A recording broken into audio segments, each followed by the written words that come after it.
Hey, everybody, how's it going? I'm Jim, and this is Jim Tells You. No intro video tonight. I couldn't find one that was worthy of you people. So I decided to just say, screw it, and we're going to do it live, as they say. Let's see who's here tonight. Man, I got a bunch of people here. What's up? SB Farmers here says, hello, what's up? Iowa Backyard Cams is here. Have a great evening. I will try. Renee, what's up? Renee Collins, great to see you. Choosy's here. What's up, Choosy? Man, Choosy going off tonight in the chat. None of your business is here. Pat Hacker's here. Great to see you. Jody's here. Says good evening all. And the plusy button has been tickled. Anthony's here. What's up? Order of Multistarters, a religious sect of hospitalers. That's right. Sure did. Great to see you too, Anthony. Pat Hacker's here. Okay. Nice. Sharon's here. What's up, Sharon Tyler? How you doing? Shar Van Hefner. Shar Van Hefner. I can't remember if it was Shar or Shar Van Hefner. I can't remember, but great to see you. Snarf is here. What's up, Snarf? Hello. Critter Sitters. Howdy. I had exhausting day. We're going to be mostly lurking. Getting ready to start next week. Hit the like button. Yes, we'll do. Sunshine's here. What's up? Great to see you. We'll Call Magic is here. Great to be here. Great to see you. Good. Tim and Larson's here. My cat is purring. Audra's here. Hi, y'all. How you doing? Great to see you, Audra. It's Charvan. Okay. I got it. I'll remember it one of these days. One of these days, I will remember it. So, what's going on tonight? I totally forgot to do a goal in the chat tonight. Totally slipped my mind. So I'll have to do it now.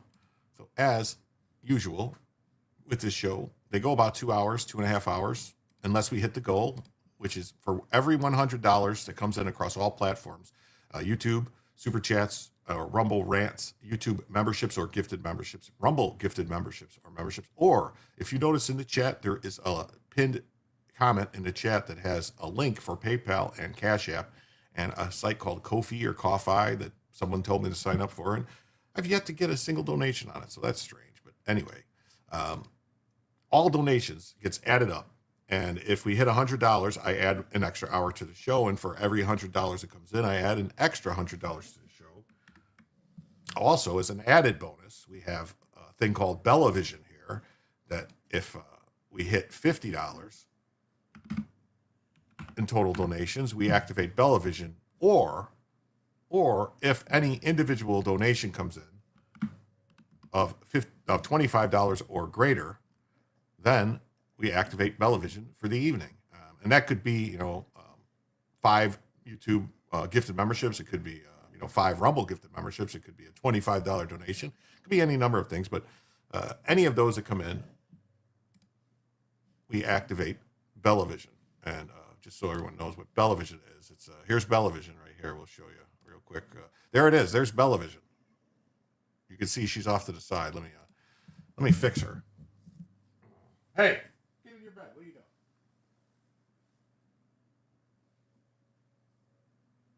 Come on, get in bed. Get in bed. What are you doing? Anyway, she'll get there. She's just off to the side now for whatever reason. I'm gonna have to activate the. Taser. Laser, taser, something. Something. All right. General, good. Camera, good. No. There we go. Much better now. Fran VT's here says internet shoddy tonight, and it's snowing here in New Jersey. Hank's here. What's up, Hank? Great to see you. So, all right, let's do this. Let's get to the first story of the night.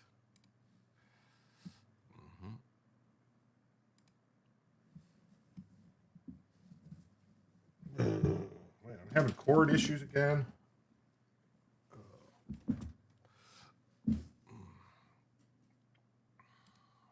My camera's all goofy.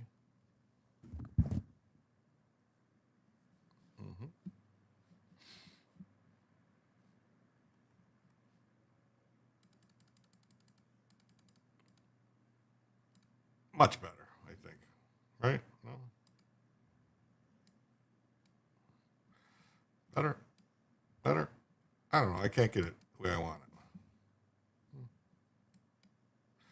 Anyway, here we go. That's what it is. So let's see here. So first story of the evening is, what do you call it when a lower court judge violates an order of the Supreme Court? There's been more instances of that than instances of the administration violating lower court orders. 2 judges in Massachusetts were chastised by the Supreme Court for ignoring its rulings.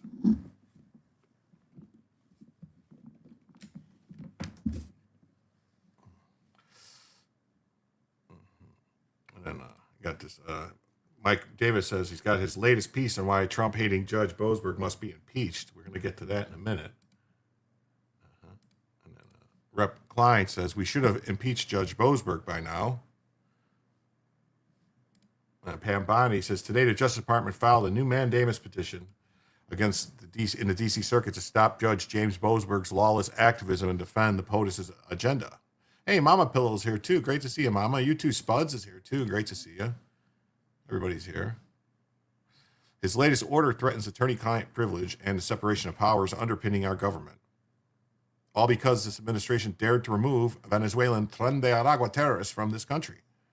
Karen K's here too. What's Catherine K? What's up, Catherine K? Great to see you. Hi, Jim Sonic. This radical, retaliatory, unconstitutional campaign against the Trump administration will not stand. What the F's here too? Hey, what's up, man? Wow, the gang's all here tonight, man. That's just great. Everybody's here.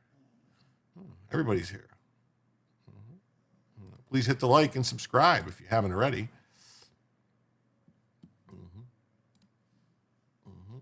You made it. Rewinding. Well, this is the first story, so there's really not much to. Kelly, there's not much to rewind, so there was no intro videos per se.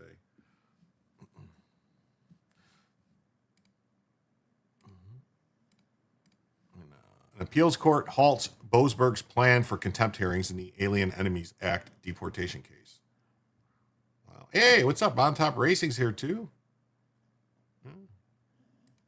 This song is called Judge Makes Unlawful Orders. Yes, they do. Federal appeals court on Friday afternoon halted Judge Boasberg's contempt hearings in the Alien Enemies Act deportation cases scheduled for next week. Earlier Friday, Boasberg made it clear he was not backing off from his planned contempt hearings and threatened to pierce through attorney-client privilege in order to deny the government's motion to reconsider.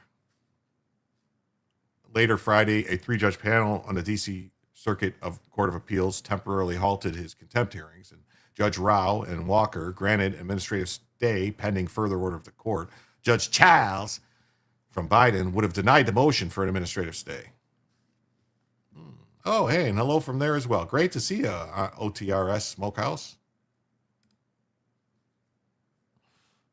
I believe that's someone I know. Boasberg recently took the next step towards contempt prosecution after he revived his criminal contempt inquiry against President Trump over the Alien Enemies Act deportation. Last month, the Justice Department disclosed that the DHS Secretary Kristi Noem greenlit the deportation flights in March despite Boasberg's emergency order. On Monday, Boasberg said it's premature to recommend criminal prosecution of Noem, but he demanded that two top DOJ lawyers involved in the deportations to appear for testimony next week. Hey, Saxon Rainey's great to see you too. Nice. In March, Boasberg granted a temporary restraining order to stop the Trump administration from deporting thousands of Venezuelan nationals believed to be members of the Tren de Aragua TDA gang under the Alien Enemies Act. Judge Boasberg had then threatened to hold Trump officials in contempt for not bringing some of the world's most vicious killers, criminals, and rapists back to the United States. He said Boasberg found probable cause to hold the Trump administration in criminal contempt of court for defying his order to turn around planes carrying dangerous Venezuelan gang members. In a 46-page opinion, Boasberg said the Trump administration showed willful defiance that amounts to criminal contempt.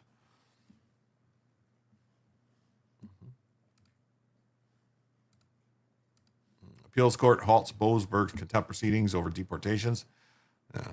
This guy looks awfully familiar, doesn't he? He looked like the same guy that's a Venezuelan guy, or not Venezuelan, Brazil justice on their Supreme Court that's fucking around with everybody over there.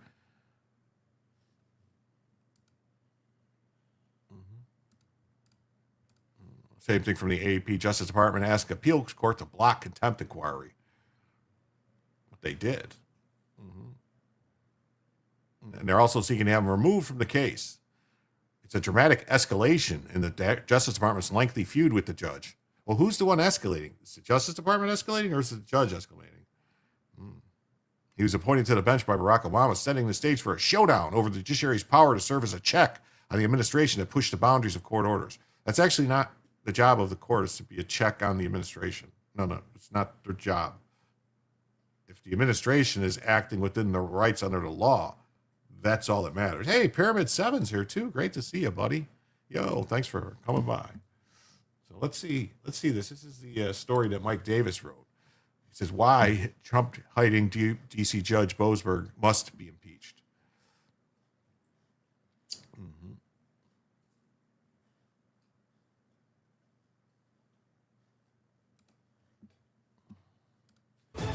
Welcome back. Attorney General Pam Bondi is accusing a federal judge of misconduct. A Justice Department complaint alleges that Judge James Boasberg made improper comments about the Trump administration earlier this year. Boasberg is also threatening to hold the administration in contempt over the deportation on migrants to El Salvador. David Spunt following all of this for us in Washington. He has more from the Justice Department. Hi, David.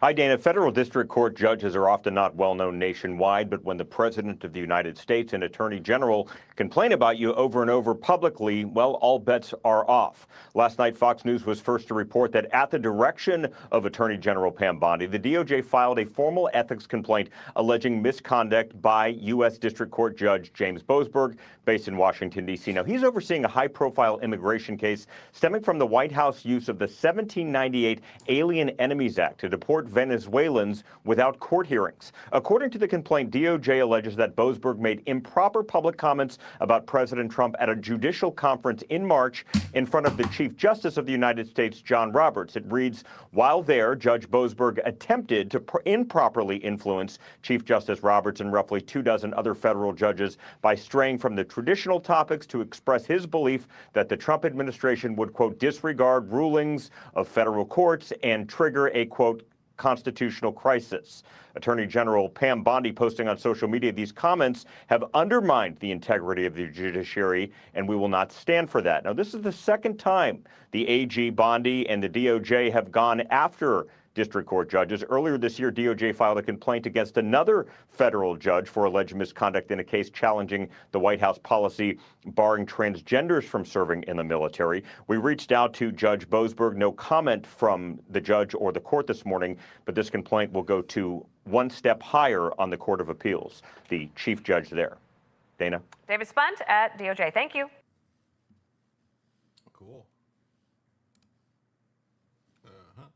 Let me refresh this so I can do this. All right. Go past there. We don't need to see this. So, yeah, Boasberg, the chief judge of the United States Court for the District of Columbia, an Obama appointee, is a judicial disgrace. He is. It makes you sick. Yes, makes me sick too. Nosberg and Roberts are butt buddies. Yeah. I hate it when they can't decode what the illegals are with the migrant BS. Me too. What the F says, I despise him. Yes. Yeah. They are illegals. They are. Pomade. Maybe. Hair gel. What's with the man's hair? Gel.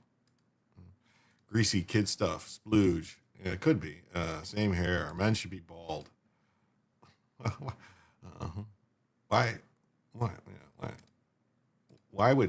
Why should men be bald? His repeated abuse of judicial power. Yes. He's unfit for the bench. Yeah. His recent rulings show he's unfit for the bench, definitely. His repeated abuse of judicial power, whether undermining national security, releasing violent threats, or enabling unlawful surveillance, demonstrates a blatant disregard for the Constitution and a dangerous partisan agenda that disqualifies him from holding a lifetime appointment. You know, that's the thing, too. A lot of people don't realize or don't remember. This was the guy who signed off on the secret warrants to spy on Congress, to spy on senators. The time has come for the House of Representatives to do its job and impeach him. The Constitution fixes the term of service for judges during good behavior. The Constitution also dictates that impeachment is proper for high crimes and misdemeanors. House Democrats in 2020 argued that an official can be impeached for an abuse of power even without a statutory crime, setting an important precedent. The Constitution draws no distinction between the requirements for impeaching executive branch officials and judicial branch officials. What is good for the executive branch goose is good for the judicial branch gander. So the House should not hesitate to pursue a judicial impeachment.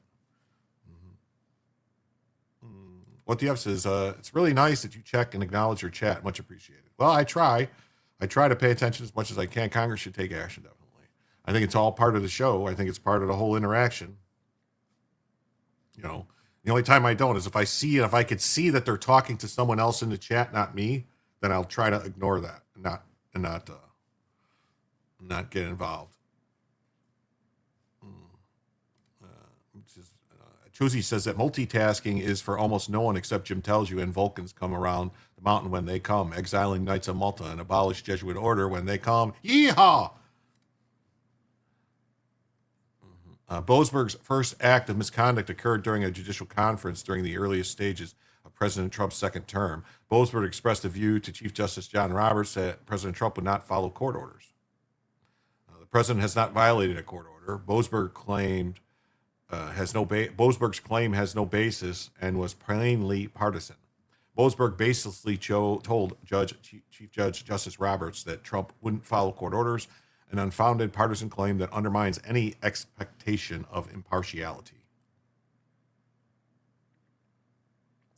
Tren de Aragua is a barbaric, international state-sponsored terrorist organization from Venezuela. MS-13 is an animalistic gang based in El Salvador.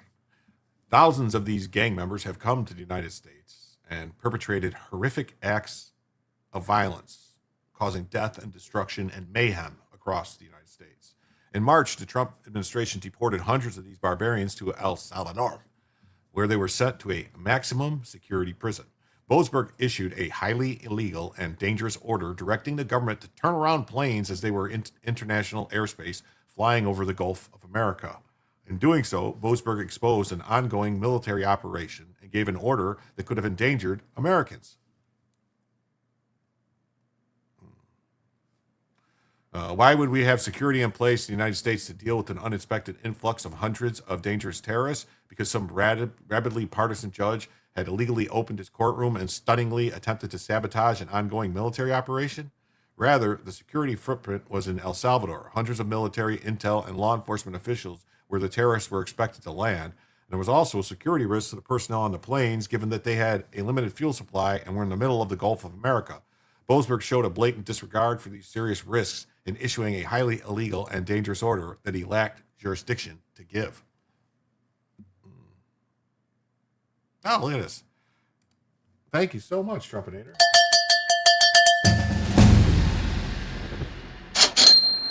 Trumpinator says, I'm thanking Jim for paying attention to the chat, and he's a smart man. Yes.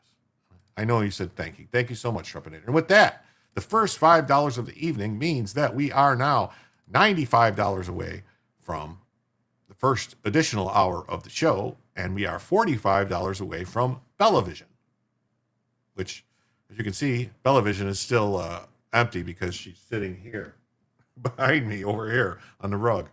So I'll get her to go on there. Don't worry. She'll go there if I have to get Hassan's secret weapon. Thank you. Definitely. Mm-hmm. How about all the bodies that were found at a World Cup stadium in Mexico? It's very interesting.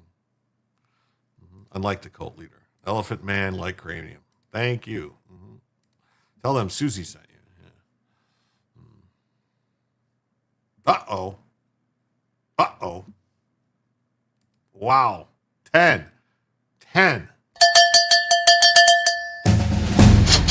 Brian Oldenkamp with 10. Jim tells you membership. That ain't cheap. Let's see who got him there. We got MC Rican CEO. So, oh, no, he didn't get one. He got Happy Saturday Night, Jim. Thank you, MC Rican. It's great to see you. But Noxie received the gift of membership. D. Watt received the membership. Diana Pone received the gift of membership. Ruth Ann, 85. All the Marbles, 5465. And No Jabski, K-Jab, Angeloya, and J-Dubs Music, and another mom received the gifted memberships from Brian Oldenkamp. Thank you so much, Brian. Wow. Wowza. Let me fix that banner. So that means Bellavision is activated. And that means that's 60. So that means we are now $35 away from the first additional hour. And I will get Bella to get onto her bed right now. Thank you so much. Thank you, Brian. MC Rikens, thank you so much. Thank you, Brian.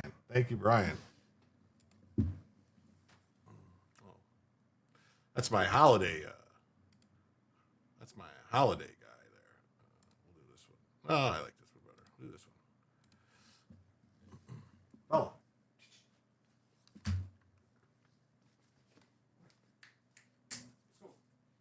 on. Lay down. Here you go. Lay down. Good girl.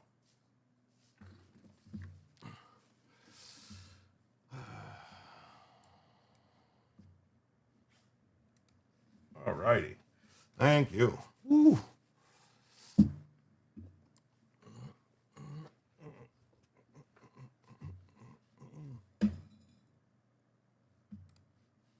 Bella's all like sitting there now, just chilling.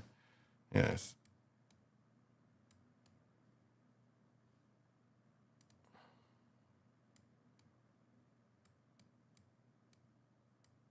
Bella, what are you doing, Bella? Haven't corrected you on the pronunciation yet. Well, it's like McReekins. It's our cornhole team. Oh, all the friends that grew up together, half Irish, half Puerto Rican. See, I thought it was like a biker gang, like the motorcycle club Ricans. They were like the CEO of the motorcycle club, the Ricans. That's why I said MC, but I will call it McReekins from now on. I apologize. Administer the shot, definitely. Bella's making a break for it. No, she's here. No, the kid doesn't have her. The kid's not here tonight. He's at his Mimos. I'll be listening for the next 15 to the rain in an hour to cover my convertible while my Frank doesn't grill on the old worn out grill. Okay. Awesome. Thank you so much, everybody.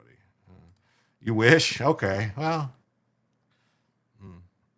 it's unlikely to get you a strike if you play and react to it. Oh, you're talking about the, I thought you sang the song the other night. A Soldier's Silent Night. I will look for it.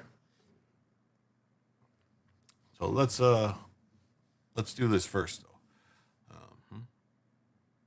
The planes landed in El Salvador, and Boasberg began contempt proceedings. Even after a D.C. Circuit panel rejected his reasoning, Boasberg pressed ahead, ordering the administration to detail its deliberations that March day.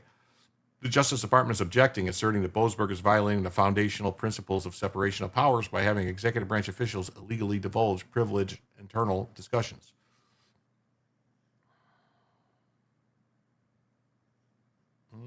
J-Dub's music is here too, says, thanks, Brian.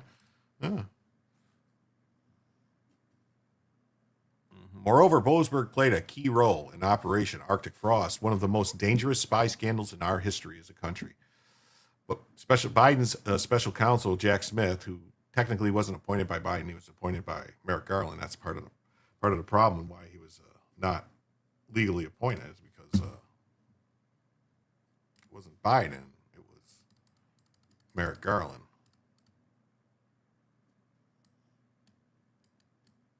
Much better now. I feel much better now. Man, my hair looks weird tonight. My hair looks kind of weird tonight. I don't like it. Political Scud missiles sent to take out President Trump via lawfare with the blessing of Biden and his Justice Department. They subpoenaed the phone records of nearly a dozen U.S. senators. Boasberg issued a gag order preventing the phone companies from disclosing the information for a year. With no basis, he reasoned that disclosure could lead to destruction of evidence and witness intimidation. The relevant statute, 2 U.S.C. 6628, explicitly requires disclosure to the Senate when such spying occurs. Boasberg now is attempting to weasel his way out of his jam, claiming that he did not know that Smith was seeking the senator's records. Either Boasberg is lying or he was an illegal rubber stamp for whoever and whatever Smith put under his nose. It's disgraceful, and Boasberg, citing the same separation of powers claim that the Justice Department is using in the contempt proceeding, refused to testify before the House Judiciary Committee last week. Oh, Anthony with a $5 super chat. Thank you. Thank you so much. I didn't post the whole thing. My second deployment to Iraq, we landed on the 25th of December, 2008. Man. Thank you for the 5. I will, thank you so much. Jim needs some greasy kid stuff. I think I do. I don't know. I think I need something. Yeah, so with that 5, we are now just $30 away, just $30 away from the first additional hour of the show. It's going to be a good Saturday night, I can tell already.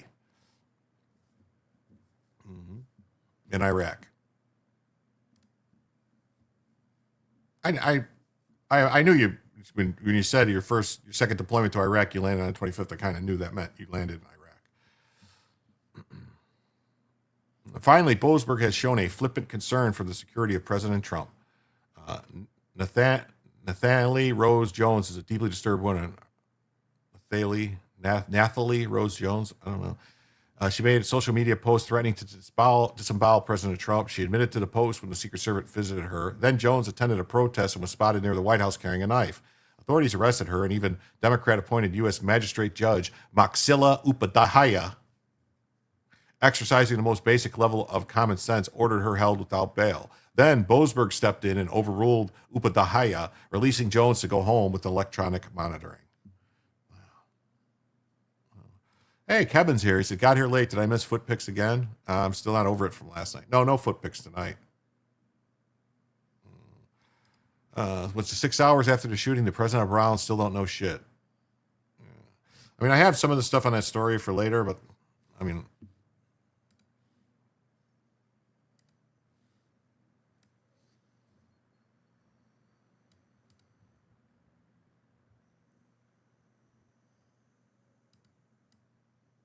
I guess we could do that next.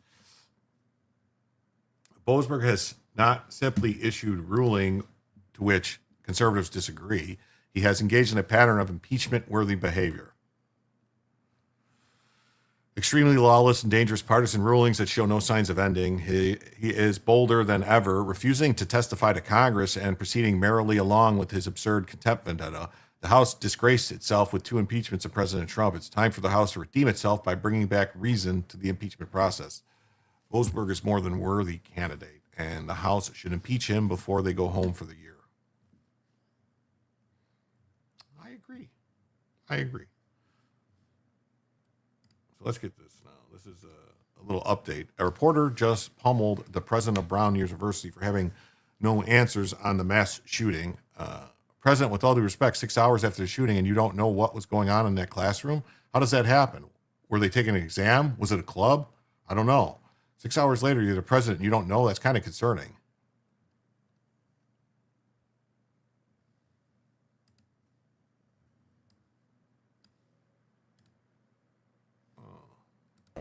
I'm catching up right now. President, with all due respect, 6 hours after this shooting, and you said you don't know what was going on in that classroom? How does that happen? Were they taking an exam? Were they meeting for a club? I don't know. I don't know. 6 hours later, and you're the president, and you don't know? I do not know. Well, that's kind of concerning. Was evidence as a result of any... Wow. Catching up right now. That is kind of fucked up that they don't know what was going on a Saturday in a classroom. Hey, look at this. Kevin with 5 says, here's 5 if you promise to never adjust the belly cam on screen again. Well, now that I know that it bothers you so much, maybe I'll say, hey, I'm going to adjust Bella's cam unless someone pays me $5. You might see my feet. I don't know. Although, aren't people supposed to pay for foot pics? I don't even know how any of this works. I really don't. Now we are just $25 away. $25 away from the first additional hour of the show. Wow, man. We're moving right along tonight. Moving right along. And that one would probably get me a strike. You think so? Miserable. They won't be able to impeach without 60 votes. Yeah, but at least if the House votes to impeach him, that's a sign. And actually, they need more than 60 votes to impeach him. They would need 66 votes because you need 2/3 of the Senate. So 66, right? 67, something like that to impeach. It's 2/3 of the Senate to impeach. It's not just 60. But the fact of the House bringing him up, I mean, once the House brings him up on impeachment charges, I think immediately he has to come off the bench. He can't, until after the trial and everything. But how that would work.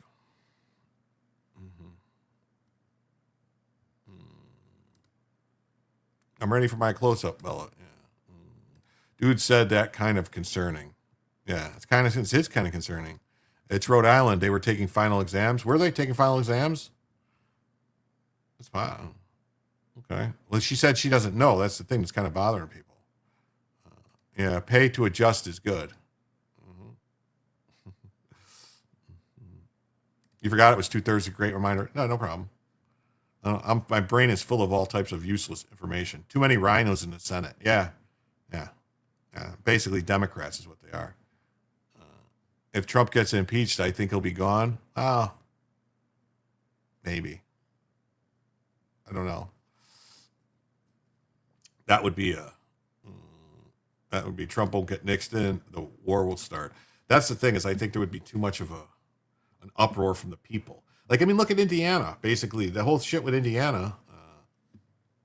Why concerning? It's a she. Yeah. They did a poll in Indiana. Like 68% of the people of Indiana voted. They did a poll. Like 68% said, "Yeah, we want it redistrict. We want it done," and they voted against it.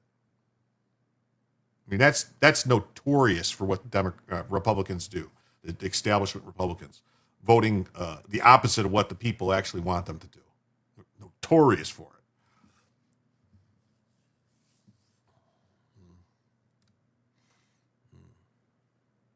And here's a nice story for all my friends out of Illinois, the land of Illinois, from Chicago, the Chicago Savages, Chirac. Dark policies. Under Governor Fatslav Prickster, Illinois is the newest U.S. state to implement medically assisted suicide. You heard that right, folks. Illinois is now going to make it legal for you to get help from a doctor to Minecraft yourself. Why is it doing so much? It's crazy. It's crazy if you ask me. And they voted against it because Trump called Waltz a retard. Yeah, that's what the Republicans, the Penceites, the Mike Pence's, the Judas Pence's people in Indiana, The mayor had said the doors were unlocked because of finals. Her dumbass was standing there, and he said that. Oh, well. Is it only Oregon and Illinois which have this? No. Surprisingly, I didn't know either. It's like 12 or 13 states have this. Yeah, and Kevorkian was imprisoned for this. Yes, he was. So New Jersey also has this, and like 12 other states. Illinois is going down yet another dark path.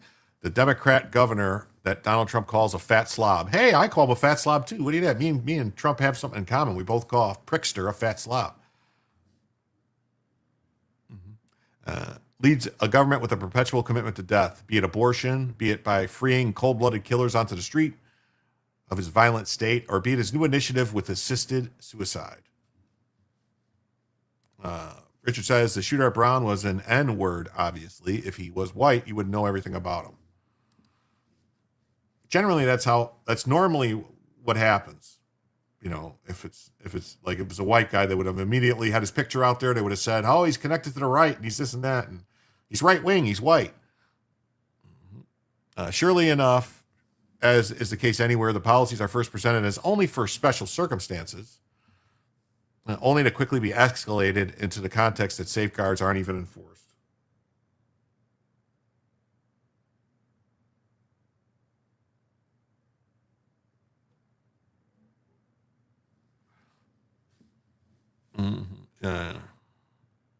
In Canada, it's almost to the point where it's mandatory. Canadistan, out of control. Doctors repeatedly push assisted suicide to cancer patients, even though she keeps refusing it.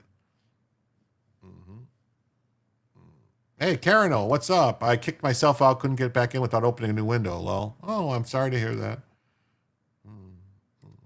There are politicians who call themselves Republicans only to run for office, get elected in areas that are conservative. This is the game that's been played for a long time by leftists.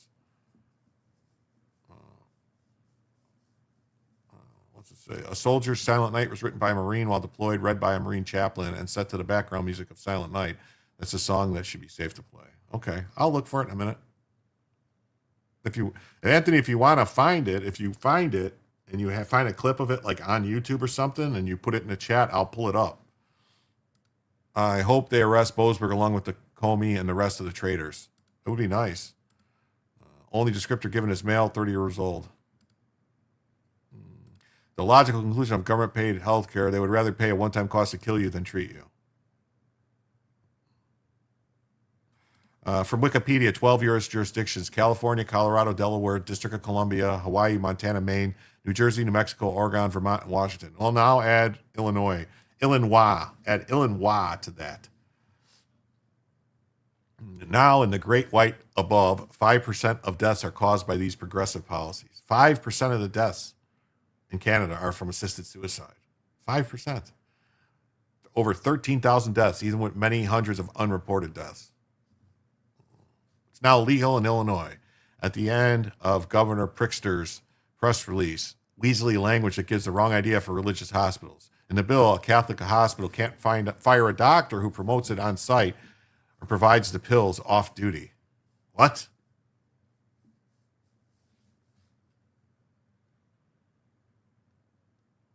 He signed a new law on Friday making Illinois the newest state allowing medical assisted suicide in terminally ill residents.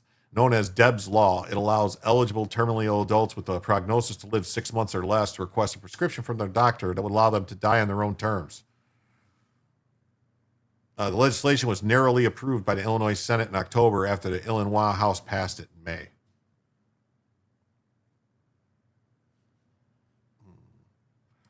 I'm on my phone at the VFW. Google it. It's the first video. Thumbnail is Santa. Okay. All right. Choosing, I love white pizza. Extra garlic and ricotta, please. Okay, I'm missing something.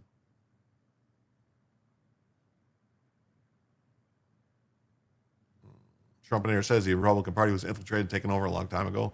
A white pizza with fresh lemon juice is where it's at. Okay. State of Rep. Bill Halter of Morton on signing of the bill. Everything about this bill has been outrageous, from the contempt it shows for the most vulnerable in our society to the shady way in which it was passed in the middle of the night. This bill is bad for Illinois And it tells the disabled, the poor, and the terminally ill, those with mental health issues, those are a burden, that they have the duty to die.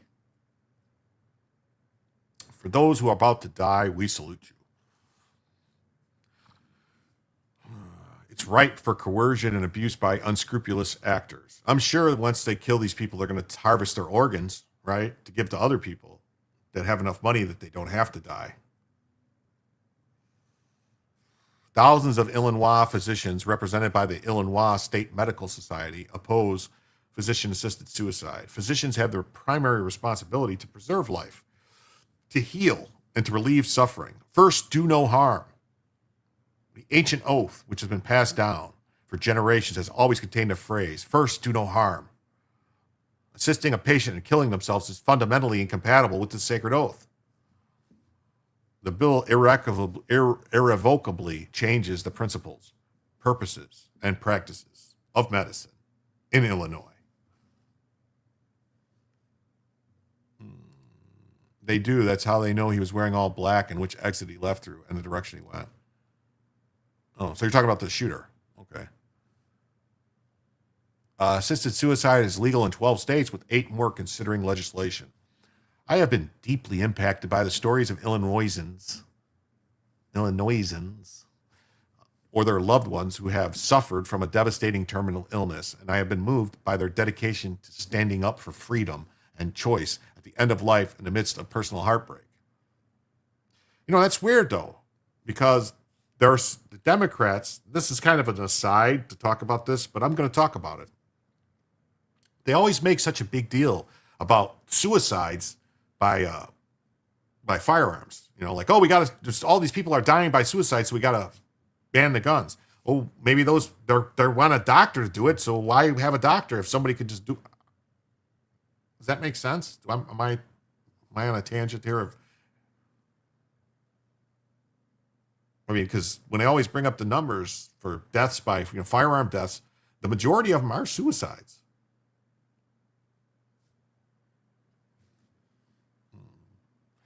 You can't use organs as they are given a chemical which is like potassium.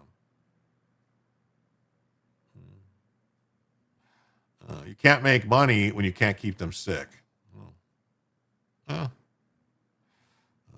I don't need them pills, Doc. I'll just clean some streets in a little Somalia. Someone will have to stop me. Oh, buddy. Yeah, I know a few people that incorrect. First, do no harm, or at least do no more good than harm. Surgery is harm, but for a greater purpose. Yeah.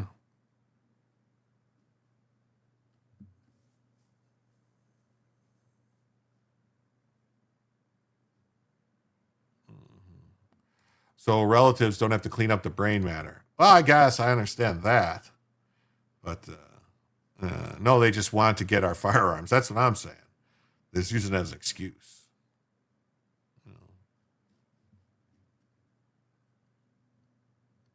Read more.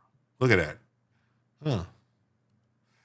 Pritzker released over 1,700 criminals. Wow.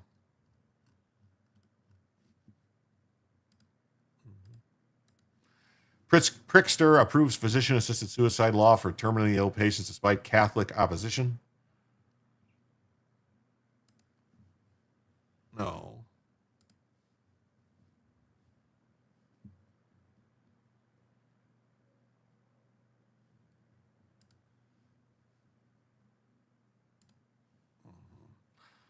Eligible terminally ill patients obtain life-ending medication. The medical aid and dying bill, or Deb's law.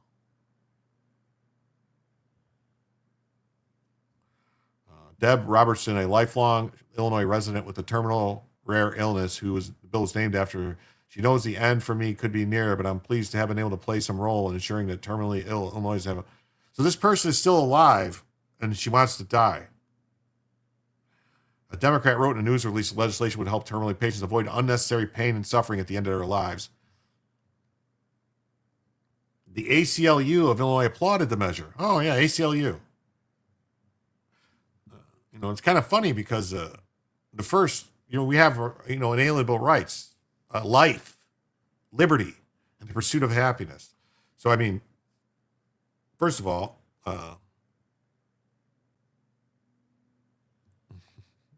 oh, now you're forcing my hand. Anthony says, if when you play the video I asked for, I will send another 20. I was going to play the video. I was just trying to do the story first. Now, rant. Oh my God, I got a couple of rants here. Look at this. Look at this, Frankie. There's a couple of rants here. We got 2 from Diz and D. We got a 20 and a 5 rant. Thank you so much, Diz D. 82. Was there anything you wanted to say with that? Is there anything you wanted to say with that, Diz D? Because there's no statements here. Just you sitting rants. So with that, folks, we're actually dun. Tactical assessment. Red Chinese victory. Impossible. America will never fall to communist invasion. Communism is the very definition of failure.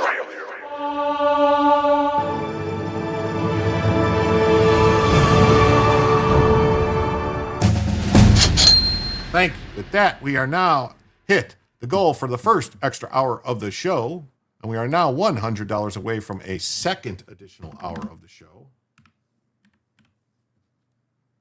Thank you so much, Disney, for that 25. Oh, wait.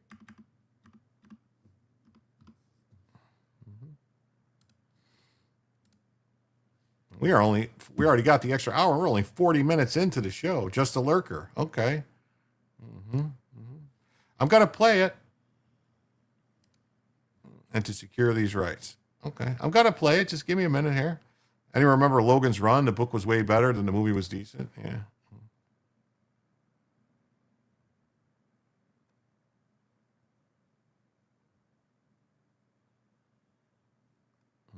Mentally incompetent people are not eligible. Well, that's good.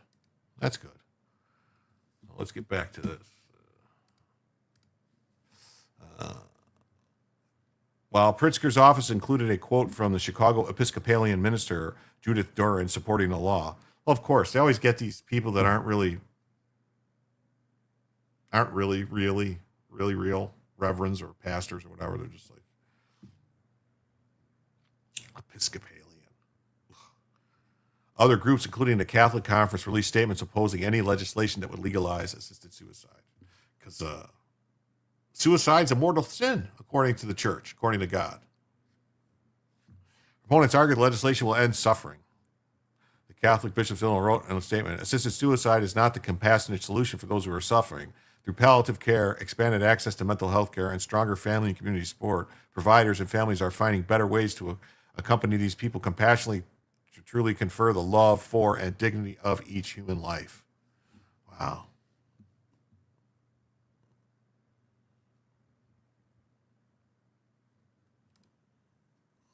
We the people of the United States, yada, yada, and to secure these rights, what? For a more perfect union? Is that what you're talking about? I like beer, Justice Kavanaugh. Yes, I like beer too. Wolf in sheep's clothing. Yes. The Episcopalians are McCatholics. Uh-oh, look at this. Richard Parker found it. Richard Parker found the song.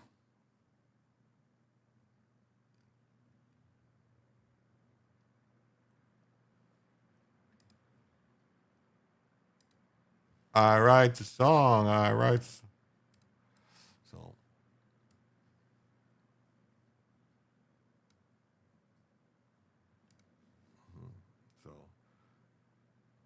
Oh, look at there he is with the commie pope.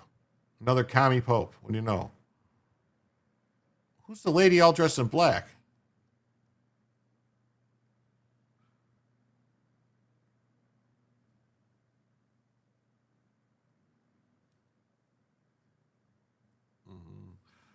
Patients must self-administer the medication, with the legislation making a felony to coerce anyone to request a medication or forge a request. Patients who qualify and receive medication have the right to withdraw the request at any time and choose not to ingest it. Death certificates of those who commit physician-assisted suicide will list their cause of death as underlying terminal disease. Oh, so they won't even know on the death certificate that they killed themselves. Oh. The Thomas More Society, a national public interest law firm, claimed in a statement that Illinois has crossed a moral and legal red line. You think? Canada has made assistance to poverty as an acceptable reason. Yeah. Well, that's what I'm saying, Anthony. Canada right now is up to 5% of all deaths are medically assisted. Somebody married that tubester. Yeah. It took 5 seconds, guys. No big deal. All right.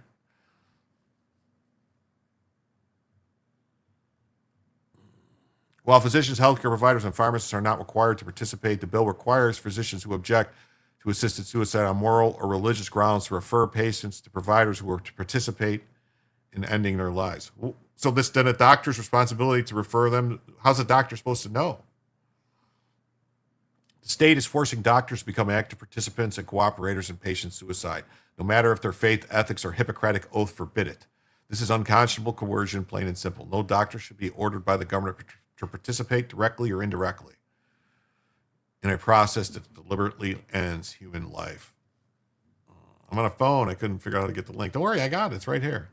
Beyond the law's compelled referral mandate, the law also forces religious hospitals and clinics to retain staff who promote assisted deaths on site, as long as those staff provide lethal drugs off-site. See, I think this is a problem. This is a problem for the first. It's a First Amendment problem, freedom of association, and freedom of religion problem. Speedy hospice. Yeah, the speediest hospice around. You go to hospice, the next day you're out. This is a Trojan horse designed to violate and undermine the missions of religious healthcare institutions. Governor Pritzker assisted suicide law threatens the integrity of the Catholic and Christian medical institutions statewide. State law should never endorse the idea that suffering or sickness makes life disposable. I agree. All right, you guys ready? Here we go. This is for Anthony. It's a Soldier's Silent Night. Father Ted Burnt.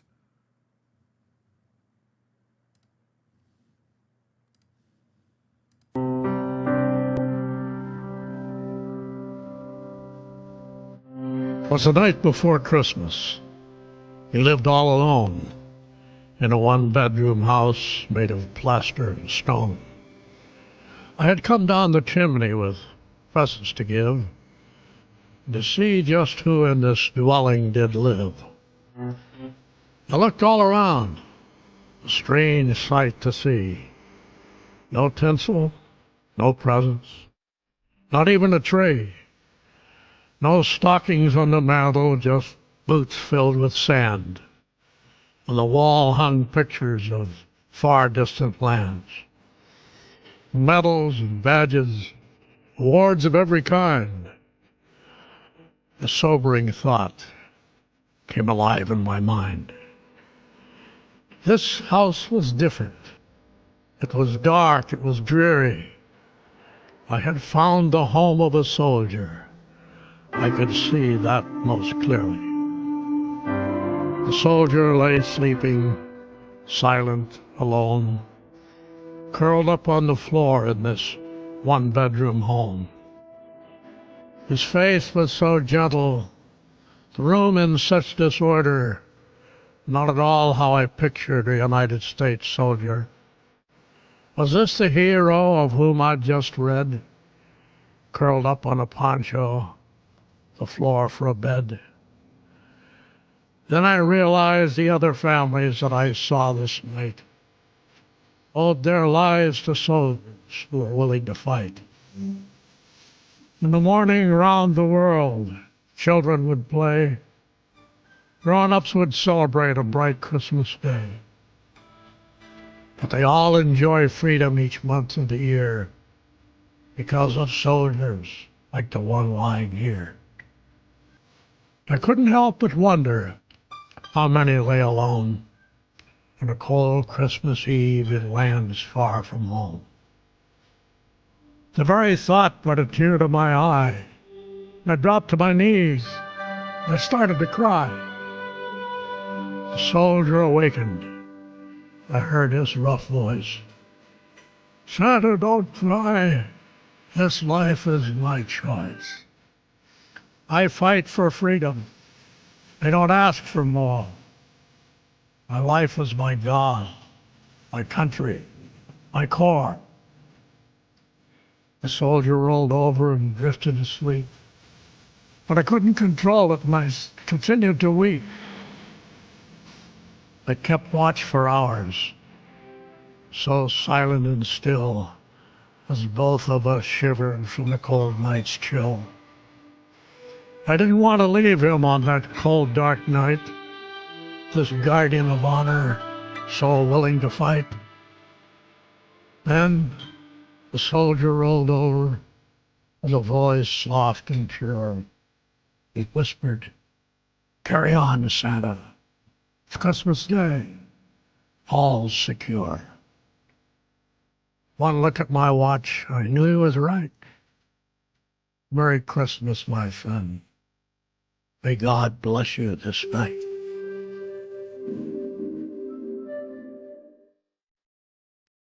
Wow, that was good. That was really good. That was. Is this different?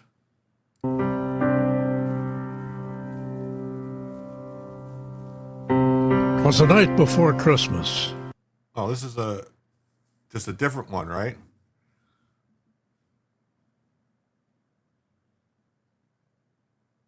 Oh, this one's got like a bunch of soldiers.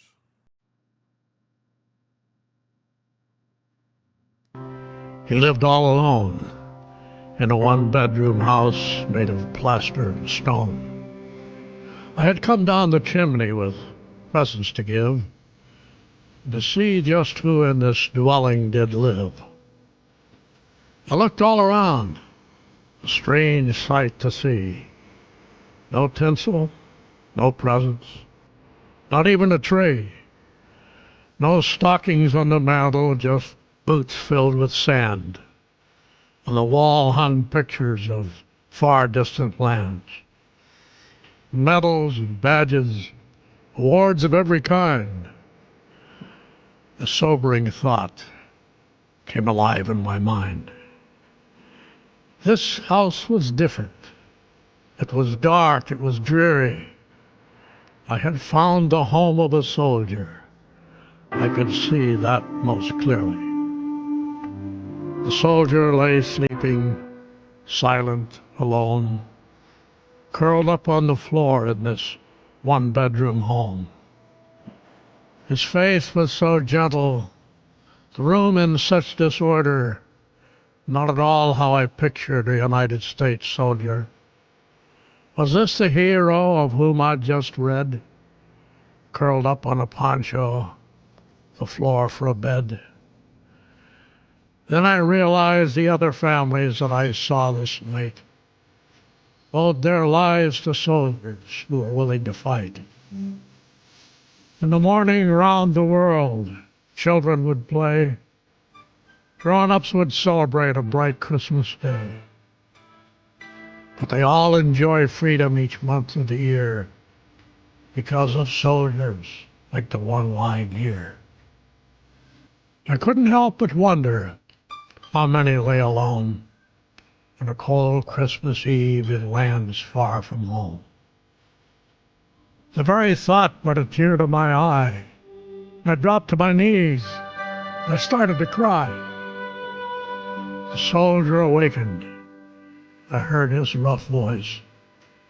"Santa, don't cry. This life is my choice. I fight for freedom. I don't ask for more. My life is my God, my country, my core." The soldier rolled over and drifted to sleep. But I couldn't control it, and I continued to weep. They kept watch for hours, so silent and still, as both of us shivered from the cold night's chill. I didn't want to leave him on that cold, dark night, this guardian of honor, so willing to fight. Then the soldier rolled over, with a voice soft and pure. He whispered, "Carry on, Santa. It's Christmas Day. All's secure." One look at my watch, I knew he was right. Merry Christmas, my son. May God bless you this night.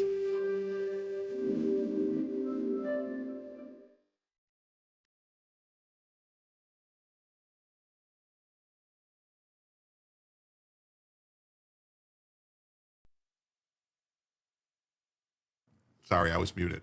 Which one did you guys like better? I thought the second one was better than the first one. Like, I don't know, it was more impactful. I'm not muted now, right?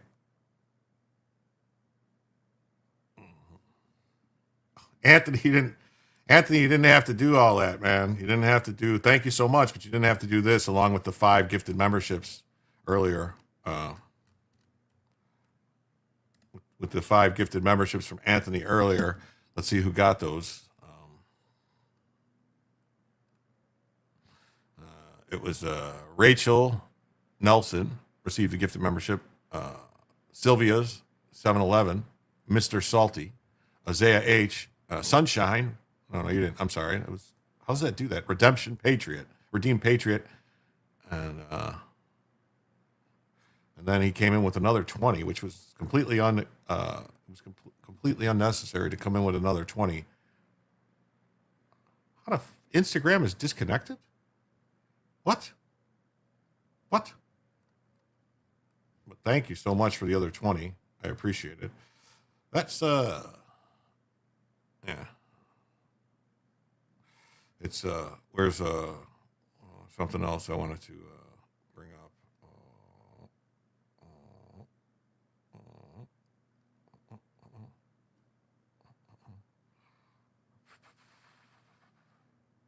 Yeah, Philip said something. And the 2 servicemen and a civilian that won't be home this year because we're still in Syria for some reason. Why? Why are we still in Syria? What? 2 soldiers were killed and a civilian interpreter in Syria by ISIS. What are we still doing there? Why? For what reason? But thank you guys so much. Thank you, Anthony, for the 5 gifted memberships and for the $20. That itself knocks it down to just $50 away from a second additional hour right now. We're only 1 hour into the show, and we got 2.5 hours left, and $50 away from having it be 3.5 hours left of show. Wow.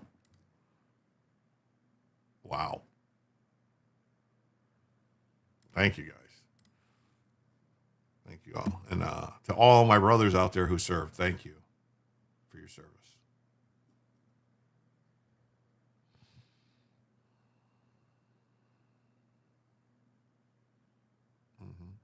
And he says, we did what we had to do. I did it so that others would not have to.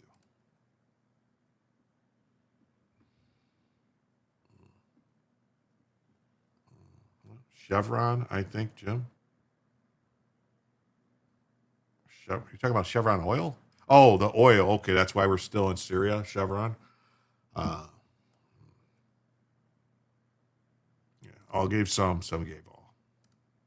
All right. I want to keep this. I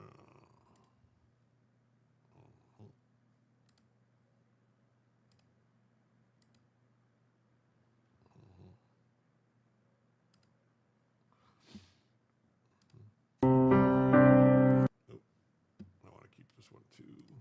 Sorry. All right. And then this is kind of shitty to go to this after that. But yeah, Illinois became the 12th state to allow medically assisted suicide. Actually, I don't think it's the 12th state. Well, they said there was 12, and then Illinois became the 13th. So.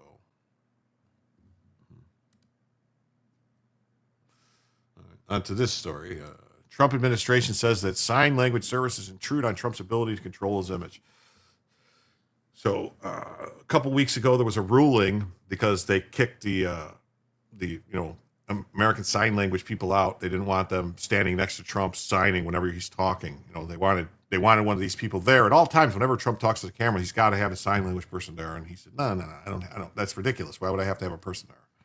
So this all started in Canada. It did.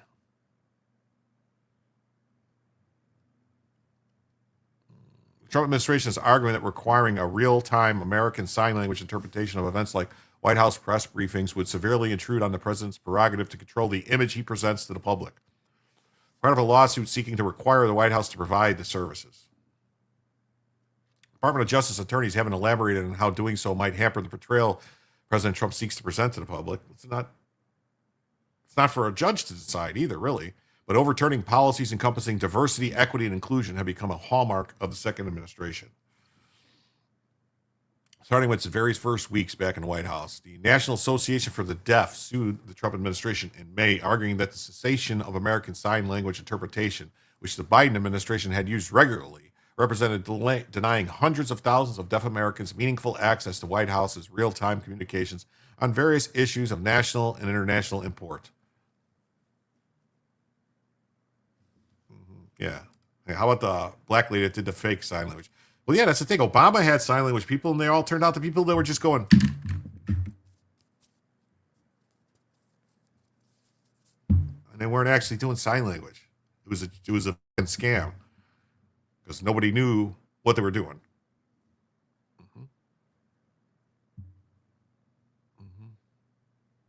Yeah. Yeah. Obama had Mr. Jazz Hands signing total nonsense years ago in Africa.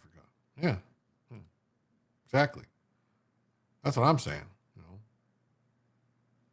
I'm going to sue Trump also. I feel left out. Yeah, we should sue Trump and say, hey, we haven't been able to sue you yet, and it's not right that you haven't done anything that allows us to sue you. So you have to do something to allow us to sue you. Under Biden, the sign language people must have had a time when Biden talked because no one could understand him, hearing or deaf. Yeah. Yeah, how exactly did they sign Shadamata Predator Prefer?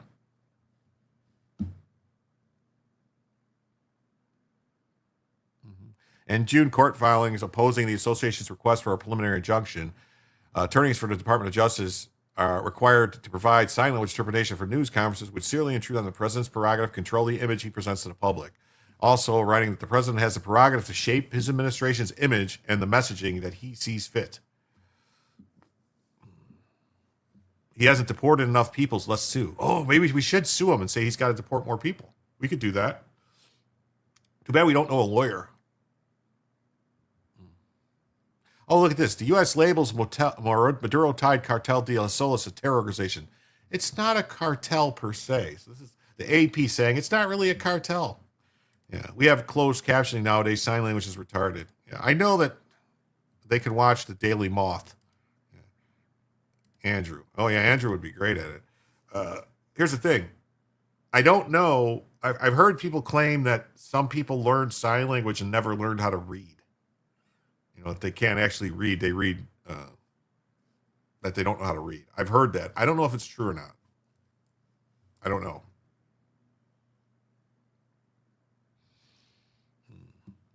Joe is a lawyer? Is he really?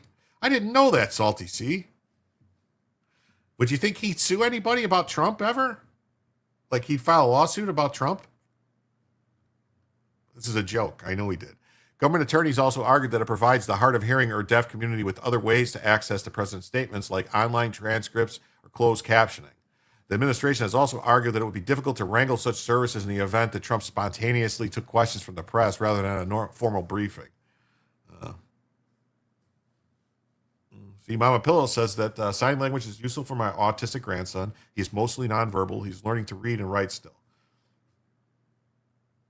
Oh, the Daily Moth is an ASL news station. I did not know that. I thought you were making a joke, like as opposed to the Daily Beast or the Daily Wire or something.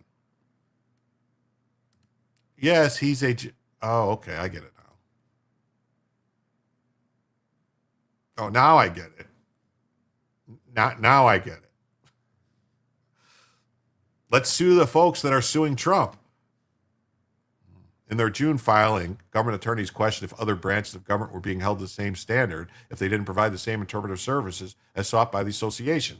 As home to the Gallaudet University, the world's premier college for the deaf and hard of hearing, Washington likely has an ample pool of trained ASL interpreters to which the White House could tap.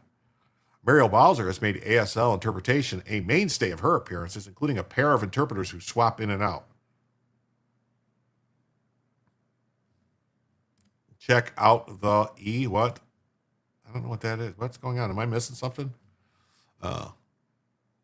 Lady Bama's here. Hey, Lady Bama. Great to see you. Last month, a federal judge rejected that and other objections from the government, issuing an order requiring the White House to provide American Sign Language interpreting for Trump and Levitt's remarks in real time. The White House has appealed the ruling, and while the administration has begun providing ASL interpreting at some events, there's disagreement over what services it has to supply.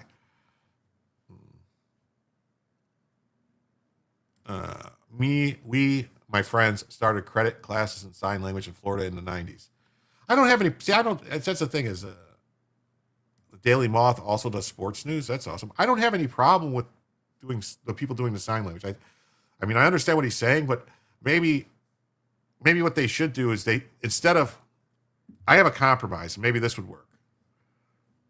Instead of having to have a person standing next to Trump while he's giving the speech, why don't they just have somebody like a little square on the screen with the person doing it? Right? Why can't they do that? And that way it's not with Trump there. They just have a person that's listening in and doing it. That way it's not, standing next to him, or if that's what he's like. I don't get it. I don't know. This is one of the things where I'm like, is he being petty? Is this being petty? I don't know.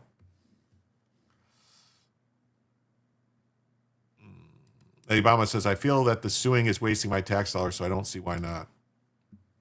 Yeah, we should sue them for wasting our tax dollars.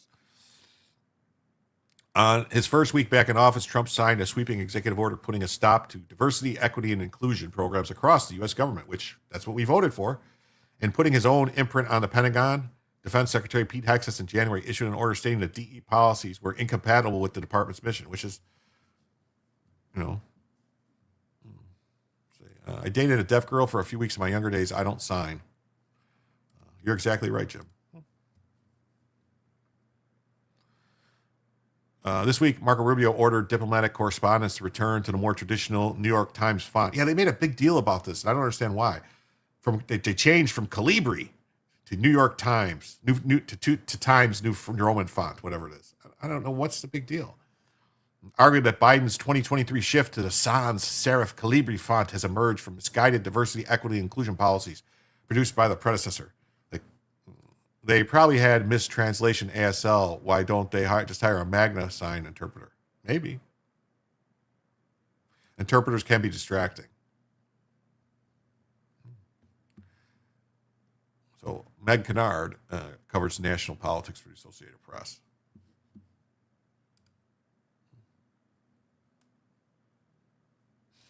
In the New York Daily News, it says Trump administration fights to keep ASL interpreters out of press briefings. Anthony says that I need to get out of Rhode Island. I've been alone most of my life, and I recently found out my mom's still alive after 30 years apart. She's 73 and lives in Texas. Karen says, thanks for reading better than I typed, Jim. Well, I try to interpret what people are saying because I know I, too, am a victim of the typo. And a lot of times I think it's Apple and Google and these apps and stuff doing it to make us feel stupid. Because, we know we typed it correctly, and they just auto-corrected it into something screwed up. If you're deaf and can't read, you're obviously... So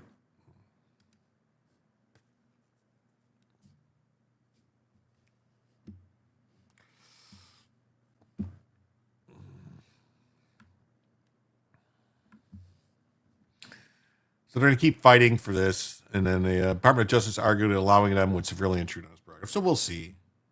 We'll see.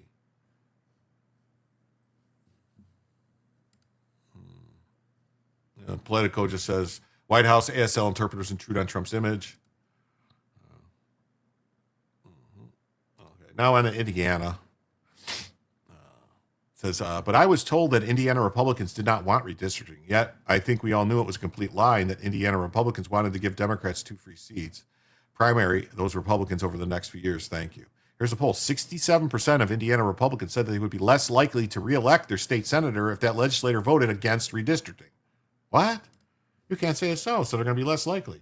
When asked whether they support President Trump's call to redraw congressional districts to help Republicans hold their ground in Congress, 72% of Republican primary voters expressed support compared to 17% who oppose. That's a rate of 5-1. The Indiana Republicans want their state senators to make this map a reality. Republican primary voters responded negatively to legislators who aligned with Democrats to block newly drawn congressional maps. Over 2/3, 67%, of Indiana Republicans say that they would be less likely to reelect their senator if that legislator sided with liberal Democrats to vote down the new map. These senators will find it difficult to defend a position that flies in the face of the will of such a large portion of their base.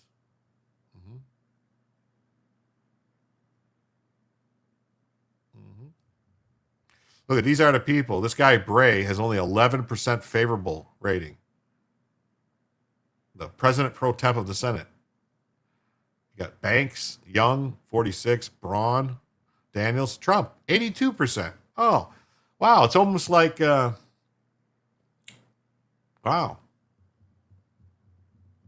It's weird. It's almost like Trump is more popular than all these fucking rhinos.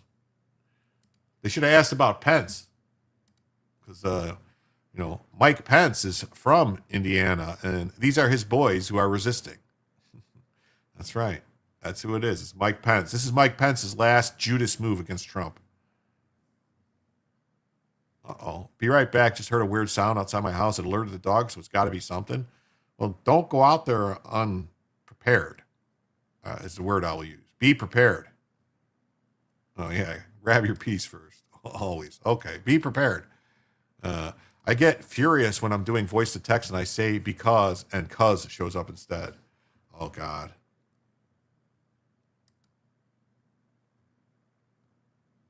What the F says, my daughter played lacrosse with a young woman who was deaf, had a cochlear implant, taught me basic ASL, extraordinary woman.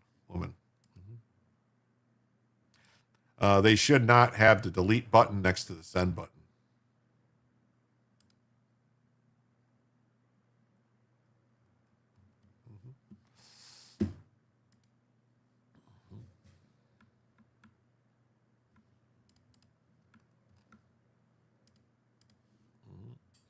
Lieutenant Governor says Trump threatened state funding over redistricting, so they're crying about it. Rah, Trump threatened us. Rah, Trump bullied us. Indiana GOP Lieutenant Governor Mika Beckwith this week said that President Trump threatened to strip the state of federal funding if Republicans did not approve a redrawn congressional map that favored Republicans in all 9 of the state's districts. Oh, she's Texan? She's good? All right. The state Senate voted down the map to redraw on Thursday, leading Trump allies to announce primary challenges to every Republican that opposed the plan. Beckwith revealed that Trump had ramped up the pressure ahead of the vote in a now-deleted post. They told many lawmakers, cabinet members, and Governor Mike Braun and I that this would happen. According to The Hill, the Illinois Senate made it clear to the Trump administration that they did not want to be partners with the White House. The White House made it clear to them that they'd oblige. I guess they don't want to be Republicans and be partners, then we'll treat them like enemies. New law. Protesters must protest in ASL or a 10-year prison sentence. Why is there no White House dog? Is it because the last White House guest couldn't control theirs after 3 months in office? I don't think Trump's ever had a dog. Ever. He didn't have one the first term, did he?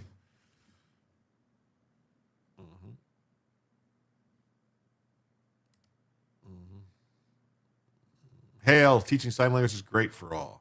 It is. Nice, quiet protest. Yeah. Yeah, we just be going.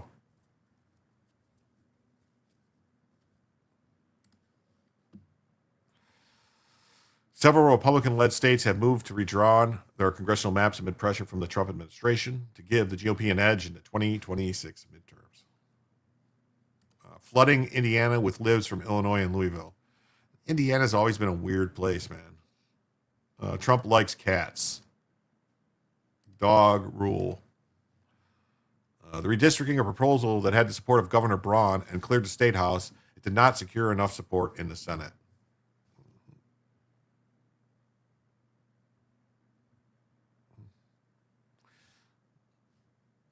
Hey, Rodney, what's up? Great to see you.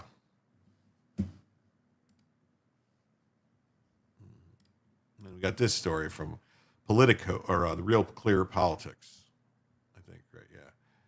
This is what Indiana's defiance means. Yeah, they're eating the dogs. They're eating the cats. They're eating the dogs. Watching the news on Daily Moth is mind expanding. Okay. President Trump's failure to ram through a Republican-friendly House map was a new sign that his iron grip on the party has slipped, and it was likely to reverberate nationally.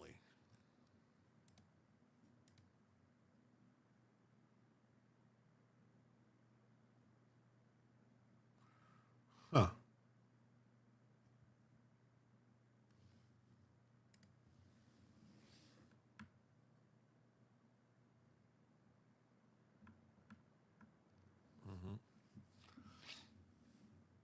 Indiana lawmakers made a bold show of Republican defiance against President Trump, rejecting his push for a newly gerrymandered congressional map that would have helped the party defend its majority in the U.S. House. Of course, why would Republicans want to keep control of the House? Their vote on Thursday, 19-31 overall, with 21 Republicans voting no, came after intense pressure from President Trump and his allies to redraw the state's maps and give the party 2 more House seats. He met with Indiana lawmakers in a meeting at the White House and spoke to them by phone, and later raged against the holdouts on social media. Vice President J.D. Vance made 2 trips to the state to try to persuade reluctant Republicans.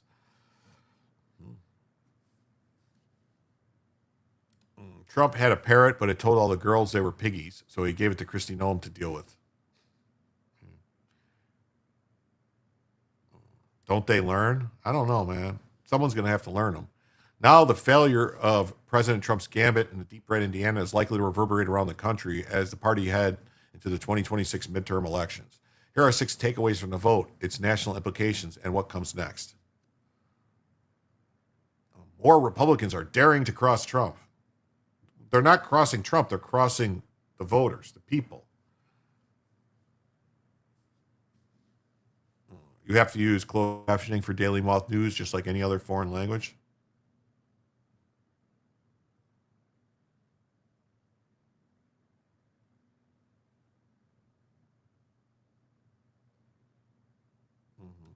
Kimmy Hunt says, New York Times article, they have no clue about the Pence Kasich Republicans. They never were MAGA. Yeah, no. Kasich was always a piece of garbage neocon. Same thing with Pence. I don't know. I think Trump got saddled with Pence the first term because of Reince Priebus and the Republican RNC establishment basically saying, oh, you got to do this, you got to do this. If you want to attract these other people, you got to do this.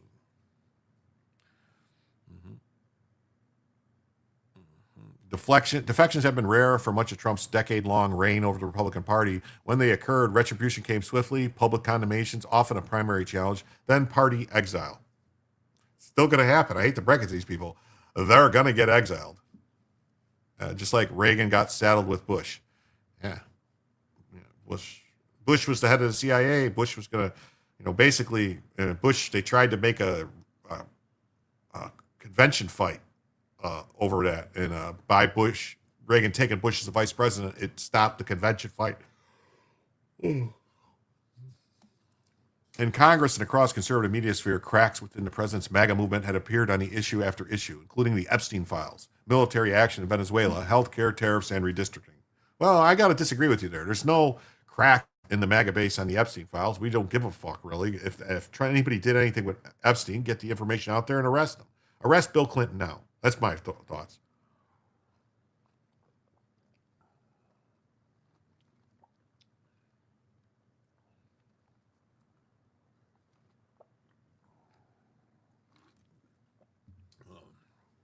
I loved it when Tucker Carlson took Pence down at that town hall thing he did when Pence was running for president. He tripped him up and his run was over. Yeah. Pence was John Boehner's bitch. Hey, Kimmy Hunt says, hey, everyone, I got my puppy today. Her name will be revealed on Joe's show along with the pic. That's awesome. But Joe doesn't like dogs, Kimmy. He won't even let me have Bella on stream. So, I love dogs. Just saying. In Indiana, Mr. Trump unloaded his full arsenal of persuasion tactics on Republicans. When his charm offensive failed, he turned to his familiar methods, unleashing bombastic attacks on lawmakers and threatening to support primary challenges. You believe Bill's dead? You think Bill Clinton's dead? Is that your puppy in the picture, or is it a different puppy you got? What kind of puppy is it? Same kind of dog? What is that, a terrier? Pretty dog. Several Republican legislatures also faced anonymous bomb threats. Oh, of course. Yeah, that's what we're known for. Swatting and bomb threats, yeah.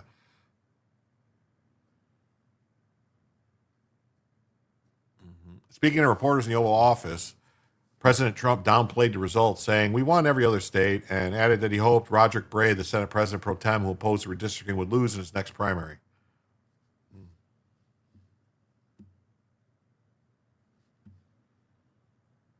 Of course, President Trump remains the undisputed leader of the Republican Party and continues to hold enormous sway, but Indiana was the latest sign that he can no longer count on absolute fealty. It's not really absolute fealty. It's just like, the people want this, do what the people want. Indiana was just one small part of Trump's plan to keep the House in Republican hands. The president set off this year's gerrymandering war by pushing Republicans in Texas to draw their map that would flip 5 Democrat districts. I just hope it doesn't backfire. I hope it works. I really do. At the time, he seemed to have the upper hand. Republicans controlled the redistricting process in far more states than Democrats. Missouri, North Carolina drew new Republican-friendly maps, and other states seemed poised to follow. Democrats made a successful push in California to cancel out Texas maps, but the party seemed to be at a national disadvantage. Then Republican resistance grew in the Midwest. Republicans in Nebraska and Kansas never garnered support to even begin the process, and Indiana Republicans showed hesitancy from the start. At the time, Democrats found new opportunities and began moving towards redrawing maps to gain extra seats in Virginia and Maryland, and the outcome of those efforts remain unclear. Whether the battle over maps will continue well into 2026, some of the legislatures have yet to act, and litigation is still pending in many states. President Trump's redistricting strategy may not be able to hold off Democrats if their electoral fortunes continue to improve. Some Republicans who wanted to redraw Indiana's maps described Democrats in grave terms, warning of potential dire consequences if Indiana did not do everything possible to stop the House from flipping. Republican opponents of the map instead focused on the intentions of the country's founders. What? And the importance of preserving confidence in elections. What? The power to draw election maps is a sacred responsibility directly tied to the integrity of our elections. Oh, okay. So just look at Illinois' maps, and then everyone could, and Massachusetts maps, and Delaware's maps. Yeah, New York's maps. Look at those. California's maps. Yeah. Fuck. The other side of the caucus, conservative, echoed Mr. Trump's language about Democrats pursuing extreme policies that threaten the fabric of our country. Senator Chris Garton, a Republican who supported the redistricting, described the trajectory of the country under Mr. Trump as the story of our nation being pulled back from the brink of disaster. Because it is. It's not just about lines on a map. It's a vote of critical, epic proportion that will define Indiana's role in the recovery of this republic. Lots of lawmakers are wary of scorched earth gerrymandering. Well, the Democrats already do that. Even before Indiana Republicans made their stand, some state legislatures in both parties across the country had shown deep unease about this year's unusual, highly partisan push to rip up maps. Normally, they noted, redistricting occurs at the start of each decade after the census. It can be at different times and different places, you know. It doesn't have to always be then. It could be whenever. It could be whenever. Be whenever. It could be whenever.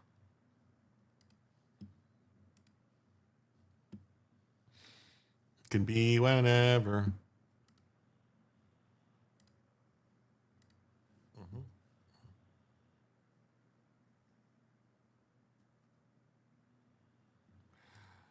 It says, I wouldn't have any pet unless it provides me with something for me. Herding cattle, retrieving ducks, I shot, etc. Nobody rides for free. What about if the dog just keeps your feet warm on a cold night? One subjector is Bill Ferguson, the Democrat president of the state Senate in Maryland, where his party is moving to try and eliminate the state's sole Republican House district. He has broken with his party and effectively blocked its early efforts. The legal risks are too high. The timeline for action is dangerous. The downside risk to Democrats is catastrophic.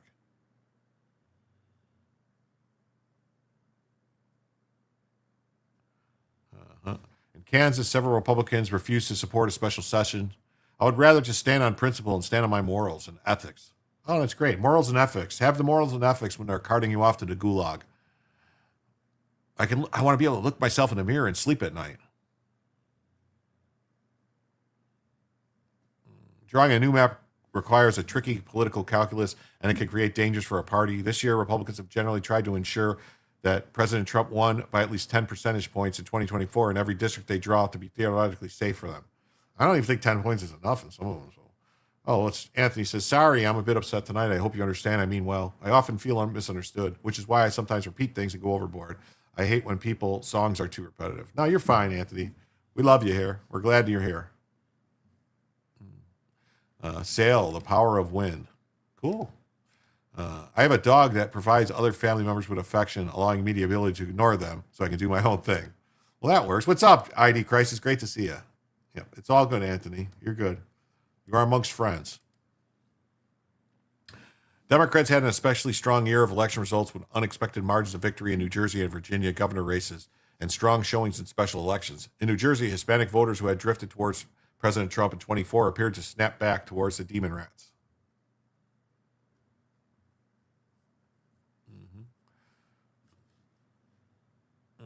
Eyeing those signs that Hispanic voters could be shifting, Democrats in Texas now believe they can hold on to as many as 3 of the state's redrawn seats, 2 in the Rio Grande Valley and possibly a 3rd in San Antonio.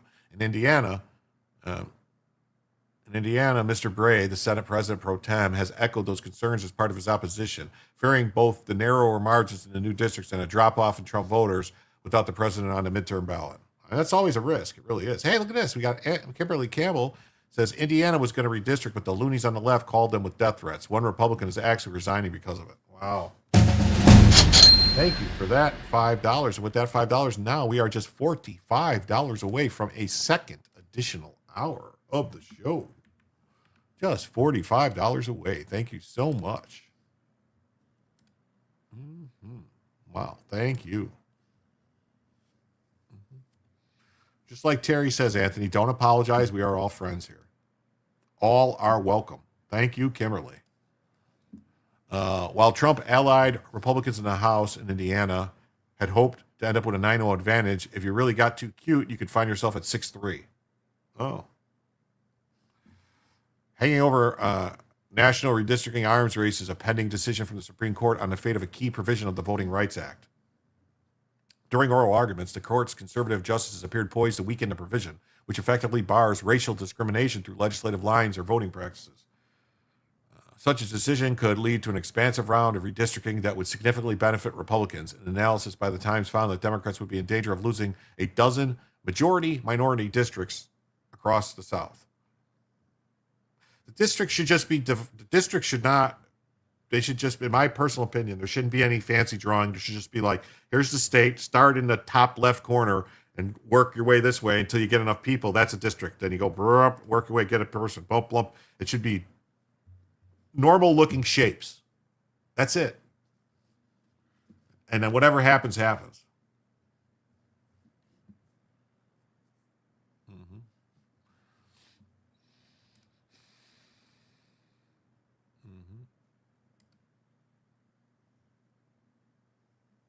And this 100% fed up. It's a site I check out. They got some good stuff. And it says Trump administration threatens to withhold federal funds to states following controversial vote. Oh, we just read that. I don't think that's actually what they said. So on to this story now. Appeals court overturns Obama judge's order blocking Trump's big, beautiful bill provision barring funding for Planned Parenthood. Yes, you heard that right, folks. The Congress passed a bill. The House, the Senate, was signed into law by Trump that said Planned Parenthood doesn't get no more money. And this judge said, oh no, Congress, you can't say where the money goes, even though the Constitution says that Congress has the power to purse and they get to decide where the money's spent. But you can't, no, because this judge likes Planned Parenthood. Planned Parenthood gives a lot of donations to Democrats. So they said, you can't do that. You can't stop the funding. How dare you stop the funding to something we like? Congress. This wasn't an executive order. This wasn't a rejiggering of anything. This was the Congress saying no more money to these people. And the fact that a judge thought it had the power to tell the Congress how to spend money should alarm everyone. I mean, really, really alarm everyone. Because it's ridiculous. It really is. That they think that they can get away with that stuff. Another win for the Trump administration. These are just stacking up these wins. I mean, they keep always the media always wants to portray it when these district court judges, especially like this judge, Talwani, Indira Talwani, foreign-born Canadian judge Talwani. The federal appeals court on Friday overturned Judge Talwani's already halted orders blocking Trump's big beautiful bill provision that barred funding for Planned Parenthood. The First Circuit Court of Appeals vacated Judge Talwani's July orders granting preliminary injunction blocking the provision. The three-judge panel unanimously overturned Talwani's orders, and that was circuit judges include Gelpi Biden, Montecalvo Biden, and Aframe Biden. So 3 Biden judges overturned the Obama judge. Huh. Did the Indiana make a backroom deal with Westmore to not redraw districts? So that's what the rumor is. That's what the rumor is that this guy, Bray, made a deal with Westmore people. There's only one Republican district in Maryland. And Maryland's already gerrymandered to the point where if they fucked around, they probably would have ended up losing stuff because they don't have, you know what I mean? There's like 40% of the people in Maryland vote for, Republican. So the fact that they only have one district out of 9 is kind of messed up to begin with. But for them to try and gerrymander, move things certain ways, they probably would have done something more fucked up and would have ended up losing some other districts. Just saying. Most judges can't read cursive, therefore they read Constitution. Yeah. You're just drunk? Oh, that's great, Karen O. Congress is royalty, so are judges. Just ask them. Just do it. Judicial doesn't have an army to enforce their whack decisions. Yeah. I agree. In September, the First Circuit lifted the injunction against the Big Beautiful Bill's ban on funding in a separate lawsuit. In July, Judge Talwani expanded a preliminary injunction and blocked Trump's Big Beautiful Bill barring funding for Planned Parenthood nationwide. Judge Talwani, an Obama appointee, previously issued a TRO and temporary block to reconciliation bill's provision barring funding for Planned Parenthood. Maryland, my Maryland, miss home. I have had a pit beef sandwich from Maryland that was pretty good with extra horseradish sauce.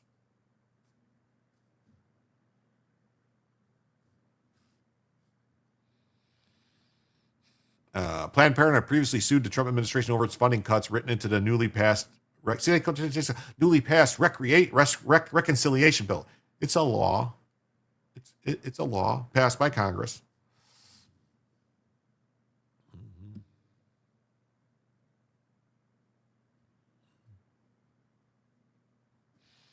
Yeah, I'm starting to get worried a little bit about Audra. She just texted you. Is everything okay? The House passed the beautiful bill earlier this month, and President Trump signed it into law on July 4th.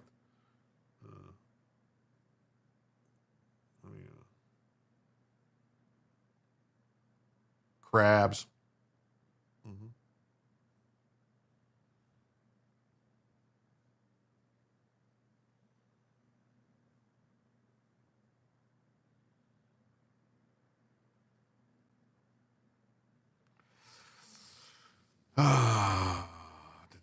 So basically, a more religious Freemason society, but it's also an international NGO like the Red Cross. Joe, earlier she said she was lurking, but that was before she heard her dog alert. Oh, she's here. Okay. I am. That was fun. I put in chat when I came back. I don't know what scared them more, the huge dog that wants to eat them or the tall redhead that wants to shoot them.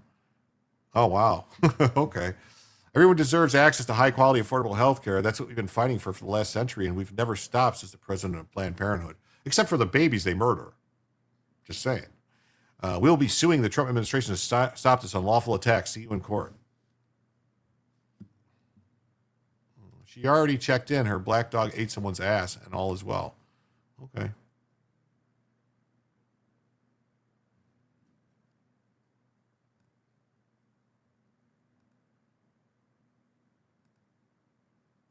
I didn't see her in the chat say that, so.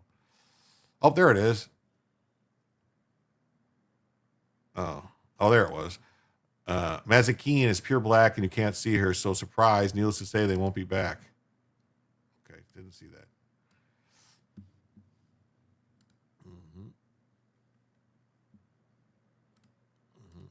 Appeals court rejects judge's attempt to block Planned Parenthood defunding. Appeals Court delivers huge pro-life win to President Trump in unanimous decision. Hey, Richard Parker says, hello.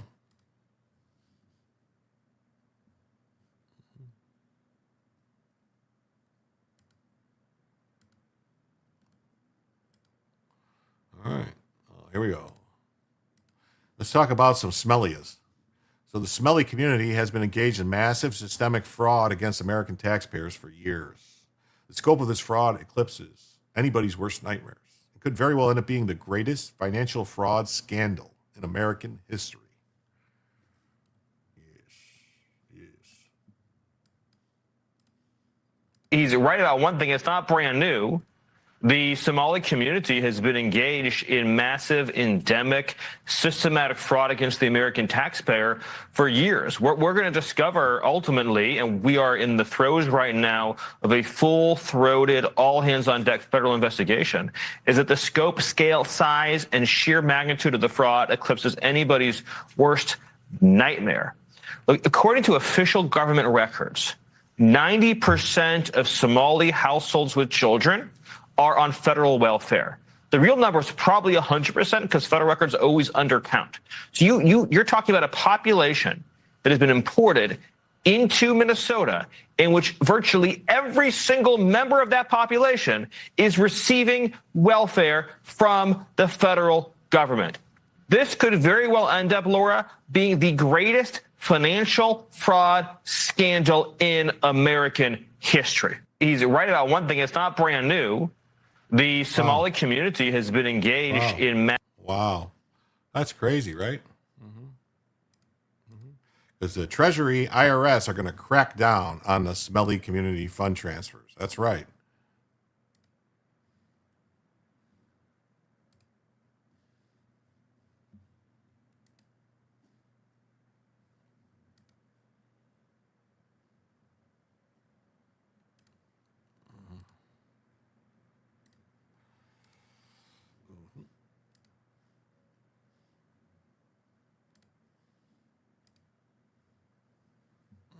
And they're going to probe the massive fraud ring of the fund transfers. Treasury Secretary Scott Bessent announced on December 12th that his agency will soon be subject to certain money transfer businesses to enhanced reporting requirements. That's right. The Wahala Halas are going to have to investigation after investigation. How about arrests? I have Maryland stones gathered from river. I believe have crab inside. Okay. I remember Jessica Buchanan, kidnapped in Somalia and rescued by Navy SEALs. They were horrific to her and her Danish co-workers. Is it just me, or does Stephen Miller and Trump have identical lip speech patterns? Both of their mouths have the same mechanics. I don't know. Karen's got crabs. Note to self, stay away from Karen. The power of the rope. Solution, all welfare recipients aren't allowed to vote till 2 years off. And so they're going to be able to enable greater scrutiny of funds going to areas of concern such as Smelia. In addition, some money transfer businesses will be receiving notices of investigations, which will include IRS review. That's right, the tax man cometh. Tax man cometh. Bessent gave the update 11 days after the Treasury Department began probing allegations that Somali welfare fraudsters in Minnesota were transferring ill-gotten gains to their native land, where terrorists allegedly take a slice of those funds. Bessent launched the probe shortly after City Journal, a publication of the Manhattan Institute for Policy Research, released an investigative report titled "The Largest Funder of Al-Shabaab is Minnesota Taxpayer." In a post on X, Bessent wrote that the egregious fraud in Minnesota has cost taxpayers hundreds of millions of dollars, including funds sent to Somalia through the money services businesses. The services function outside of formal banking networks, he explained. Under President Donald Trump's leadership, Bessent said the Treasury Department vows to continue probing this deeply disturbing scam. Multiple other federal agencies are investigating Somalis, and they're accused of welfare fraud and immigration fraud in Minnesota. Federal prosecutors began charging suspects in one of the scandals more than 3 years ago, dozens of people have already been convicted in a program designed to feed hungry children. Recent revelations about the additional Minnesota fraud sparked national attention. Presidential orders and other actions, such as the measures Besson has announced. A geographic targeting order will specify regions in which the money transfer businesses must comply with the soon-to-be-revealed requirements. Those orders are time-limited and location-specific and remain a temporary solution to the information gaps, the Treasury Department wrote in a 2024 report. So, looks like they're going to, they saw people getting away with it, how Minnesota's fraud exploded. The type of order that has been used to combat other alleged terrorist funding at the U.S.-Mexico border and elsewhere. This important tool will be used to make sure information regarding any such illicit activity is quickly reported to the Financial Crimes Enforcement Network, an arm of the Treasury Department. Besson's latest announcement said, in turn, the information will be shared with law enforcement officials. Thus, investigators will be able to develop additional leads through increased scrutiny on funds going to areas of concern, such as Somalia.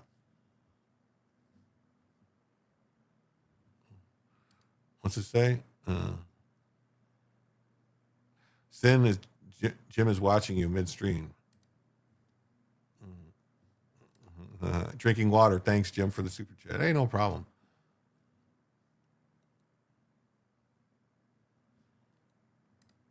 What?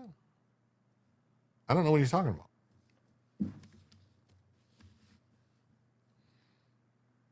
Am I going crazy? What is he talking about? I hope he wasn't. I don't know.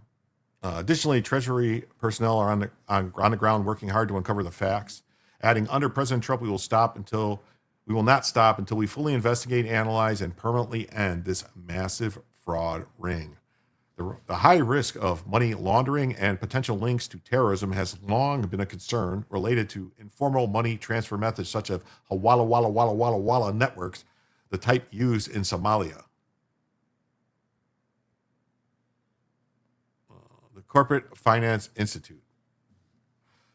No. That's from earlier tonight, Richard. So Cynic did a stream, and he had moonshine, and he put a goal up there, and he said for every $15 that he was going to take a shot of his moonshine. So I sent 100, and then I called a couple of friends, and they each sent 100, and so Cynic passed out and laid on the ground for a while and cried.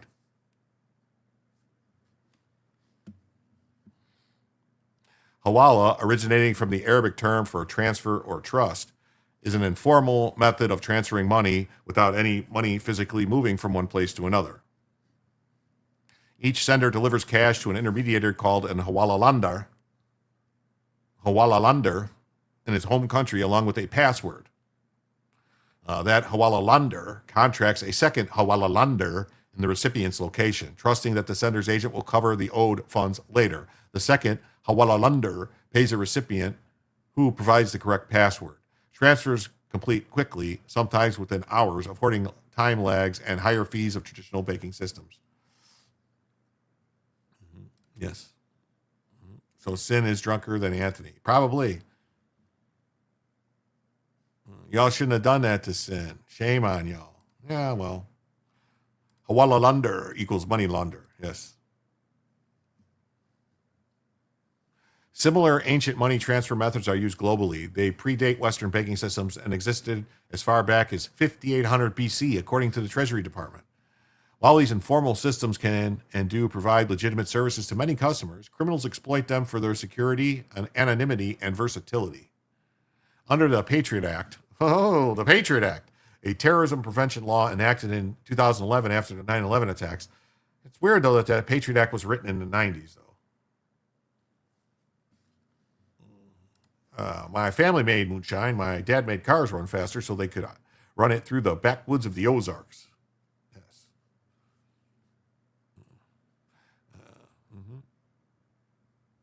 These informal networks must comply with record-keeping and reporting requirements. Violations of U.S. financial transfer laws and rules can result in criminal and civil penalties.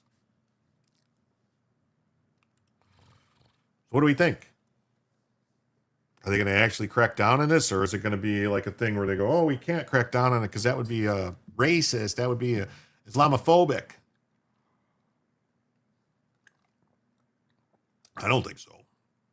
But I do think that they're going to have to crack down on it because it's not really going to be able to stop this stuff if they don't crack down on it.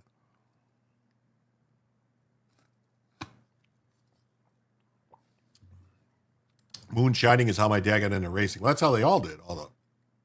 The original NASCAR was all just people running moonshine. Trump has a big heart. He's sending illegals home so they can spend Christmas with their families. Yes. Nick Shirley was at the protest in Plano today. I had a video somewhere in here of Nick Shirley in Paris or something that was just posted a couple of days ago. Hopefully I still have to drive home to keep drinking. Well, I hope so. Bootleggers. Yep, that's what they did, the bootleggers. Yeah. If they don't like Trump's tipping point is mute. Yeah. Santa Claus brought me a 5-gallon copper still with a thumper last year. Looking forward to using it. Oh, that's cool. That's good. That's really good. Let me close some tabs here.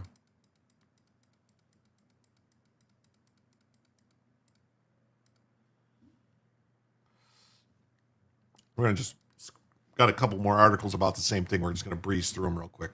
Treasury Department to target money services used by Smellies in Minnesota. They're targeting the Walla Walla services. It's a series of fraud cases, including the Feeding Our Future accused of stealing COVID-19 pandemic aid meant for school meals. And a militant group linked to Al Qaeda called Al Shabaab controls parts of Somalia. That's what they're up to. That's what they're up to. And this just says, I have known Donald Trump for 30 years. Turns up the heat on the Minnesota fraud schemes. I have talked to him at every hour of the 24-hour day. Oh, let's see. What is this? Let's see what this is. I've known Donald Trump for 30 years. In this term, recently, I have talked to him at every hour of the 24-hour day, from 12 midnight to 2 in the morning, 3 in the morning, 6 in the morning, and he's almost always awake. Sean, he'll call me, Scott, I didn't wake you, did you? No, sir. I'm always awake at 1:52 on a Tuesday. And I can tell you, we did the trip to Alaska. We did a round trip one day, and we arrived back. The rest of the cabinet, Secretary Rubio, Secretary Lutnick, and I, our batteries are out. We land at Andrews, and the president's like, oh, it's morning in Europe now. I think we had spent probably 20 hours in the air in Alaska. And he said, let's start making phone calls and call the European leaders. Yeah. So we had to sat on the tarmac for 2 more hours while he made phone calls. He never stops working for the American people. All right, and it's incredible. I want to talk about the economy. I've always been a big supply sider. Reagan cut taxes, 70 to 28%. It took a little while to get into the economic bloodstream. It always does. There is a lag period. You're more aware of this than anyone. But the net result was 21 million new jobs. He doubled revenues to the government and the longest period of peacetime economic growth. Donald Trump did it his first term. We set one record low unemployment for every demographic group in the country. He's added 2 buckets now to that economic equation of Reagan. One is he has added trillions of dollars in committed manufacturing investment money, and he's incentivizing it and putting rocket fuel into the system by the One Big Beautiful Bill, which allows, acceleration of manufacturing because you get 100% depreciation. You were talking about this yesterday. And add to that another factor, and that is energy dominance. I'll add one more. Interest rates. We're about to have a new Fed chair. I would assume our money policy changes. What does that mean for people at home that maybe still are not feeling the impact of the policies, the foundation he's laid here? Well, Sean, as I said in the cabinet meeting yesterday, I think 2026 is going to be a great year. The president set the table. He's done peace deals, trade deals, tax deals, and the economic policy is really a three-legged stool. As you said, in Trump 1.0, we had the Tax Cuts and Jobs Act. So we had tax, but this time it's also deregulation, and the amount of regulation coming off the books, I think we're going to talk about that later, is just astounding. In the U.S., that we've gotten out of the ability to make things and to do things in a productive way. And then the third part is trade, and these trade deals, they are bringing in the trillions of dollars and opening up markets for U.S. companies, bringing manufacturing back to the U.S. All right. Manufacturing is automobiles, That's what we need. pharmaceuticals. Yes, we need all that stuff to come back to the U.S.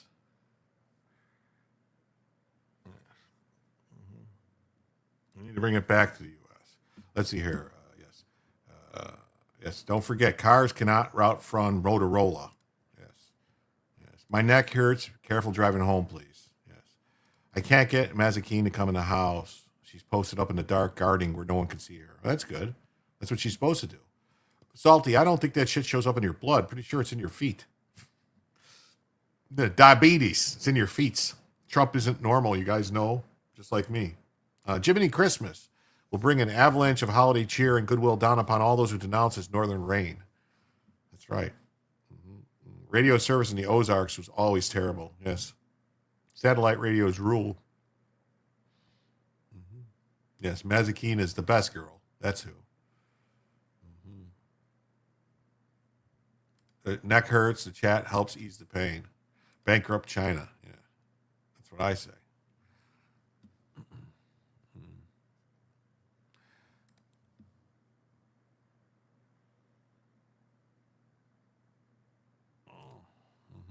So the Treasury Department's rolling out geographic targeting and other focused money services, which are understood as a financial operation that grant money transfers to terrorists. That's what we want to get rid of. So yeah. So, all right.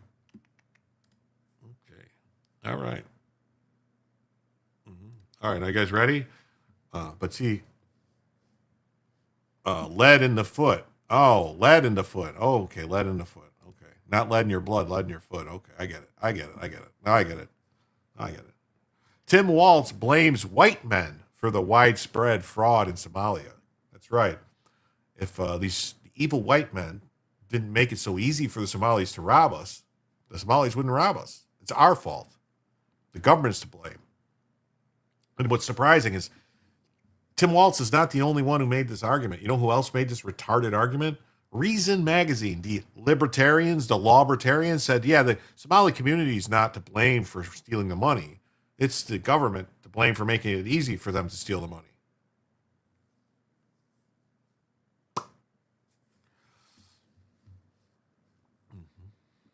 Minnesota governor and failed vice presidential candidate Tim Walz blamed white men for the widespread fraud in the Somali community. All of them Somali white men. And it was recently revealed that Walz and the Democrats allowed $1 billion to be taken from a place largely through Somali community in Minnesota. The massive scandal happened on Tim Walz's watch, and the GOP-led oversight committee is conducting an investigation into the Somali community fraud ring. Some reports suggest the fraud may exceed $8 billion with a B, dollars. A reporter asked Walz about the rampant fraud.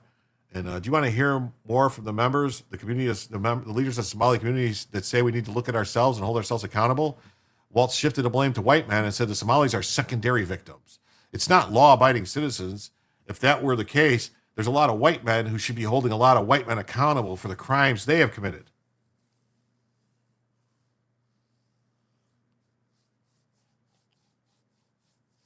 Wow.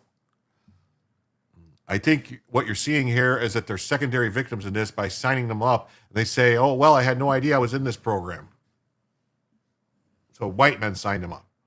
Each community got this in their own midst, but to blame them and say that they should have been responsible for stopping it, I think that's a pretty hard reach. But no, I think this idea that the Somali community is to blame for this because they didn't do more, I think that's how we got into this. What?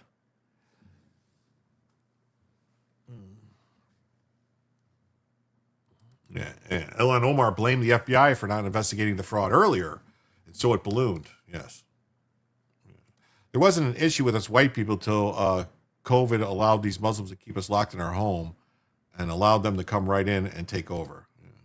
Kimmy Hunt says, I am fine with blaming white men. Sounds like Tim Walz is foolishly indicting himself. Tim Walz goes to jail first. Good thing I'm not white. The Somalis are the victims. Got it? Watch. Watch what? Why do you do that? Watch. And then you don't have the thing there. What is wrong with you? You say watch, and then you don't have a thing for me to watch. What is wrong with you people? And then Minnesota gets new fraud czar amid Somali welfare scandal. Wow. Let me see. Hold on. I'm going to find Tim Walz's statements.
There we go. There we go. I got it. Sorry. There we go. Same video. Tampon Tim tells reporters Somalis are not responsible for the massive fraud scandal, and in fact, the victims. It's white men. Do you want to hear more from members and leaders from the Somali community to say, we need to look at ourselves, we need to hold our own neighbors accountable, because look at the damage that this has done to our community. What do you want to hear more from, instead of just saying, don't blame us? Do you want to see more ownership and oversight from within the Somali? Look, it's not law-abiding citizens. If that were the case, there's a lot of white men should be holding a lot of white men accountable for the crimes that they have committed. I think for the community to maybe educate their population, because I think what you're seeing here is there's secondary victims in this, that there's providers inside the community that are then victimizing the community themselves by signing them up, because when we're going to some of these people, they're like, I had no idea I was in this program. So I think it's asking us then, for every crime, which of course the majority being committed by white men, asking us to do more about that. I think it's crime in the majority being committed by white men, he says. Really? Now you people have been watching the show, and you see the fucking crime stats, and you see what race they say these people are. Come on.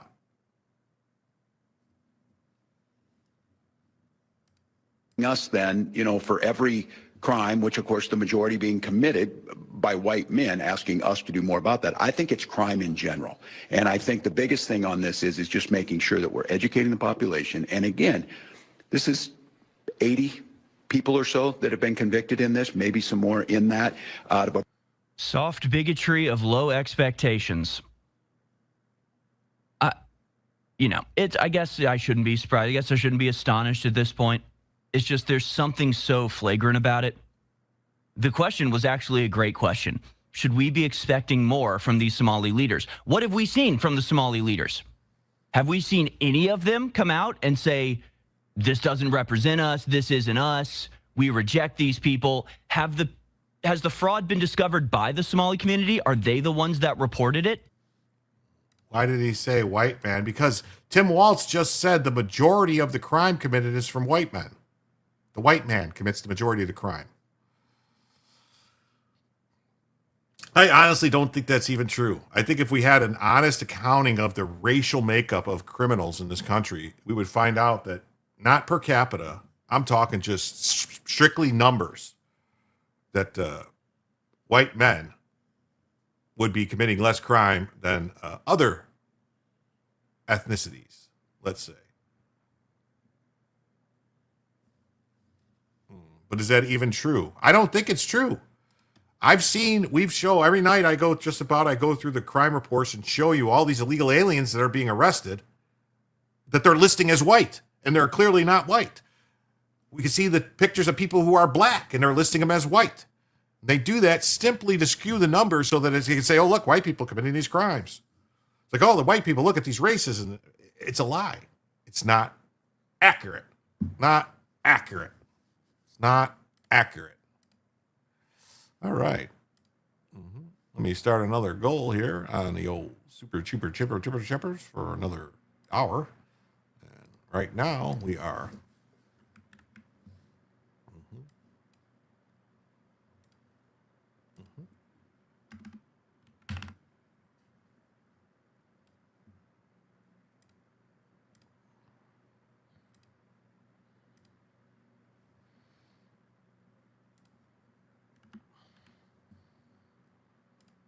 Okay, there we go.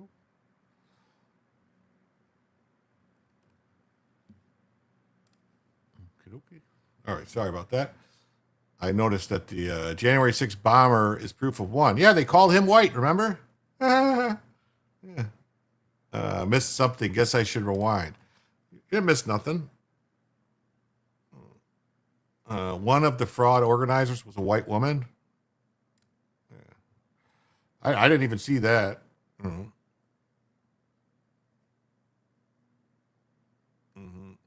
Colors being called white in the news and some stats psychotic. Yes, it is.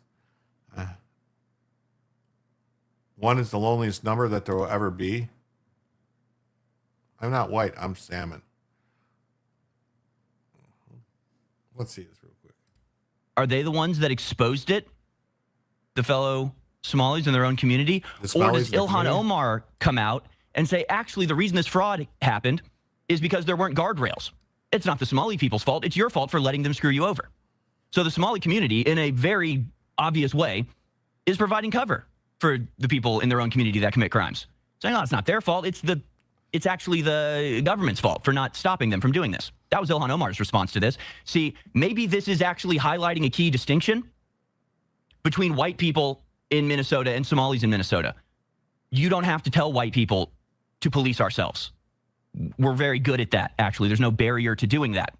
There's not examples that you can point to of white people covering up for other white people because they're white. That doesn't happen, actually. It does happen in the Somali community. We're not talking about all crime. We're talking about the extensive, coordinated fraud carried out expressly by the Somali community. That's what we're talking about. How do we deal with that? He's like, well, white people commit crimes too. Okay. We'll talk about that later. We're talking about the Somali crime right now. What does the Somali community have to do to stop the crime that's coming out of their own community? Tim Walz says, no obligations. How dare you, white people commit crimes too? Great. You find me a community of white people who are bilking a Somali government out of millions of dollars and covering up for it and sending the money back to America, and we'll talk about that then, Tim. Again, in any other situation with any other group of people, it is so mind-blowingly insane what these people think. It's truly, it just leaves me speechless. Whatever the future may hold. Oh, yeah. But I'll have to say, Alex Jones is great about he's never, ever, ever, ever, ever going to strike anybody for playing in his stuff. And then, like Greg says, that mean is the average, median is the middle, and mode is most common. Walz tries to pander to the ignorant. Yes, Zimmerman was a white Hispanic. Never forgot. For all the ladies out there, tampons are amazing for entry wounds. Well, you might need to apply a pad to the exit wound. What's with the numbers? I don't know what you mean. The numbers on the names? Is that what you're talking about? That's YouTube. That's all YouTube's doing. That's all YouTube's doing. They always deflect. So basically, it's the washer's fault. It was her fault. I raped her. She was wearing a miniskirt. There's supposed to be guardrails and rules when receiving help. I was once told years ago I was the wrong color to get help from the United Way to pay my power bill. She said it to my face. Anthony, I hope I never have to use that advice, though it does make sense. I don't know about all that. I see white people every night here and they are not good at self-control. You got me, Joe. You got me. Multiple people in DHS found the fraud and reported it, but Walsh ignored it. The DHS whistleblowers were harassed and told to shut up. Correct. Teach sheeple truth. Trying. Finally, my birthday is over. Hood riddance to it. You're going to go to the hood for the riddance? Years of donating $50 a week to them. I need help, and I'm the wrong color. Oh, my God. Let me be clear. Demon rats always follow it by obfuscation, deflection, omission of facts, and lies. And that mentality reminds me of the guy from south of the border who taught people how to squat and also how to bilk the government out of money. He called Americans stupid for not knowing how to do it. Oh, yeah, that guy that they went and then he cried when they got him, right? Joe says, we got issued tampons for our first aid kit. Did you? Good riddance. Soldier of Providence, I hope you haven't forgotten about me. No one's forgotten about you. Why would we forget about you, Anthony? We're never... I'm curious about the banks that sent out some red flags. I'm pretty sure the U.S. doesn't pay in cash. There's been reports of TSA stopping Somalis with millions of dollars in cash leaving the country, and nobody said a fucking word. They just let them go. And they go, oh, they're going to Somalia. It's fine. They have to bring the cash because the banks are all fucked up there. This is part of the Hawala Walla network. Yeah. You ask for them in the mail. All these crimes and no one ever goes to jail. Yes. He cried and blew snot bubbles.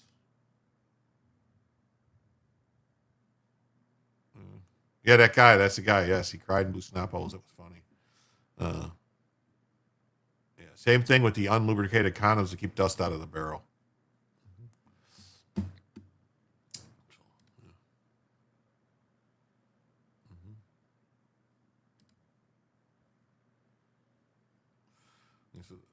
So this is this news czar. So Tim Walz is, he's on Friday. He named Tim O'Malley the state's director of program integrity, tapping the judge and former superintendent of the Bureau of Criminal Apprehension to root out fraud in the government. Yeah, color is not an issue. Truth is. Yes.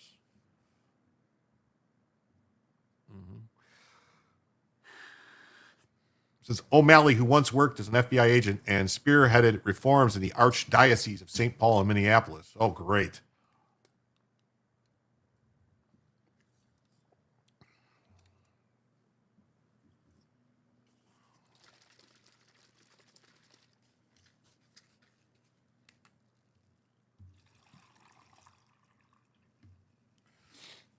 And Joe says that he had a Haji make him a cover for his M4. They let him assign a white guy to that position? Yeah, right?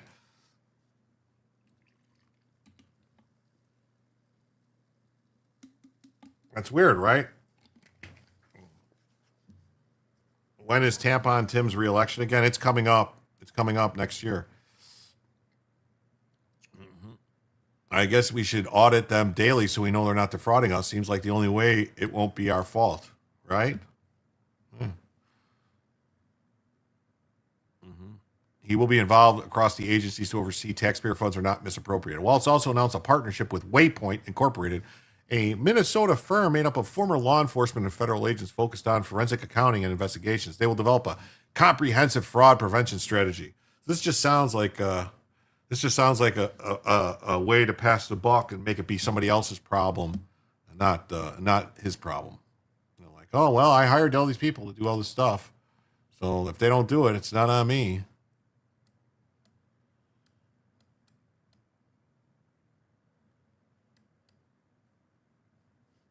That's what it sounds like to me. Bella, please. I got it. I now use the cover for my AR. Awesome.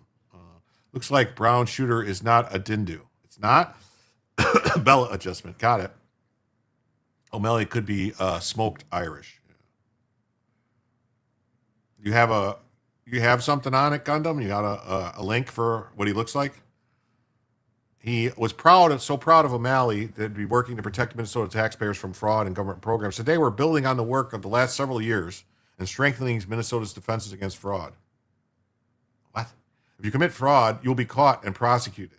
Yeah, and then the judges will let him go. O'Malley said he's not been appointed to serve the governor or any individual or political party. So that means he has been. I'm here to serve the people of Minnesota. No one has any tolerance for fraud. The issue must be addressed aggressively. Minnesotans must have trust in our public institutions.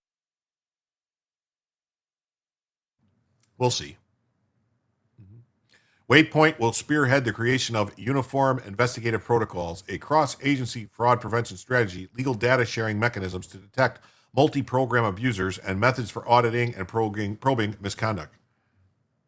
Say crappy video is back, but he looks down and exposes his neck. The fuck is a Dindu? He didn't do nothing. He didn't do nothing. My boy didn't do nothing. Get it? Same thing with the smaller arms. Okay. One size fits all. Yeah. Oh, thank you. I'll pull it up.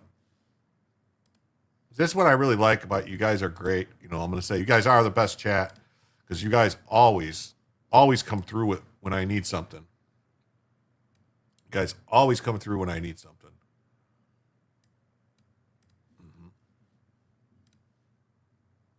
Fraud is not just financial loss. It disrupts lives, harms families, and undermines confidence in the programs Minnesotans rely on. Our financial crimes and fraud section is focused on working with local, state, and federal partners on criminal investigations that hold offenders accountable.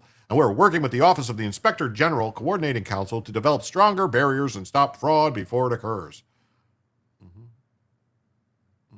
That's not what she said. Good night, Terry. Sleep well. Good night, Terry. Oh, good night, good people. Good night, Terry. Thank you for stopping by. It's always a great night when Terry's here. We're a good chat, but we're broke. No, you guys are doing just fine. Everybody's great. It's Christmas time. It's holiday season. Everybody's a little broke during holiday season. You know. Here. Sworn allegiance is mandatory. But don't they consider the Smellies to be Minnesotans? Yeah, well.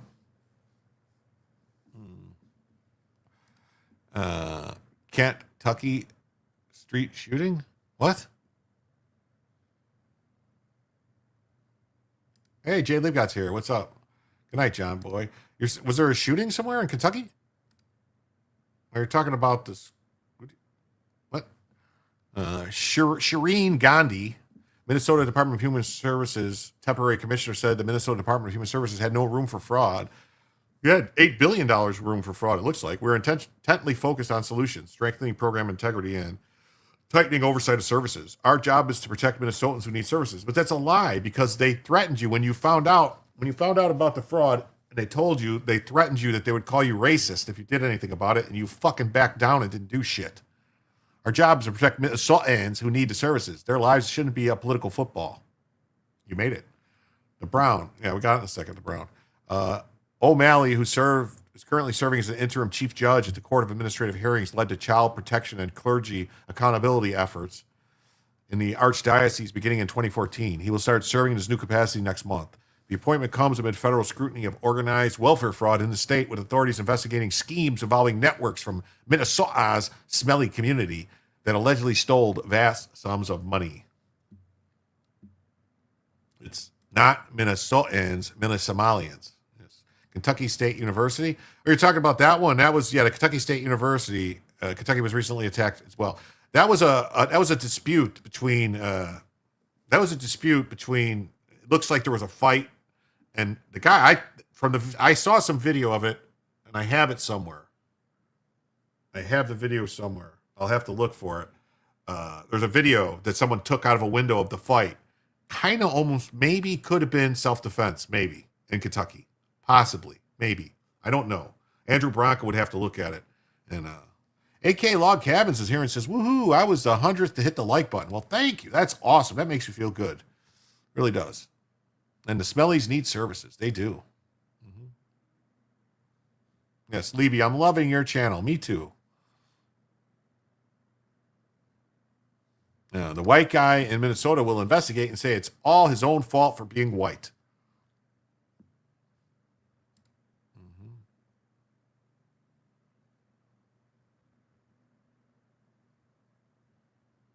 They need to go back to Smellia. Yeah. So they need to go.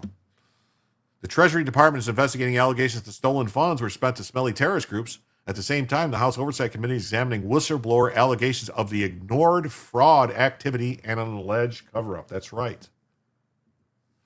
They ignored it, and then they covered it up. Meanwhile, U.S. Immigration and Customs Enforcement, ICE, baby, has been ramping up activities in Minneapolis, St. Paul, Twin Cities region.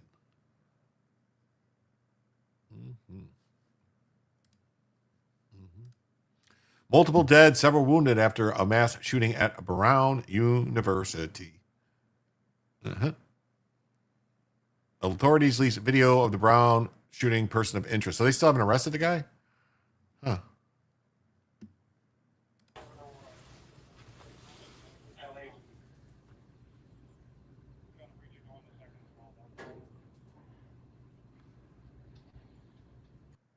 Huh.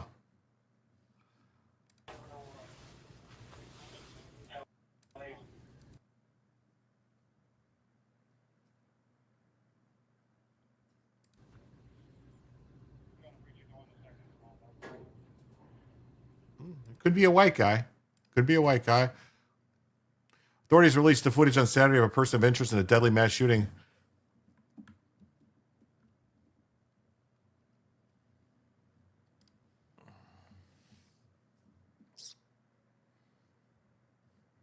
Waltz already said it's the white man's fault and that we shouldn't expect him to obey our laws. Yes, that's terrible. Spuds comes in with a gifted membership. Thank you, Spuds. Let's see who got that gifted membership from Spuds. It says Salty C 411 received a gifted membership from Spuds. Neck looks white. It does. J6 bomber video. It's a cell phone video of a camera broadcast. Yeah. Thank you so much, Spuds. Salty C got that gifted membership. And with that, now, folks, we are just $39 away from a second additional hour of the show. And it's a really good show.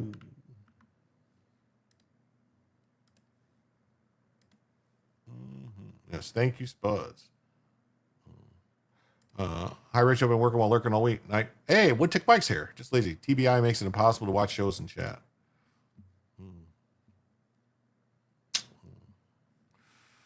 Nearly a dozen Brown shooters were shot. Nearly a dozen Brown students were shot. So they only shout the Brown students, not the white ones. An unidentified gunman who appeared to be in his 30s killed 2 Brown University students and wounded 9 others. They finally released pictures just of the back of him. And he's either a white guy or he had some kind of a hoodie thing on that made it look white on his neck. Video footage shows a man leaving the building dressed in black. Officials confirmed the shooting happened inside a classroom. Providence mayor said there's no ongoing threat and you can safely go to church in the morning. Well, if this guy's still running around and they haven't caught him, kind of to me implies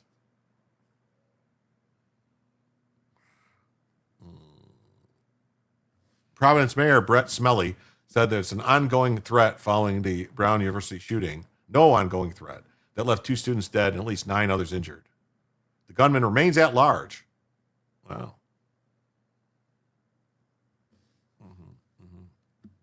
I can't believe someone used a gun in a gun-free zone. Inconceivable. Inconceivable. It's the school's name, Brown University. Oh, okay. I thought they were saying the students. I know that. It was a joke. Saying Brown University students. Get it? They didn't shoot the white ones. It was a joke. It's a white transformer. I still want to know why these people were in classroom on a weekend. How did they decide he was in his 30s?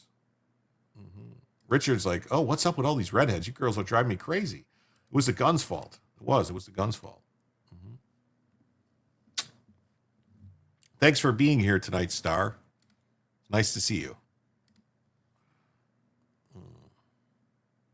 Finals. They were doing finals. In the hours that have eclipsed since the initial shooting, we've received no additional credible information that there was any specific ongoing threat from this individual. And so we do not believe these events need to be canceled. And we do believe we can safely go to church in the morning.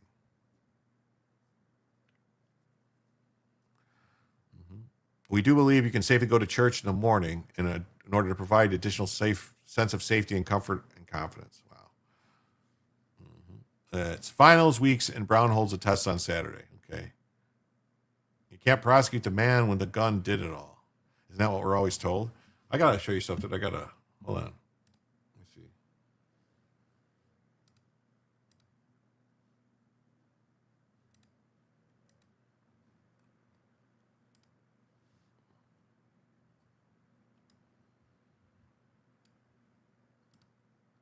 What do you guys think this guy's rap name should be?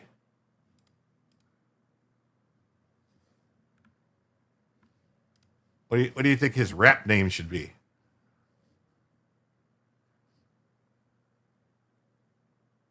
Looks like he's got shit stains on his drawers. So it would have to be something with that. I don't know. Skid mark. Yeah.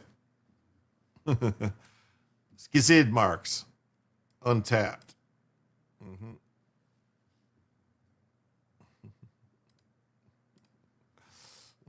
Little stain. Mm-hmm. Mm. Come on, Jim. Did you have to show skids on here? Well, I thought this was funny. We were talking about the pictures of the guy. He's all in black and it's a white. So maybe the neck we saw was actually a white T-shirt. That's all. Mm-hmm. That's all. That's all I was going to say about that.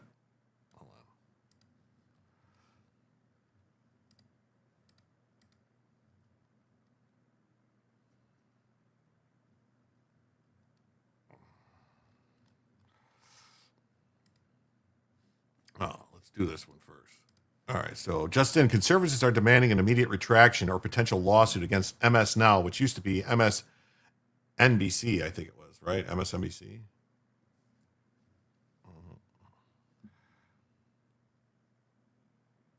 Well, it did fit, unlike his pants. Yes.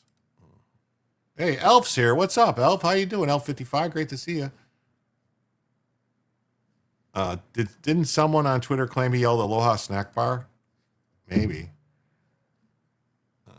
Conservatives, they want a lawsuit against MS Now for their legal reporter claiming that President Trump was pictured with minors or survivors of Epstein. Democrats redacted their faces, the faces of adult models, and the photos were already publicly available and released previously. This is the Epstein hoax Trump was talking about. These are vile people who don't give a crap about victims. The cop in briefing sounded exasperated that no other video was coming to them. I think the shooter is someone that flunked the class. Yeah, MSDNC. Yeah. Boomer adjacent, so my memory ain't firing on all cylinders, but didn't Kane use a pew-pew to slay bro Abel? Hey, you're welcome, Elf. Great to see you, though. Listen to these people. Listen to this crap. They need to be sued. But Anna, one thing that stands out to me is the people whose faces are not redacted as compared with images where we can see that the women have faces that are redacted or blurred out. That suggests to me that either the estate and or the committee believe that some of these women are either minors and or survivors of Jeffrey Epstein and Ghislaine Maxwell. But Anna, one thing that stands out. They blurred the pictures out. They did. MSDNC, MS Now blurred the photos, put the black spots. The photos are on Twitter. Everyone can see them. This is gaslighting retarded shit, man. This is bad. Yeah. I've seen that picture of Trump with all the women before like 20 years ago. Yeah. That was a picture from like a pageant or something that he was at. That's a newspaper clipping from a beauty pageant. Yeah, these people are ridiculous. Mama Pillow says, from what I remember of college, engineering students were sometimes wound a bit tight. The classes were tough, mentally demanding, a lot of stress. Looks like the Miss America pageant or Miss Universe. Yeah, it's from a newspaper.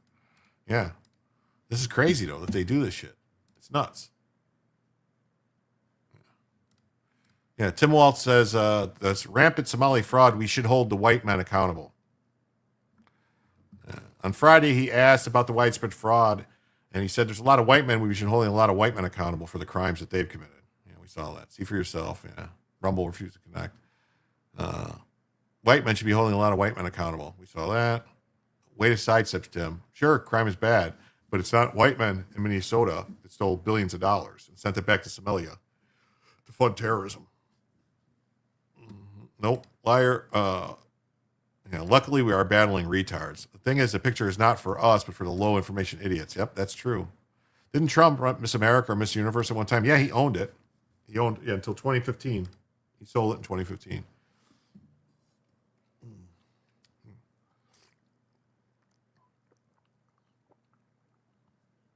Sorry, my throat's dry.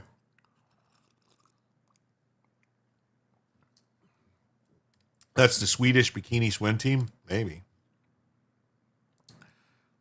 That said, perhaps it's time we give white man Tim Walz's wish and hold him accountable for the role he played in the giant Somalian fraud scandal. Stephen Miller also gave a great response. You can watch right here. Oh. Wait, we might have seen it. We'll play it again.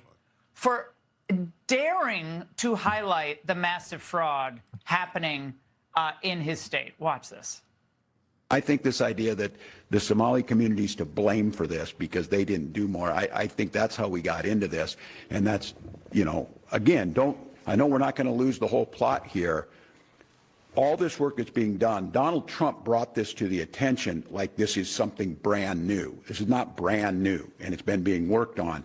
But he made it white hot, and it's Trump's fault. Stephen, it's the president's fault that the Somalis stole $1 billion in counting. Yeah, so it's obviously on your heads. Well, he's right about one thing. It's not brand new.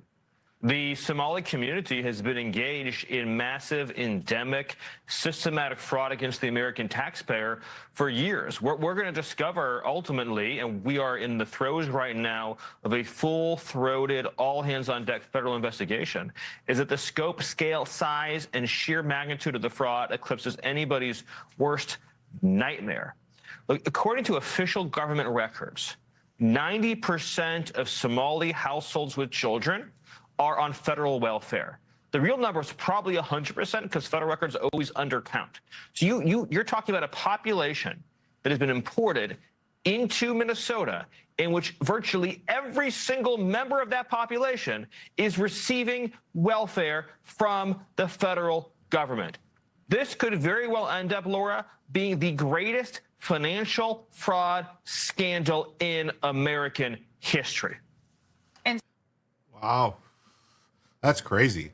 He made it white. Yeah, he said it. Tim Walz said he made it white. And their average IQs is less than 70. I think it's less than 65. That so many will believe the faces were blurred because they're minors, because they're not. People won't do research. They just believe the headline saying it's true is enough. It's crazy. Yes, he's playing the blame game. Good God, he really is a retard. It's the same with the Haitians. Yes, it is.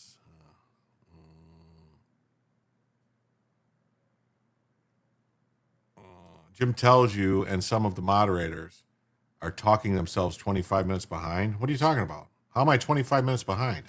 I'm live. How can I be 25 minutes behind? The number one Somali fraud. The number two is the BLM, big luxurious mansions. Yes, it is. My question is, how much of the compromising position is the rest of the 95,000 pictures put this Bill Clinton, Bill Gates, Obama, well, Woody Allen, and a bunch of other people. And Bill Gates.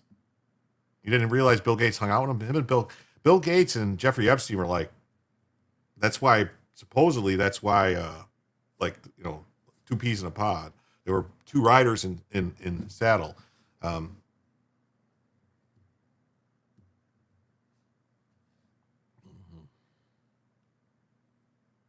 list is super long, and many famous are on the flight logs. You may be able to look up the flight logs. Yeah. His wife took half and left him over that shit. That's what a lot of people think is his wife found out what was going on, and that's why he just gave her the money and said, okay, go ahead. Choosy is hanging out in the future. Yeah. Bill Gates' wife divorced him because she didn't like him hanging out with Epstein. Yeah.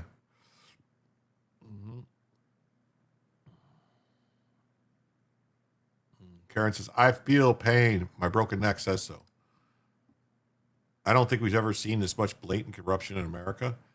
I mean, I don't know. I mean, if you look back, honestly, if you look back to like the turn of the turn of the century, like not this century, but the previous one, end of the 1800s, beginning of the 1900s, there was a lot of corruption and graft stuff going on. I mean, there was a lot. It was everywhere. It was rampant. Everywhere.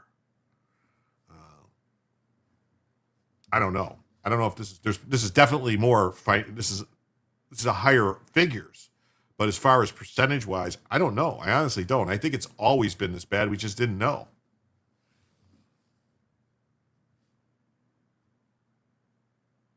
And Trump kept telling them to leave it alone, but no. If so, why'd she wait until 2 years ago to divorce him? It wasn't 2 years. I thought it was when he got arrested again and it came out, all this stuff. I thought that's what it was. I thought it was 2019 or whatever. Turns out we aren't broke. Everyone is just stealing. Yeah, the U.S. ain't broke. We got plenty of money. It's just being stolen. As you know, I'm not full black pill yet. I'm like gray. I give this country 20 years max. I feel bad for my kids because my time was awesome and theirs won't be. These Dems are looking more like Romulans every day. Yeah, it's like J.P. Morgan all over again. People like him were behind the revival of the Jesuit order in 1913 and also funded the Nazis. Hello, Karen. So there's that. Wow.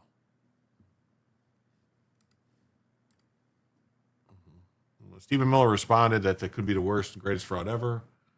According to the federal government, 90% of them receive welfare. Wow. Your thoughts? Wow, cool. All right.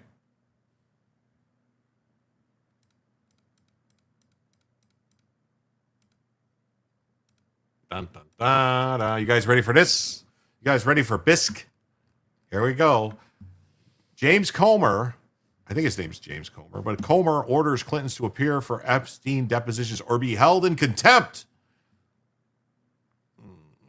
Contempt. Salty C says, my father, was born in 1917, mother 1926. They constantly said the government is crooked and they are stealing our money.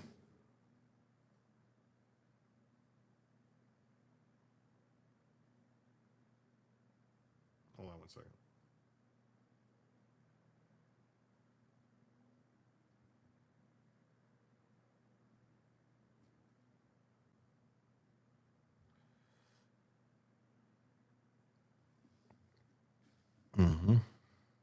I agree. I want all my money back. The Romulans make a mighty good ale.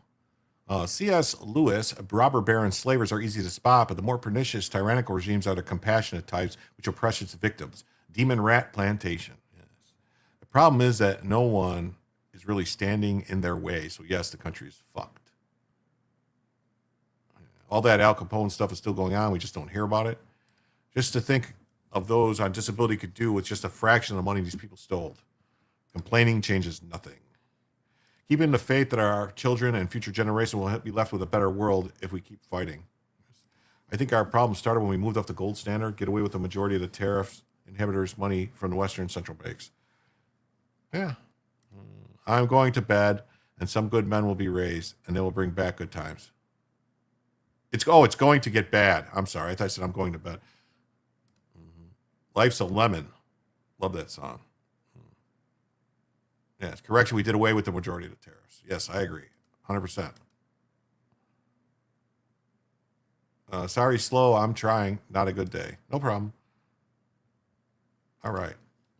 So the Clintons are going to be held in contempt, it sounds like. One could only hope.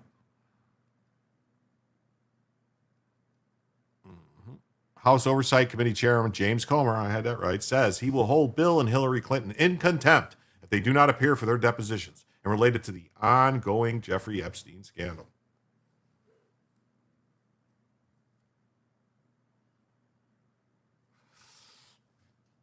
Convicted sex offender Jeffrey Epstein allegedly died under suspicious circumstances. Well, it was suspicious circumstances, but it's still not, did he die or is he, I don't know. Yeah, whoopee, more strongly worded letters, feckless Republicans. Yeah, but evidence, including victim testimony, has pointed to numerous big-name politicians and celebrities having used Epstein's perverted services. One of the names most constantly recurring has been that of former President Bill Clinton, who, of course, has his own disturbing track record of rape. Both Bill and his ever-loathsome wife, Hillary, are now required to appear before Congress related to the Epstein investigation. Comer released a December 12th statement. It has been more than 4 months since Bill and Hillary Clinton were subpoenaed to sit for depositions related to our investigation into Jeffrey Epstein and Ghislaine Maxwell's horrific crimes, he explained. The chairman emphasized throughout that time that former president and former secretary of state have delayed, obstructed, and largely ignored the committee's staff's efforts to schedule their testimony. If the Clintons fail to appear for their depositions next week or schedule a date for early January, the Oversight Committee will begin contempt of Congress proceedings to hold them accountable. If they are held in contempt, then what? Another strongly worded letter? Well, that would be up to Pam Bondi and the DOJ, because when Bannon and Navarro and who else?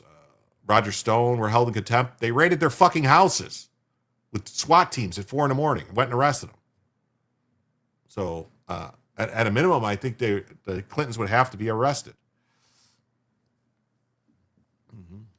The Clintons have been getting away with murder, maybe literally, for so many years. They clearly think they're above the law. Bill Clinton survived impeachment while president, and Hillary Clinton's one major consequence from the Russia collusion hoax, the email server scandal, and the Benghazi debacle was that the U.S. voters didn't elect her president. So the Clintons have become complacent about defying justice.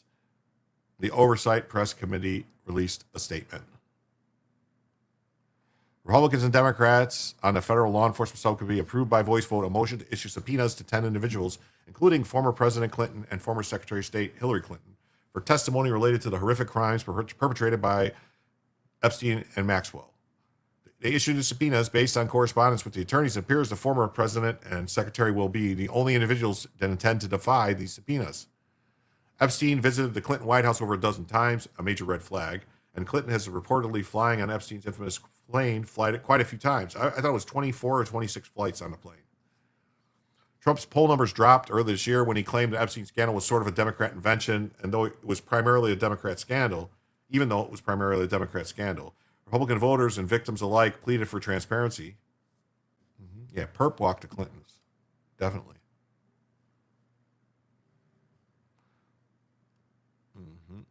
The Trump administration responded to the grassroots request by moving to have Maxwell and Epstein's grand jury docs unsealed. Trump also signed a bill in November that mandated the DOJ release all the relevant documentation. A judge ordered this week that the grand jury records for Epstein's 2019 case can be unsealed. One hopes that Comer follows through in holding the Clintons accountable. That's all we can hope for, right? That's all we can hope for, that they'll hold them accountable.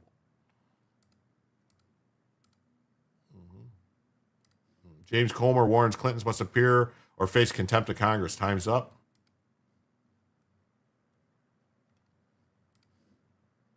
Republican House leaders begin contempt proceedings against Bill and Hillary Clinton.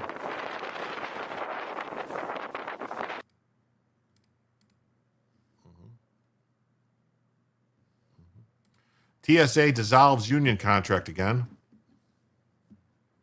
The case has to be brought in D.C. and no Democrat will be convicted. Yeah, that's the problem. They probably wouldn't even be able to get an indictment, but I don't know if they need an indictment, if it's a referral, if it's a contempt thing like that. I don't think they need, it's a paper crime, so I don't know if they need to get an indictment.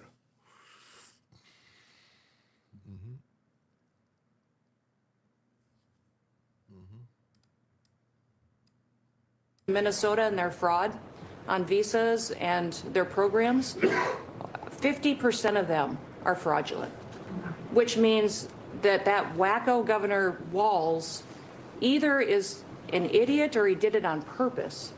And I think he's both, sir. He brought people in there illegally that never should have been in this country, said they were somebody that they're not. They said they were married to somebody who was their brother or somebody else. Fraudulent visa applications, signed up for government programs, took hundreds of billions of dollars from the taxpayers, and we're going to remove them and we're going to get our money back. And we're going to, this next year, make sure that we only put people in leadership positions in this country that love this country and have its back. Well, that's cool.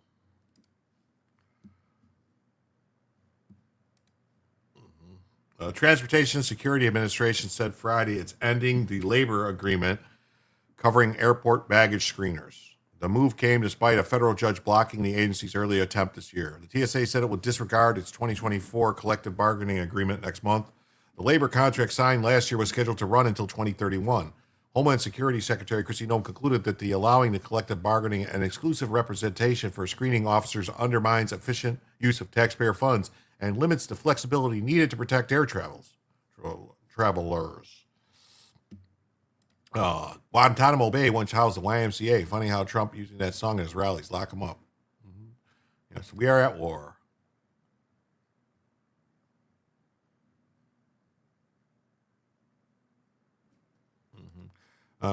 Here I'll prove a point. There was a base commander at Fort McCoy, Wisconsin, that said shit about Trump. Do you think she was relieved or still in her position? Spoiler, she's still there. Yeah. That's on Pete Hegseth. If crime touched Florida, it could be brought there, otherwise D.C. Yeah. The agency said it's no longer going to use its payroll system to deduct union dues. The AF of GE denounced the move, vowing to sue the American Federation of Government Employees. There should be no government employee unions. It's a ridiculous thing. Merely 30 days ago, Secretary Noem celebrated TSA officers for their dedication during the longest government shutdown. Yeah. And today she's announcing a lump of coal right on the time for the holidays, and she's stripping these same officers of their union rights. Do they really need unions? No. Secretary Noem's decision to rip up the union contract for 47,000 TSA officers is an illegal act of retaliatory union busting that should cause concern for every person who steps foot in an airport. In March, the Department of Homeland Security announced it would do away with the 2024 contract, but the AFGE sued, arguing DHS was retaliating against the union's other lawsuits against the Trump administration. DHS said the change was to remove bureaucratic hurdles that will strengthen workforce agility, enhance productivity and resiliency while jump-starting innovation. In a statement, DHS said there were more TS employees focused on union work than on screening passengers. DHS said there was more TSA employees focused on union work than on screening passengers. No workers would be fired as a result of the change, DHS says. Although the litigation is still pending, a federal judge halted DHS and TSA from implementing the proposed rollback in June, preventing the agencies from moving forward while the legal challenges play out.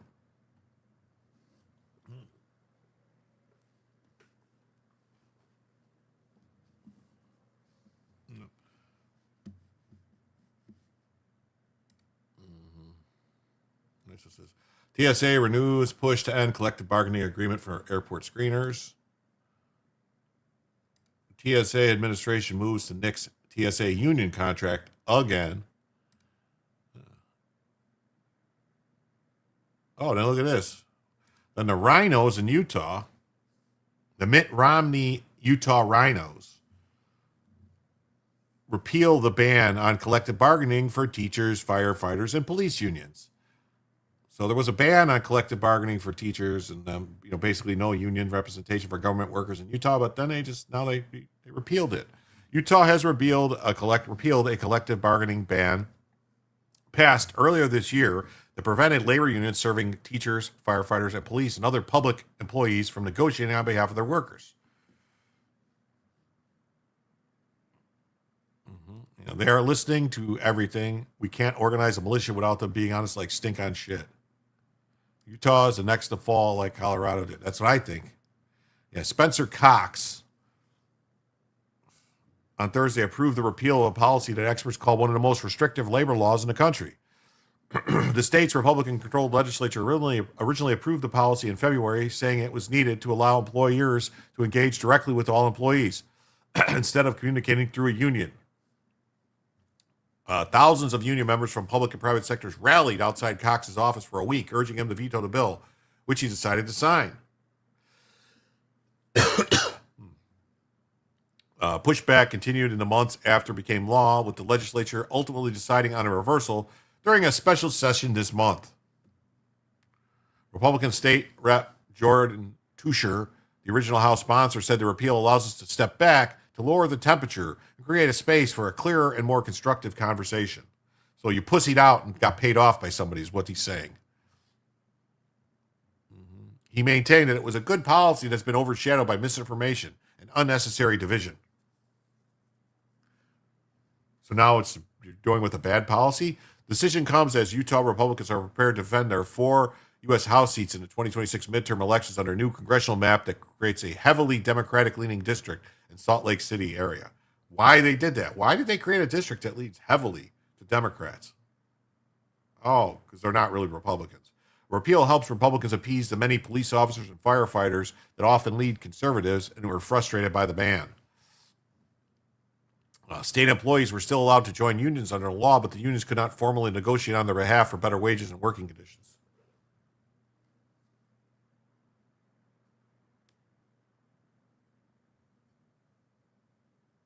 What was that? My phone just beeped. I'm sorry. Many public educators, the state's foremost frequent users of collective bargaining, viewed the policy as a way for Republicans to weaken teachers' union and clear a path for their own education agenda. Whose agenda is supposed to be followed if it's not the people elected by the people? The people elect the people, not the teachers' unions. Democrats only vote for Democrats. Republicans will vote Trump for president and for a Dem governor and a representative. Then we complain when things are fucked. Yeah, can't make this shit up. I lived down the road from Romney in Utah. He would walk down Main Street like an arrogant asshole that he is. He is such a rhino. Yeah, it's crazy. Teachers' unions have been outspoken opponents of Republicans. You don't have to even put policies in Utah, just of Republicans. And they have sought to eliminate diversity, equity, and inclusion, expand school choice vouchers, and restrict transgender bathroom use and public sports participation. Union leaders celebrated the repeal and the work of their members who rallied opposition of the law. Randy Weingarten. So you're doing something that Randy Weingarten likes, and you call yourself a Republican, you're a piece of shit. The AFT and Brad Assay, the Utah chapter, called the repeal a historic step in the right direction for return, respect, and dignity for the workers of Utah. Schungbaum.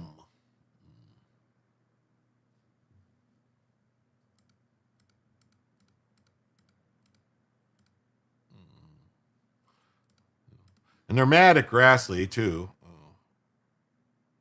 Grassley built a reputation for government oversight. Has he abandoned it under Trump? Oh, Grassley should be doing things to attack Trump. They're mad at the Republican head of the oversight committee in or whatever in the Senate for not the head of the Judiciary Committee not attacking Trump. Trump's top law enforcement officials were firing and forcing out waves of Justice Department veterans. Grassley denounced a political infection that had poisoned FBI leadership. The Iowa Republican has not criticized Kash Patel or Pam Bondi. In the July statement, he directed his ire at the FBI's extreme lack of effort in investigating Hillary Clinton's use of a private email server a decade ago. Oh, yeah. Trump loyalists have roiled at the Justice Department shattering norms. They're roiled the Justice Department, shattering norms and leading to a mass exit of veteran officials. Good. But the 92-year-old chairman of the Senate Judiciary Committee has remained focused on the past. Critics say Grassley's reluctance to challenge the Trump administration has even extended to the defining issue, his support for whistleblowers making claims of fraud, waste, and abuse. So they're claiming fraud, waste, and abuse in the Trump administration, who's done everything. They brought in Doge to get rid of it all. And they fought Doge every step of the way and sued. But now somehow, in an interview, Grassley insisted he has not abandoned his oversight role. He said he felt compelled to investigate issues under earlier presidents to avoid a repeat of what he described as politically motivated prosecutions carried out against Trump and his allies. Well, there you go.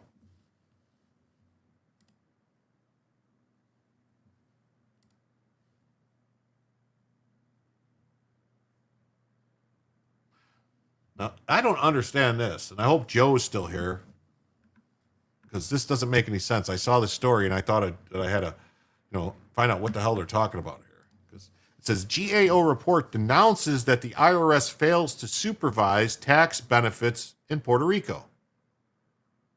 Isn't Puerto Rico part of the U.S.? I mean, it's a territory, but the Democrat congressman calls to reform the system and protect the country's income. Cannot wait to hear Order 66. Until then, I'm Team Comet Strike. You're here. Good.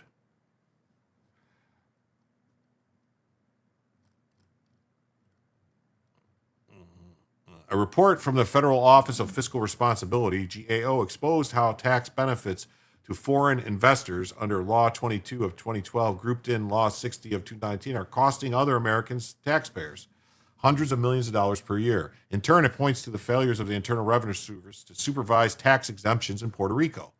The document was released by Congresswoman Jared Huffman. Jared Huffman is a congresswoman? Jared is a man. Okay. Democrat minority in the House Natural Resources Committee, and Representative Nadia Velasquez, Alexandria Ocasio-Cortez, and Richie Torres. The GAO report maintains that there is little evidence that these incentives are generating economic benefits for Puerto Rican citizens. Yeah, meanwhile, Grassley obstructs Trump's nominees in the Senate. Puerto Ricans pay taxes, but the IRS is a clusterfuck in the island. Okay. Hey, KPT's here. What's up? Great to see you. In 2021, the last year for which the GAO obtained complete data, there was approximately 2,200 beneficiaries of tax incentives for investors residing in Puerto Rico. The GAO analysis confirmed a marked decrease in the average taxable income at the federal level and in the federal taxes that this population paid in the period between 5 years before and 5 years after the transfer to Puerto Rico. The GAO analysis found that the decrease in federal tax revenue could amount to hundreds of millions of dollars per year, details the document that lists the study's main finding.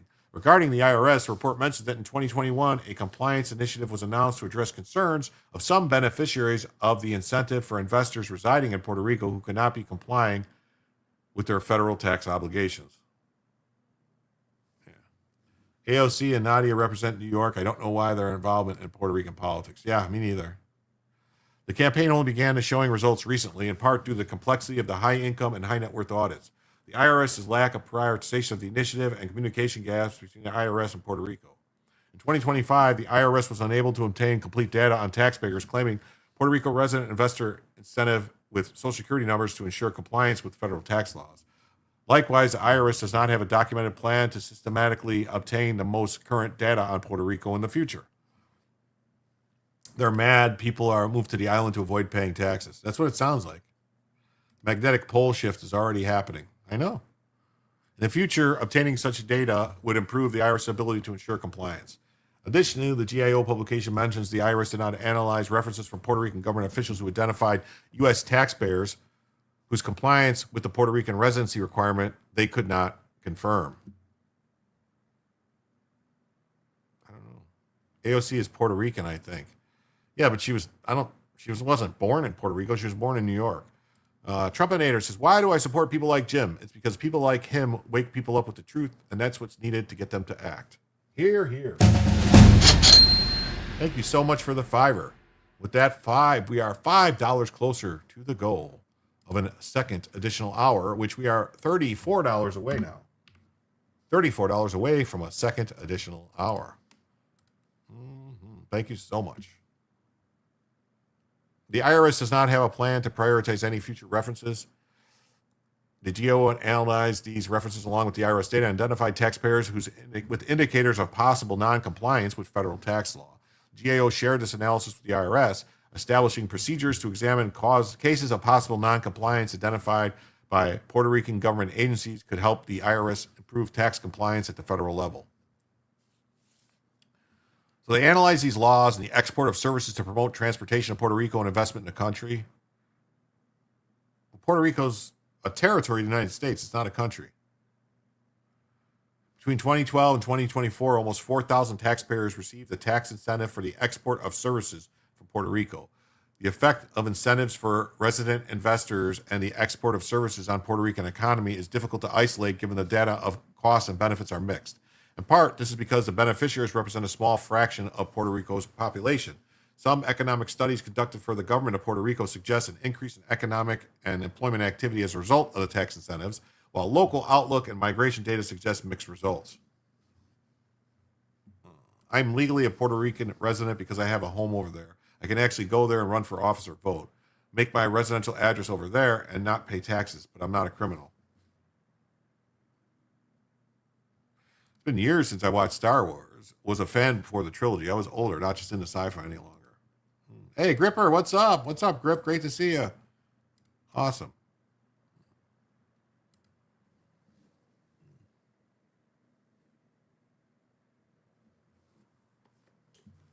Margie's here. What's up, Margie? Great to see you. Hi, all. In a study, they described the population that receives tax incentives and some economic effects on the tax incentives in the economy of Puerto Rico. Also evaluates the IRS's efforts to ensure compliance among Americans who move to Puerto Rico and declare residency. In general, federal law exempts residents in Puerto Rico from federal source income tax within Puerto Rico. The IRS is responsible for ensuring that taxpayers who claim the incentives for investors residing in Puerto Rico meet their federal tax obligations. Stating that millionaires and billionaires take advantage of the island as a personal tax havens. The surveillance report confirms exactly what we suspected. These benefits are draining hundreds of millions of dollars in federal revenue while contributing virtually nothing to Puerto Rico's working families. Thanks to Trump weakening the IRS, there's almost no one left to check. Oh, fuck off. Democrats on his committee asked the GAO to investigate how the benefits, of course they did. Internal Revenue Service lost 38% of its oversight staff during the Trump-Musk administration. Oh, so this is just, they're attacking, this is all this is an attack on Doge for getting rid of the people. Mexico should be the 52nd state, solve so many problems. No home yet, still out drinking. Okay. Well, drive safe. Drive safe. Drive safe. Yeah, so this just says, a new federal report scrutinizes Puerto Rico's tax incentives luring wealthy Americans. This is what I don't understand. So Puerto Rico has tax incentives to lure wealthy Americans. But isn't Puerto Rico part of America? It's a territory of the United States. It's not a state, but it's a territory. It's not a country. Salty C, AOC, like Sotomayor, call themselves Puerto Ricans when it's convenient and because of their parents, not because of their birth or residency. I can't stand either one. Yeah, use Uber, Anthony, definitely.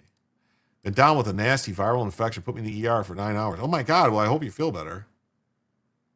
Sheet rip.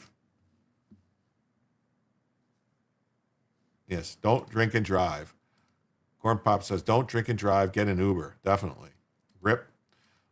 Sandy was born in the Bronx but grew up in Yorktown. Her dad worked at an IBM facility. The average house goes for $500K. Yeah, she's not Benny Blanco from the Bronx. She's Sandy Cortez from Bensonhurst or whatever, Bensonville or Yorktown or whatever it's called.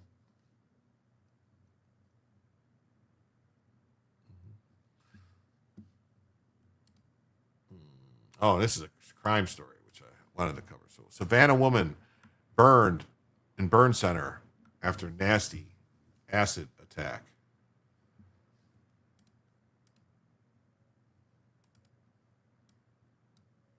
Savannah woman recovering after a violent and unprovoked attack in Forsyth Park. Police say she was targeted while walking home. The details have shaken many in this community.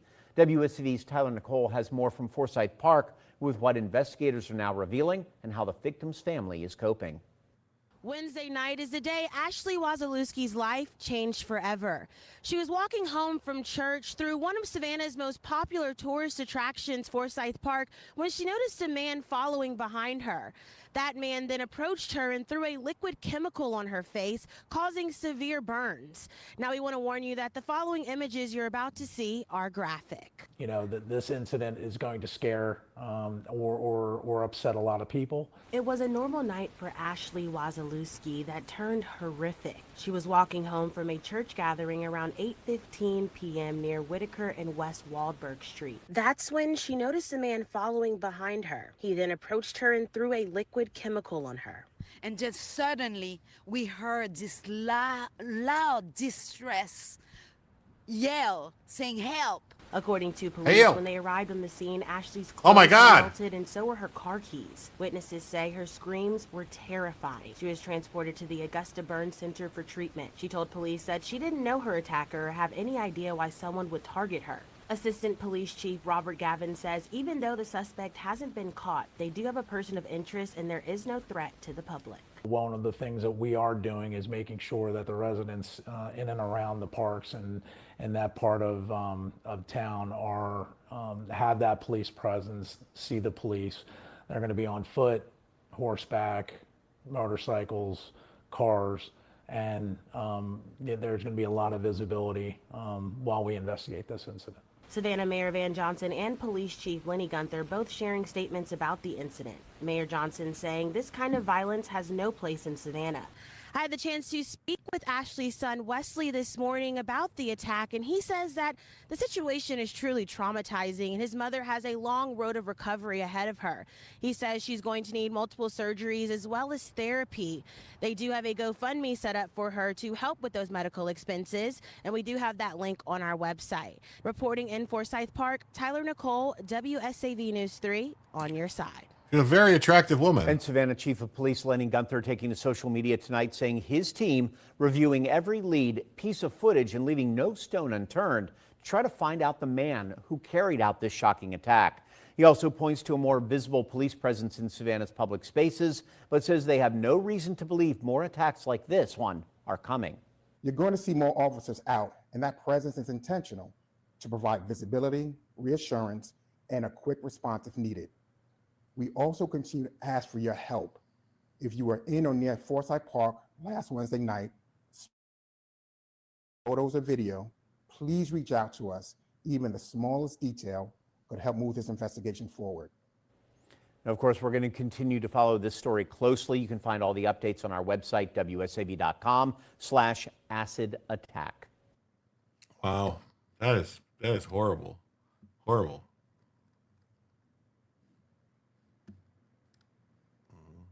So they're investigating the attack that happened in Forsyth Park. She was returning to her home near Forsyth Park when a man approached her and threw a corrosive liquid on her face. 8:15 p.m. It's horrible, horrible, horrible, horrible. Trump Mayor says, why would a black man target a white woman he didn't know? What could be the reason? Idiots wearing masks outside. Oh, Lord, poor woman. It was a dindu. Looked white to me. A black man. A rational drunk driver. I don't drive when I'm drunk.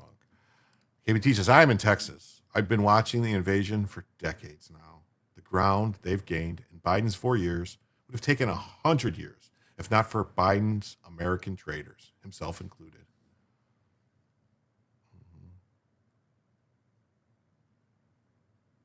If you need to cover your face, scarves or turtlenecks work good. Savannah, that's one of my favorite cities in America. Freaking whites are messing that up too. Savannah is filled with leftists. That police chief kind of had a DEI sound to his voice. That's all I'll say. We've taken it hard, and now we have 75,000 Afghans settled here while Abbott was busing illegals to New York. Yes. Another Mayor Johnson, not promising or finding or convicting anyone. Yeah. Bazooka Joe, 2028. She's not going to look very attractive, though. I hope she will be, yes, she will be 101st. Amazing, the suspect photo not showing yet. Good job, news. Yeah. Bust them to you because your mayors had come and we couldn't send them back. Thank you, Biden. We gave the city what he wanted. Yes. 75,000 Afghans in Savannah. No, in Texas. There's 75,000 Afghans in Texas. I think you can be attracted because she's burnt.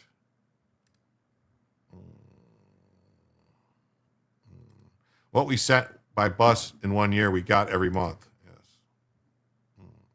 I can count the number of movies my dad took me to on just 2 fingers. What the fuck? I'm in Texas. Yes.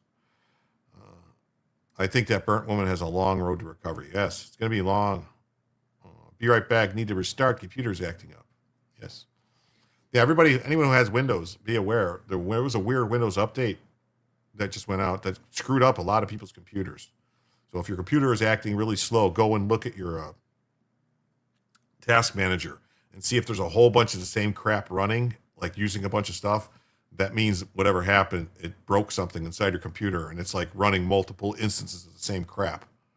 75,000 Afghans in Texas. Yeah. Savannah has lots of gangs. Sounds like it might have been an initiation task. It may be. The usual suspects. Oh, crap. I'm in Texas. I'm in Michigan. Yeah. Well, you got Dearborn to worry about in Michigan. Her clothes were melted, so were her keys. She was transported to the burn center. Suspect hasn't been caught, and they have a person of interest. There's no threat to the public. There's at least 50,000 Afghanis in Chicago. I wouldn't doubt it. So, yeah, so there's that. There's that story, which is bad news. Bad news. This thing, acid attack Woman's skin burnt, clothes melted near famous Georgia park.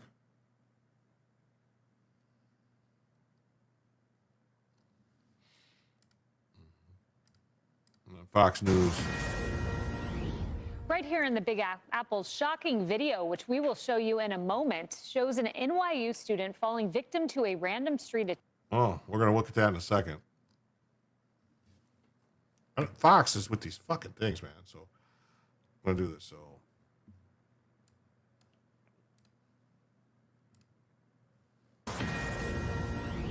Right here in the Big Apple's shocking video, which we will show you in a moment, shows an NYU student falling victim to a random street attack while on her way to class at 9:30 a.m. The suspect, who's now in custody, is a repeat offender with 16 prior arrests. The story is going viral, igniting outrage from social media users who want justice and accountability. And the victim herself is pointing some of the blame on New York City soft-on-crime politicians. This is Outnumbered. I'm Kayleigh McEnany here with my co-host, Harris Faulkner. Also joining us, Cheryl Casoni, Fox Business anchor and host of American Dream Home on Fox Business, Kaylee McGee-White, Fox News contributor, and David Webb, Fox News contributor as well. Well, let's get right into it and show you the footage. The incident happened on Monday morning, and you can see NYU student Amelia Lewis attacked by a stranger while walking down Broadway in Lower Manhattan. The suspect follows her, as you can see, slaps her from behind and pushes her to the ground before making his escape. The 20-year-old college student sharing details of her harrowing experience on social media, saying this should be a wake-up call for New York City. I should not be scared to be walking the street to go to my 9:30 a.m. class. These people are disgusting, and they should not be able to be walking around the street freely, targeting girls and doing this. I'm more enraged that things like this are able to happen in this city, and we really need to do something about it because this is unacceptable. This just shows that you really need to reflect on who you're voting for and supporting right now, because New York needs help, and we're just not getting the help we need. Well, she is right to make that policy connection. Who's the suspect? Let's dive deeper. His name is James Rizzo, and he comes with a lengthy rap sheet. He has 16 prior arrests, was charged in a murder case in 1997, unclear what happened there, and is now being charged with sexual abuse, forcible touching, and assault in this latest attack. The status of the murder case, as I mentioned, is unknown. Rizzo was walking free after being released from state prison in September after serving 2 years for a separate, persistent sexual abuse conviction.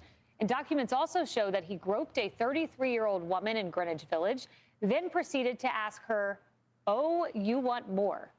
Social media users say this shouldn't be a left or a right issue, with one writing this: women should be able to walk to class at 9:30 a.m. That's the part nobody wants to say out loud. Public safety isn't partisan, but the failure to deliver it always hurts the same people first. Cheryl, 9:30 a.m.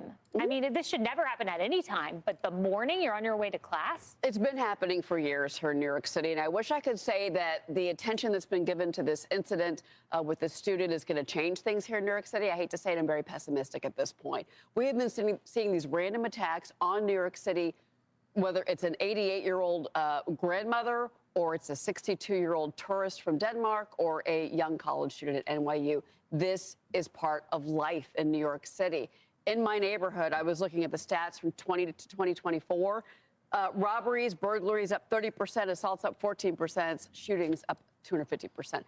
That is one neighborhood of New York City, guys. You get what you vote for in New York City, and now there's all these calls to change, you know, how the city and the state approaches these criminals. I'm sorry, but it's going to fall on deaf ears. I wish I could say that things are going to be different, but Alvin Bragg, our DA, he just got reelected. Yeah. He's the one that's letting these recidivist criminals right out the door. And this guy from the NYU assault, right out the door. This is exactly how this works in New York City. Nothing has changed. It's ridiculous. Kayleigh, and it's going to get worse. I mean, I hope not. I pray not. But when I look at Mamdani's policies, he wants to end the gang database, which Tish has credited with bringing down crime. He wants to let people out of jail, reduce the jail population. Only the most hardened criminals are left. It looks like we don't have enough people in jail. This guy had 16 priors. Yeah, and if you're a young woman living in a Democratic-run city, you're basically forced to realize that it's not a matter of if you have a run-in with one of these repeated criminals, but it's a matter of when. That's a really terrifying thought, especially as someone who lives in Washington, D.C., another crime-ridden city. And I'm really sick of mental health being used as an excuse for these criminals, because you know what they all have in common? They deliberately target young, small women over and over again. They repeatedly go after people who they know are going to be clear victims of their crimes. And what makes this all the more frustrating is that we have the solution to this. It was implemented in many states. That was the three-strike policy. And the same DAs and judges who are now letting these criminals out, they know that those policies worked because they targeted repeat offenders who do statistically go on to commit additional violent crimes. We need to bring back those policies, in large part to keep our young women safe.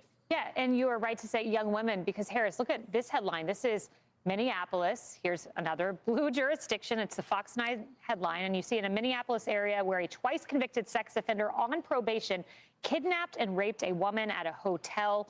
They had met on Snapchat, prosecutors say, and Muhammad, is his name, was sentenced in May in 2 previous rape cases, but served no prison time. Yeah, look, I don't think we're going to run out of victims because there's no shortage of criminals. So you have to attack this at the adjudication level. You have to go after this without soft on crime policies, but with tough policies. You have to make sure that recidivism is punished like never before. You do it again, it's not 3 strikes, it's 1. Like you've really got to get serious. And you need the appropriate contagion of U.S. Attorney for D.C., Jeanine Pirro. You need her to be everywhere. Everybody's got to catch the power and the clarity that she has around the issue of violence. And you mentioned young women. I think of Irina Zarutska. Yes. 23 years old in Charlotte, North Carolina, on that commuter train, looking down, dead within That's crazy, right? seconds. It's just crazy what keeps happening. It just keeps happening. It just keeps happening.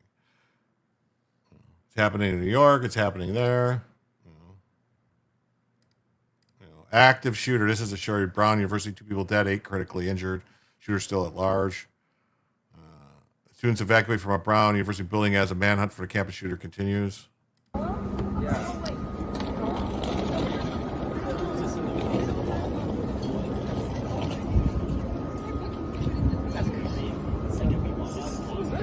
I agree. Well, 2 people are dead and at least 8 are injured in a mass shooting. There's shelter in place issued. Shooter still at large. We're very sorry to share we have confirmed reports of 2 deceased victims. After initially claiming a suspect was taken into custody, it's now being reported the shooter is still at large. Multiple people have been shot at Brown University in Rhode Island. Brown University says there's an active shooter. Multiple people are injured. So that's the story. We don't have any other information on it. ABC 7 just says 2 killed, 9 wounded at Brown. They briefed and they told ABC News in the case the shooting occurred in an engineering and physics building.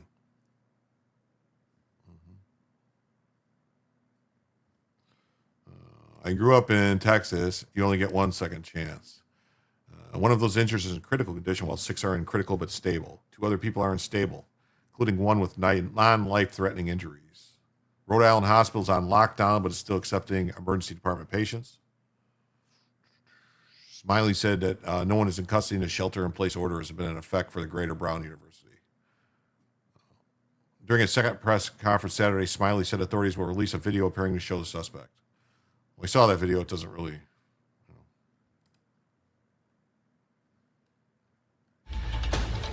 This is an ABC News special report. Good evening. I'm Micah Joshi at ABC News headquarters in New York. We're coming on the air with breaking news. A massive manhunt is underway at Brown University in Providence, Rhode Island, for an active shooter. Providence Mayor Brett Smiley speaking to reporters just moments ago. Take a listen.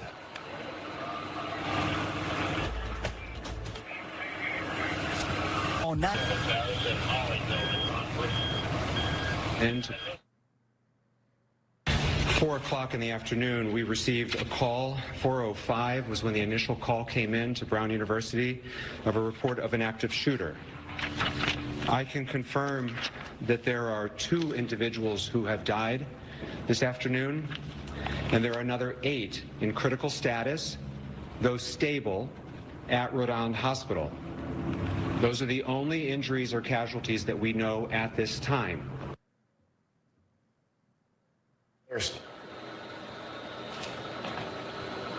Mayor Smiley telling people on campus to continue to shelter in place. There is no suspect in custody. Authorities say that a suspect is a male dressed in all black. Brown sending several emergency alerts to students and faculty, and people on campus instructed to lock doors, silence their phones, and remain hidden. Federal authorities and police from Providence and surrounding towns are on the scene right now, and Rhode Island's governor is saying he is monitoring the situation and urging people to stay clear of the area. This is the second day of final exams at Brown and a week before winter break. Exams were happening at that time, and the campus is located in the College Hill section of Providence. Stay with ABC News Live and abcnews.com for continuous updates and more on Good Morning America tomorrow. I'm Mike Ajachi in New York. We're going to return you to your regular programming. Oh. This has been a special report from the... All right. A massive manhunt's underway. The school sent a message about the active situations community through the Brown Youth System alert around 420. 420. What do you know? Is that a coincidence that it happened at 420? Just saying. 420. 420 is the code for marijuana, right? 420. But it's also the date. 420 was the date of the Columbine shooting, April 20th. People say that's the date of someone's birthday. A bad man with a funny mustache. I don't know. Just saying. It's weird. Coincidence. Is this a simulation? Are we living in a fucking simulation? The Doors yelled something. He couldn't remember what he yelled and started shooting. Wow. So seriously, students were there. I got to pew someone. Why did I choose the ones working hard to be productive? Yes. Isn't 420 Earth Day patterns? Yeah. 420 is also Uncle Adolf's birthday. 420 is Earth Day too. Yeah. Everyone knows 420, lol. Yeah. Patterns. Bushmaster, what's up? Yeah, patterns. Hey. Javo, what's up, Driver? How you doing? How you doing? The alert directed students to lock the doors, silence phones, and stay hidden. Run if you are in the affected area. Hide if your evacuation is possible. Fight as a last resort. Oh, look, run, hide, fight. 420 is the time the high school lets out here. 420 is your son's birthday. That's awesome. Boseman. Jeez, und gut you. So let's see.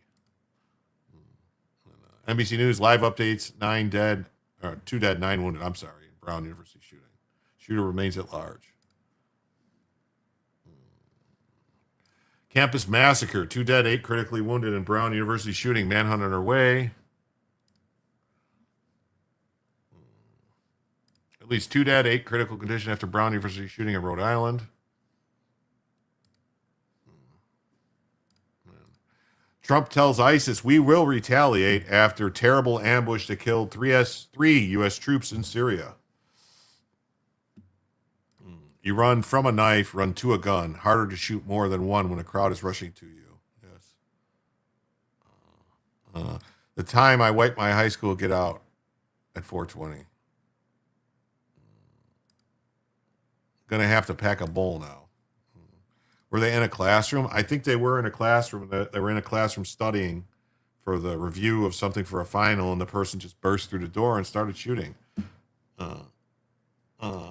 Stoner surfer dudes started meeting up after school to partake. I heard that's where it started. Urban legend? I don't know. I don't know. It's possible. Anything's possible. Anything's possible. Possible. Oh, there's 140 people watching right now on YouTube. If you haven't already, please hit that like button. It looks like we're like actually we got 117 likes. So we're only about 22 off. So 24 off, something like that. So A few more would be nice. When my husband told me he was cheating on me, I told him I'm telling mom. Ilhan Omar. oh God, that's funny. Oh my God, I don't pack bowls. I buy joints for $1 each, 1 gram a piece. Well, those were high school numbers. $2 joints. $2 joints in high school. Yes. So the U.S. vows retaliation.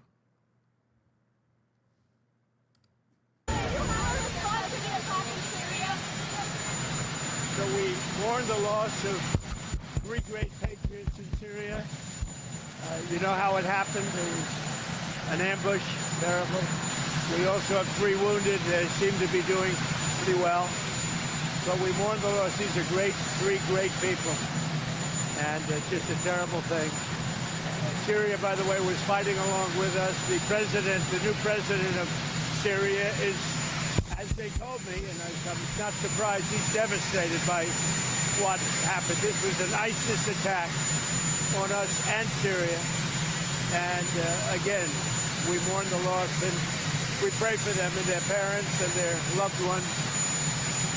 Very, very sad. Mr. President, will the U.S. retaliate against ISIS? Yeah, we will. And will U.S. forces are attacked again? You're going to be safe. And should the U.S. still be We will retaliate. Thank you very much. We will retaliate. That is President Trump on the South Lawn just moments ago as he was about to board Marine One for the short trip up to Baltimore for the Army-Navy football game. On some aspects of that, very direct and very blunt in his reaction in terms of retaliation. Michael, your thoughts about what we just heard? Well, first, I thought it was, of course, appropriate, and that's what the nation wants to hear. They want to hear sorrow, but they want to hear that we're going to go after our adversaries, and you got that out of the president. What was also interesting to me, though, was the president's knowledge of what's going on in Syria generally. Remember, there's a new leader there, and we actually had him over here to the United States, and we've been experimenting with loosening some of the sanctions so that they might be able to grow economically. He's not already talked with this new president of Syria. He's expressing solidarity with him. He's saying they were attacked also in addition to us. So he's sort of growing the conflict outward and saying, you all need to help us. This is against the both of us, and we need to band together and align to make sure that we can kill off ISIS in your territory. Rebecca, your thoughts on the tone from the commander-in-chief there? No, I mean, it's pitch perfect. Wishing well for the families who are obviously just grieving and finding out all about this today. She had a long neck. Also, yes, of course, we are going to retaliate. Wow, that's a long neck. neck. Also interesting, I was looking to see what he would say about Ahmed al-Shara, the new president of Neck's Syria. like that long. He quickly made the point that he has spoken with him. So, look, I mean, it's a risky decision, what we're doing here. But we're trying, we, the United States, are trying to have a country in the region that is, we understand it's not a liberal Jeffersonian democracy. It's still a difficult place. But it's pro-America at this point. It's a huge improvement over Bashar al-Assad, who is now hiding out in Russia, by the way, because he was a puppet of the Iran regime.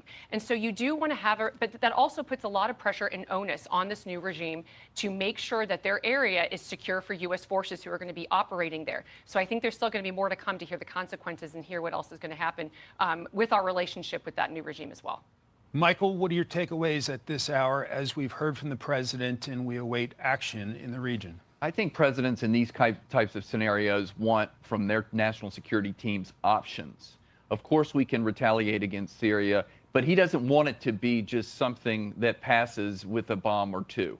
Sometimes in counterterrorism, we hear this term, mowing the grass, like, let's go hit these terrorists, then we'll have to do it again sometime down the road. And that is temporary. You know what he probably... I'm going to say something right now.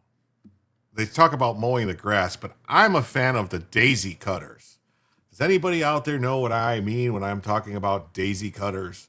We should be using daisy cutters on these terrorists. We should have used them in Afghanistan after 9/11. Daisy cutters. And Audra comes in with a 5, says, for the love of the chat. And of course, Jim, it's a good night for another extra hour. It is. Thank you so much. And with that, we are now just $29 away from a second additional hour. That's right, folks. Just $29 away from from a second additional hour. And I did update the goal to add the extra 30 minutes. And so we are still, got another 15 minutes on that. And it looks like someone answered the call, and his name is Richard Parker. Says, I can't afford it, but I'm in. Yes, thank you so much. That means we are now $24 away from a second additional hour. And I saw it as I was doing this that another one came in, this time from Margie. And she says, $5. I ain't got nothing to say. I just want an extra hour. And thank you all so much. That means we are now just $19 away. $19 away from a second additional hour. Wow. That's great. Let's go back here and see thermal barracks, napalm, daisy cutters, baby. And don't forget the bouncing betties. Yep, shred them. Hell, we got terrorists here we need to get out. Yes, we do. Gundam says, yes. Yes, you guys know about the daisy cutters, right? Yeah. An American girl who was held captive, tortured, and murdered by ISIS leader Abu Bakr al-Baghdadi. Obama did nothing. The parents told Trump. We know how that ended. Yes. How long till Israel takes Syria? Israel, we win or freedom dies. Yes. All these idiotic people insisting you can see in Trump's head. Here's the thing. I think the guy in charge of Syria now, it seems like he's cool with Israel. He wanted to make peace with Israel. He's like, go ahead, Israel. I don't care. I just want to be in control of this and do this other stuff. So we'll have to see what happens. But I was going to origami some cheese in tomorrow, but now I'm going to do it tonight. Cool. Trump sprayed cologne on the ISIS leader. How dare he?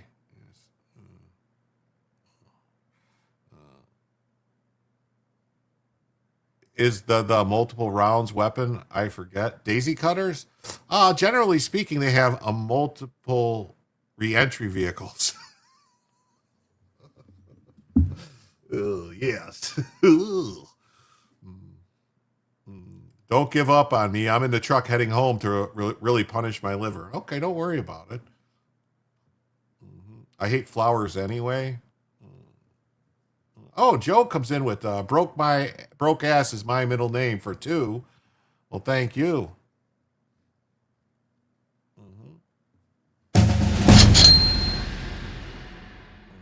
And so that takes us down to $17 away from a second additional hour.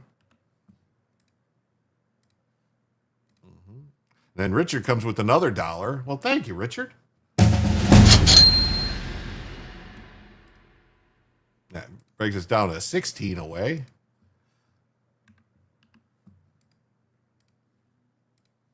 Oh, and then we got a gifted membership from Spuds. Thank you, Spuds. Wow. That takes us to 10 away.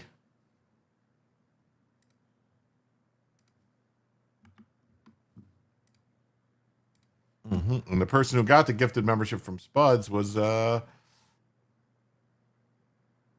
Richard Parker received a gifted membership from Spuds. What do you know? Wow. And then Corn Pop says, I feel like this is making me beg, man. I'm not begging.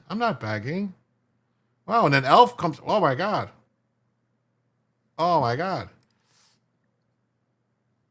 Let's see. So then, and then Elf comes in. So that's two. What happened? What just happened? Elf comes in. So that's $2. Elf comes in with $19.99 super sticker. Thank you so much, Elf. And then Brian Oldenkamp comes in for Elf, and then Corn Pop for the $1.99. Thank you. And then Brian Oldenkamp comes in with I got you, Mr. Parker. That, my friends, is tactical assessment. Red Chinese victory.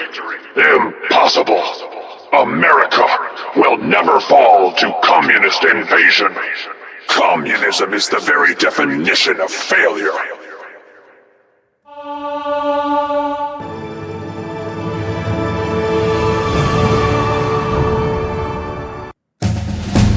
And with that, we hit the second additional hour. Thank you all so much. I got to do some math here real quick. 20, 40, 2. Okay. So we do this. So 32. So hide this, and then we are now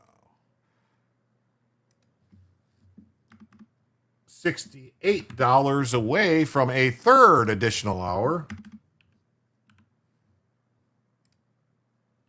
So thank you all so much. Yes. A very large conventional bomb delivered by aircraft and designed to explode a short distance above the ground with blast damage concentrated at ground level and a radius extending for hundreds of... He was getting all technical with it. Thanks, Grip. Thank you all for donating so much. A feet off the ground. Wow, Elf coming in strong. So is Brian Oldenkamp coming in strong. Always Brian Oldenkamp. Big donator, Brian Oldenkamp, always helping us out. Turned most of that part of the world into a giant glass factory. It wouldn't let me super chat, so I had to send a sticker. Would you have something you want to say? I'll always read it. Thank you, Dick Barger. Great. And that part of the world. Yeah. Brian, you're the man. Yes, you are. We basically made it. Yes, we did. Challenge was accepted. We defeated it. Yes, we did. Oh, and then here's first cornerback towards hour 3 with another $2. Thank you. Thank you. Sandy Hook incident happened on 12/14. Oh, so you think it was an incident? So maybe it was like a combination. Do it at 4:20 and 12/14. It's possible. So with that, we are now $66 away from a third additional hour. Wow.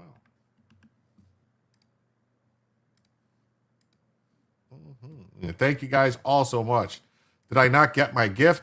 You have to.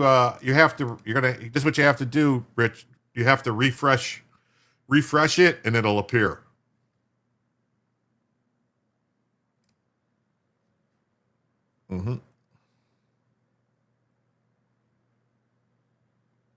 Oh, and then Kimberly Campbell says, I really hope the courts televise the Tyler Robinson trial so that people like Candace Owens will shut up.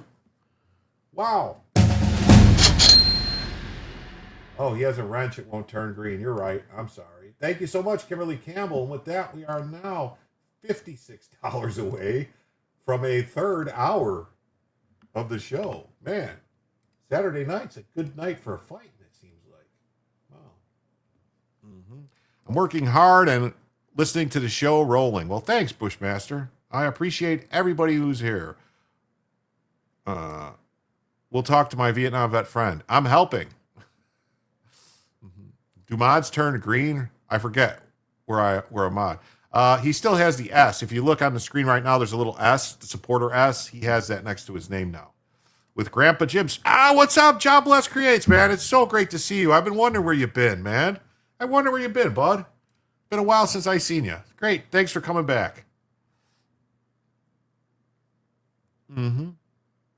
All right, let's see. We're going to finish listening to a little bit more of this. We got a whole bunch of crime stuff to talk about tonight. He wants to do, and what he should do in the coming days is say, I want to be able to uproot ISIS, root and branch across Syria. And where else do I need to go? What other gathering threats are there around the world? So I think he wants to do this not just as a temporary, symbolic strike against our enemies, but what more can I do? So I think he puts on the gas here in the short term, and then he presses his team for what intelligence do you need, what military assets do you need, and what authority do you need from me to go after these Islamic extremists. Rebecca, we know that. Wow. Yes, that's what we need to do. And then I want to just acknowledge that we did have a Rumble gifted membership from Jobless Creates. Gifted one Jim Tells You membership over there on Rumble subscription, and it was gifted to Critter Sitter. So thank you, Jobless Creates. And he says, sorry, Grandpa, been rolling and moving and grinding. Well, you always got to keep grinding, man. If you don't keep grinding, someone's going to grind over you. So you got to keep doing, got to keep moving, got to keep doing it. Yep.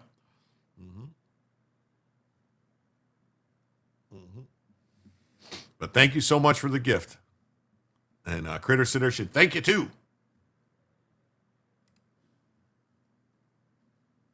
Pentagon has plans for all kinds of scenarios all over the world. Presumably, if he says, I want ISIS targets all throughout Syria, they've probably got a wish list at this point. Yeah, I'm sure they have a wish list. And post Assad, there may be some targets that we have known have existed, but we have kind of held back as we have tried to maneuver with this new government. And now we'd say, like, look, we know exactly what we want to hit. Maybe some new military infrastructure, some tunnels, some munitions facilities. So there's probably targets. I know there'll be targets that we already have in mind. And then we're also, I mean, I would assume that they're looking to see what other intelligence do we have from our allies and partners. This is a time where the Israelis might have some information they might want to provide us as well. And so it's a good opportunity in light of this to make sure that we are covering down on increasing the security in the region, because we still, again, we are trying to move forward with this new Middle East. Israel is much stronger, in Iran that's much weaker, a new government in Syria, trying to create a more stable environment with the options that we have. This is the annual Army-Navy football game up in Baltimore. That's where President Trump is heading right now. Michael, as a former White House insider, would you expect a moment of silence at the football game, considering all those young men playing the game will end up in the active duty military? I definitely think so, and it would be, of course, really appropriate for that to occur. I think the American people want to acknowledge our military, even if this had not happened today. It's one of the great traditions in our democracy to be able to celebrate these two storied teams and the best among us out there playing football. But I think for sure this needs to be acknowledged for everyone who's died in arms and perished on behalf of the United States, to get a shout out here. And I think that's doubly the case on this great occasion. That's right. Oh, look at Kyle Rittenhouse. There's him and his wife. We saw that earlier this week. And I caused a whole stir because I said I wasn't a fan of the. Anyway, we have 3 wounded also that seem to be doing pretty well, he added, but we will mourn the loss, and it's a terrible thing. He's going to fight alongside us, the new president, and he's devastated by what happened, and this was the nicest attack on us in Syria, and we mourn the loss, and we pray for them and their parents and their loved ones. You say you met Trump when you were younger. Well, that's awesome, man. That's awesome. Jacob Scott, I got someone watching on Kick. That's awesome. That's awesome. Well, that gentleman is wearing a toupee, bro. Probably. Yes, y'all hit the like and the bell. That's right. If you hit the bell, you'll get notified when I go live. But for those of you who don't know, during the week, Monday through Friday, Monday through Thursday, I stream at 9 o'clock, sometimes a little earlier. It all depends on Joe, because if Joe goes early, I'll go early. If he ends early, that way I could get the raid from Joe, if he remembers, that is. But Fridays, Saturdays, Sundays, I kind of might stream at 10 or 11, depending on what's going on. But, usually every night just about I stream 9, 10, or 11 o'clock. So, and I try to get the stream set up a few hours ahead of time so that, by 7 or 8 p.m. Eastern, you should know what time I'm streaming. Mm-hmm. Yes, Critter got the rumble clap, 30-day rash. Mm-hmm. That's right. Let's see here. Thank you so much. God bless. Thank you. God bless. What's up, Spud? Hey, how's it going? Yeah. Maybe just a horrible hair. You doing okay? If you're talking to me, I'm doing great, man. I'm doing great. Been a great show tonight. The chat has been awesome, and everyone's been participating. And Jacob Scott says that he once got grinded on his penis. Well, that usually happens if you go to the strip club, but you have to pay them extra for that, usually, unless they really like you. Color doesn't match. The windows don't match. The carpet doesn't match the drapes. Mm-hmm. You didn't hear about this ambush. Yeah, it happened today, or Saturday. God bless our Vietnam vets. They're so special. Yes. Someone needs to turn to Just for Men. Yeah. 2 Iowa National Guard and a civilian term KIA, 3 wounded. Did I update the goal? I didn't update the goal on. It's got 1 minute and 9 seconds left on for the goal. I didn't want to end it. I'm gonna let that expire, and then I'll add another hour to that goal. It's got 1 minute left, and then I'll update the correct goal on YouTube. But we are. Did I not update? I don't think I updated the goal from. I don't think I updated the goal from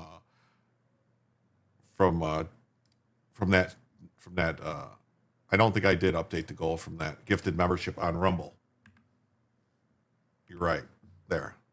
We are now 51 away from a third additional hour. Mm-hmm. Wait, did you do another one?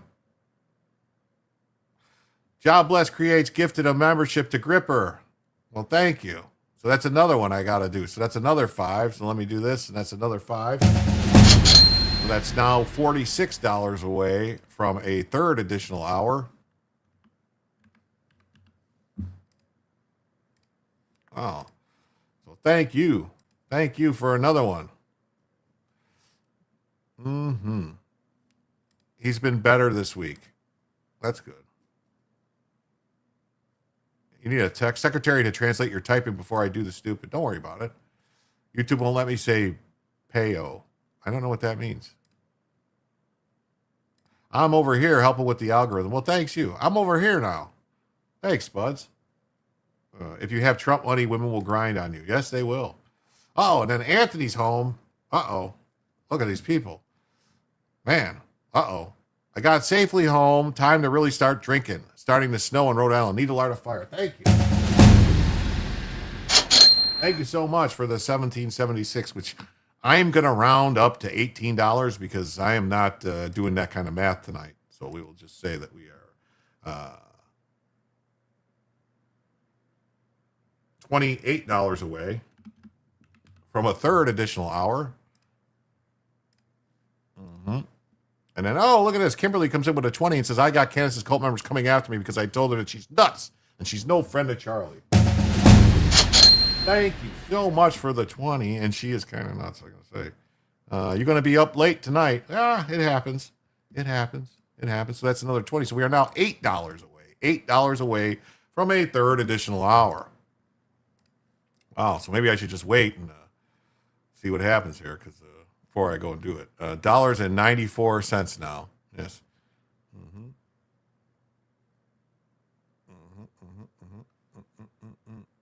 Yeah, great amount. She's just going for the grift, more controversy, more money. In my younger days, they grinded for free. A few got serviced for free. Well, it happens. It can happen. Math is racist. It is, and I don't like it. I don't like it. Gifted X3. Did he? Hold on.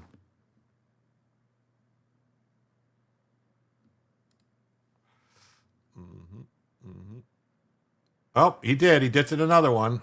One gifted sub to Dizzy D. Let's see. Share this one instead. So, Job Bless Creates gifted him one sub to Dizzy D, and then he got one to the Gripper, and then earlier he got one to Critter Sitter. So, yes. Well, thank you. So that is I got it. I got another gift. I got it. It's right there. So that's 3. I got it. I got the tree. So that means we are now $3 away. We're now $3 away from a third additional hour.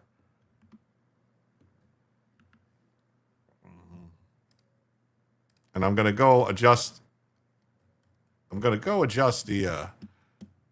the goal in the YouTube chat there. And I'm just going to do this. And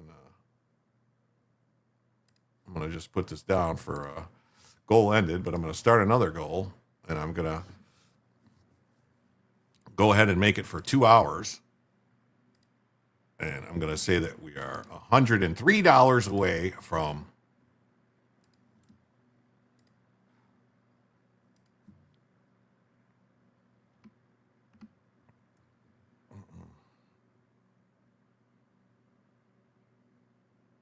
well, I don't know. That's kind of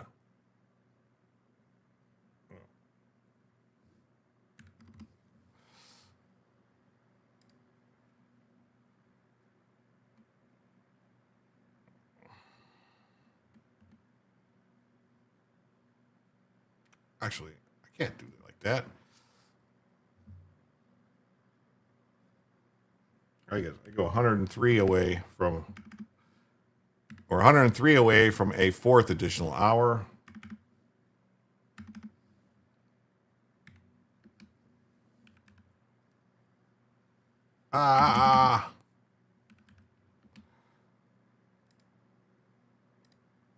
All right. We'll do that. There we go. That way I will extend it. PayPal to round it off. Oh, I knew it. Damn it. $3 from Kim. Okay. Let me fix it then. Damn it. Thank you so much. Tactical assessment. Red Chinese victory. Impossible. America will never fall to communist invasion. Communism is the very definition of failure.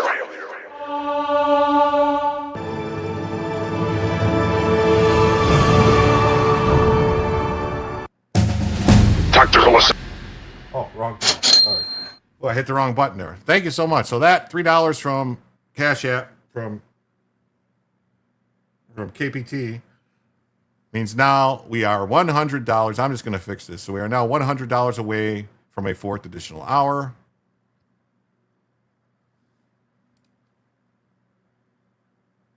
Why does your PayPal link not allow me to add comments to change my name? I know who you are, KPT, though, but I don't know what the deal is with that. I really don't know what the deal is with that.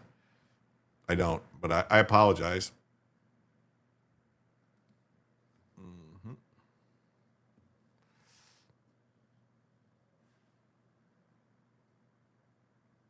When he said fourth additional hour, he sounded so sad. No, I'm not sad. I was creating it. Now I have to go fix the timer, because I was going to make it a timer for 2 hours for $103. But I'm like, what if I go the whole because the 2 hours would be the, like the whole other thing. But if we didn't get the $3, then I'm kind of like, can we make the stream go 24 hours? Well, technically you could with enough money, but I could run into a problem where I'd have to stop for some reason. Like I'd have to go to the bathroom or something. Stuff could happen. But let me do this. When I search for your name, it doesn't come up. My name in PayPal is not Jim Tells You. My name in PayPal is Satala Consulting, LLC.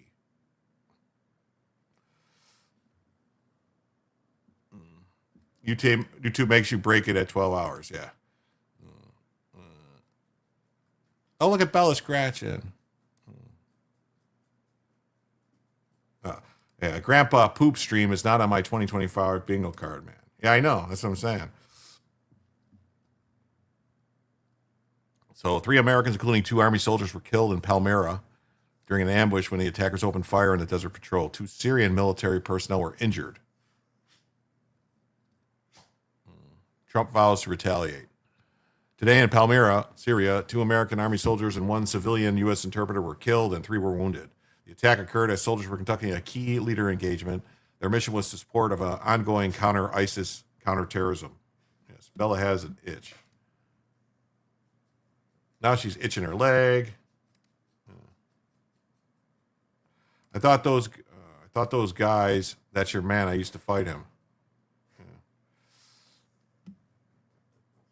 He said the soldiers' names and information were held for 24 hours for notification of an after kid. Well, we just pray. I spent half my money on fast cars and faster women. The rest I just blew. That will happen.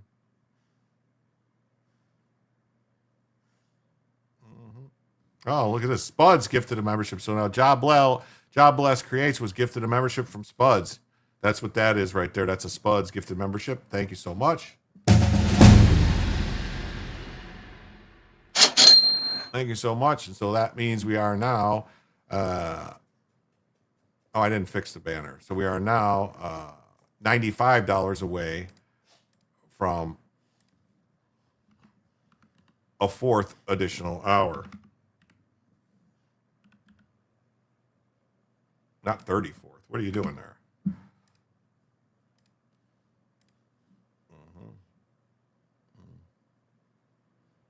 And Spuds coming in with another gift. Congrats, Ja.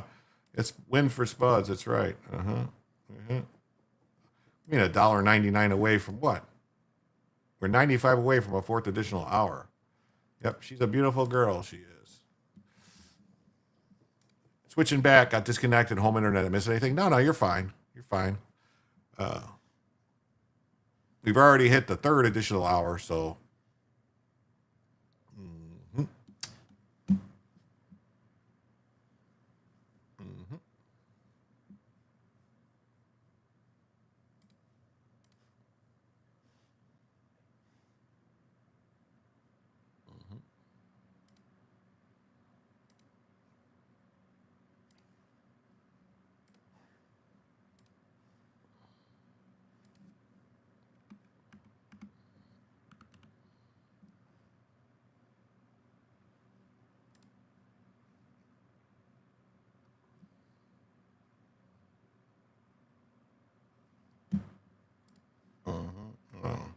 we're basically going to get some news now. You better be ready. Yeah, you're going to get some news now.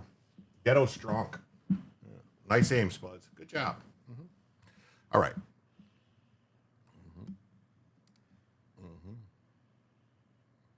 And it's just Newsmax says Trump vows very serious retaliation for the deaths of the 3 Americans. We saw this video earlier. And then same thing here. This is just Epoch Times says, Epic Epoch Times says 2 U.S. Army soldiers and a civilian interpreter killed by ISIS terrorists.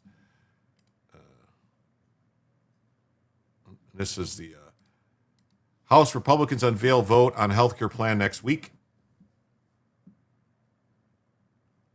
House Republicans will unveil a vote on an ambitious healthcare plan that aims to lower healthcare costs next week, a House Republican leadership said on Friday. House Republican leadership aide said that they aim to unveil a healthcare reform package next week. The Republican package would strike a contrast between the Democrat proposal, which would merely extend enhanced premium tax credits for the Affordable Care Act, ACA. Damn it.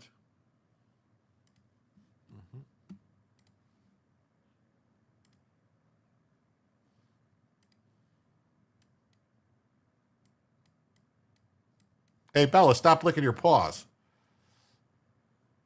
Yeah, please help make my healthcare cheaper, Lord. Yeah, that's what I'm saying. Did they turn off Facebook and IG? Instagram shut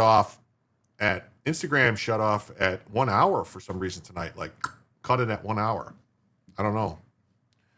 Democrats staged a weeks-long shutdown over expiring subsidies aimed to gain leverage over Republicans. The minority partner in Congress eventually relented, striking a deal to have a vote on the Senate on the bill of their choice, which would extend the enhanced Obamacare subsidies for 3 years and cost $90 billion. Wow. As the House will consider the Republican package, House GOP leadership aide said there will be a process to allow for an amendment to prevent the subsidies from lapsing. House moderates and even some vulnerable incumbents have pushed for an extension of the ACA credits. Of course, they're going to extend it. The Republican package would allow for businesses that fund their own health care plans to purchase stop-loss policies, which would protect the business from going bankrupt in the event of unexpected high-cost insurance claims. Thoughts on Anomaly, the YouTuber? I don't know much about him at all. Please correct me if my dyslexia screws up the meaning of your chats. I need to invert my chat box so it has a black screen again. That helps, but I forget how. What you need to do is you need to go in and just change it to dark mode. It should be it.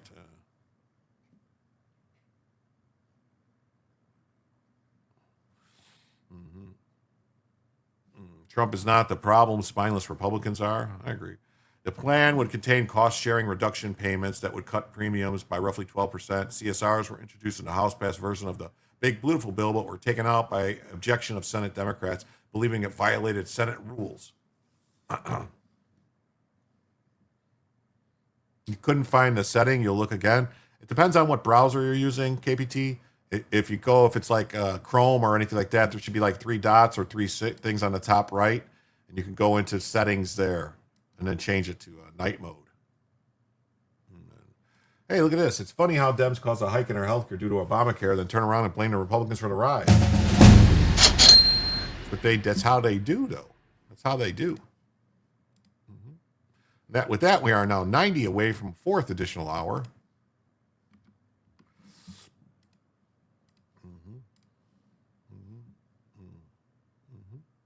Yes, thank you all so much. Everything that Dems do, they blame on the Republicans. Yeah. They cause the problems, and they tell you a way that they're going to help you try to solve the problem they cause. I mean, that's basically every politician, though. The plan would codify the association health plans, which would allow for organizations and membership-based companies like Amazon, Costco, Sam's Club to establish their own health insurance plans. What hour are we in right now? We're heading into, we've been going for 4 hours. All right, so that's 2 additional hours. We're going into our 3rd additional hour, roughly. So we have, right now we have another hour and about an hour and a half, let's say, unless we hit the goal, and then we'd have 2.5 hours. East Coast, yes, East Coast time. A study from Everler Health found the experience drastically lowered healthcare premiums through the AHPs compared to Obamacare. They would roughly lower $2,900 per year, the small group market, and $9,700 per year. So let's hope it works. How these stay up like they don't if they had energy, I don't know.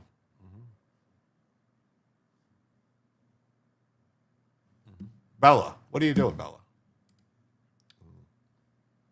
Fox News says the same thing.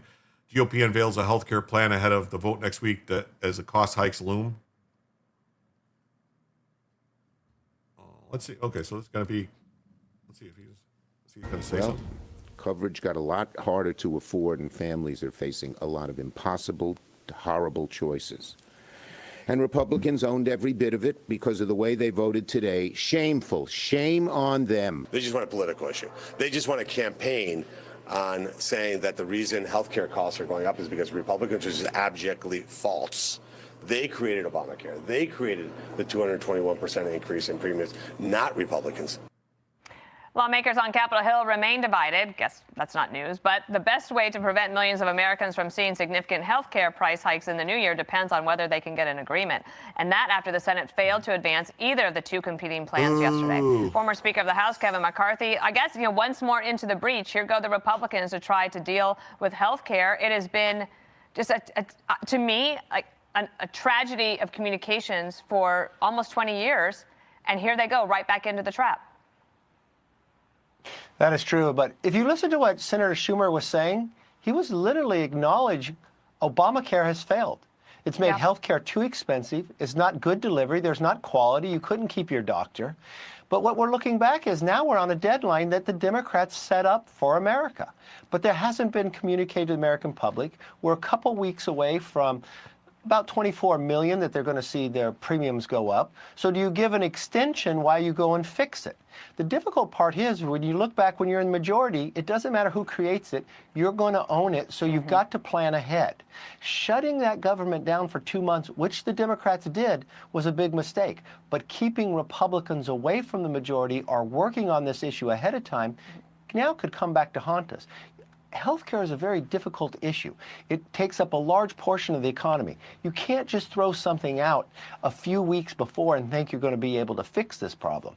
And this hasn't been good politically for Republicans. And when we look at the last couple elections, this is a time that you should take notice and make a correction before the November election comes. It's going to be about the economy and healthcare. The Democrats want this to expire. They do not want it to be extended. You watch, they're making every difficult. They know there's fraud, they know it's failed, and they don't want to have any change or improvement to this.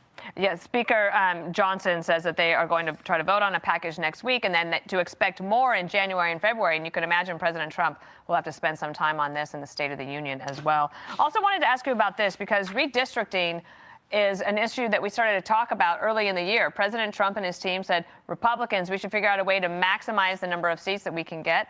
And Texas went forward. One court said no. The appeals court said yes, those maps can stand, and you can see them there. So a few Republican pickups possibly there.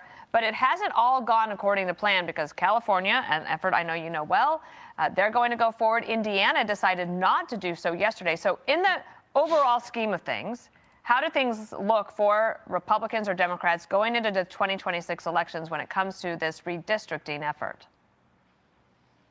It doesn't look like it's going to give anybody advantage, but I remember being on your show way back at the beginning of the year, and I said, you asked me, what is the thing we should be watching long term? Redistricting.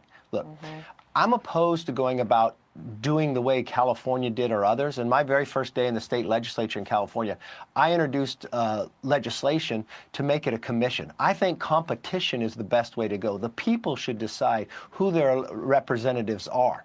In California, you're now going to have 94% all Democrats, even though 40% of the vote goes to Republicans. And you know where the most Republicans live in the United States? In California.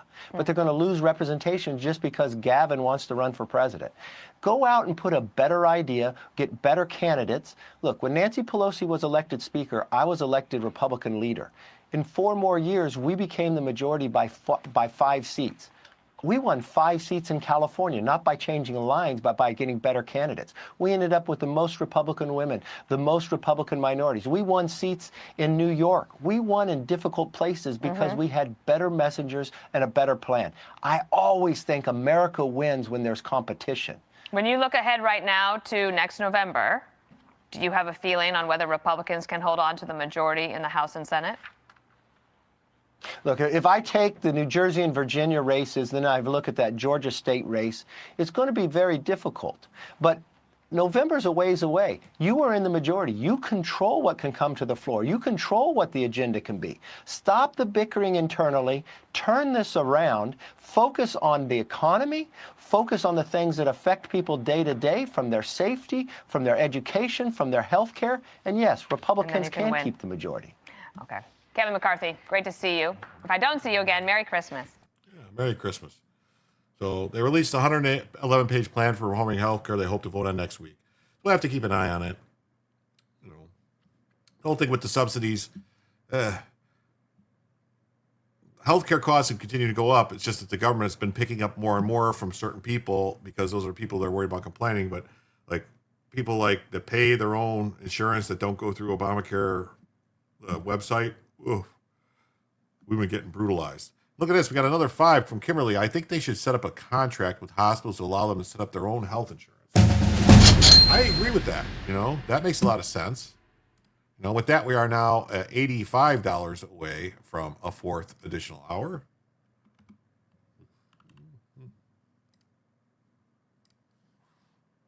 And then you should celebrate his birthday, not his death.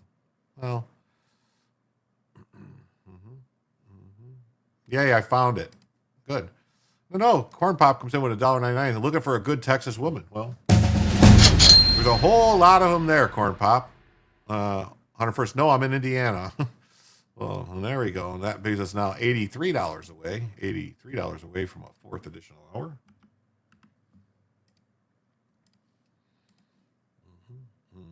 I went to the ER, unable to breathe, and my insurance didn't cover it because I went to the wrong hospital. F them. That's the hospital I always went to. Yeah, they keep changing things.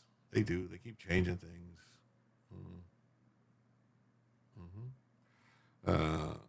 Texas is long and thick. I live in the game Mitten State. Gay Mitten State. Oh, okay. I know. That's Utah. Utah. Texas is not fat and thick. Texas is elongated, man. MC Weasel, McWeasel. What's up, Handy Danny? Great to see you. That's called democracy, where Democrats just take power. I'm still here. It's outside burning sheet as I started to sing. The sun has rose and has set. It ain't out of Texas yet. For me, it would take 5 hours of highway driving to reach the Texas border. He's blowing his own diog. I need a good Texas woman, too, somewhere north of Dallas. That's why the midterms are important. Trump needs larger majorities. Yes, he does. Yes, he does. Does it make sense, or was Kimberly joking? Trump wants them to pass the subsidies. He wants to make the ACA his own. Well, he wants to do some things. I think he wants to make some changes to it. KPT says, you're not going to get a Texas woman, a good Texas woman, with $1.99. And Richard Parker says, hello, Audra.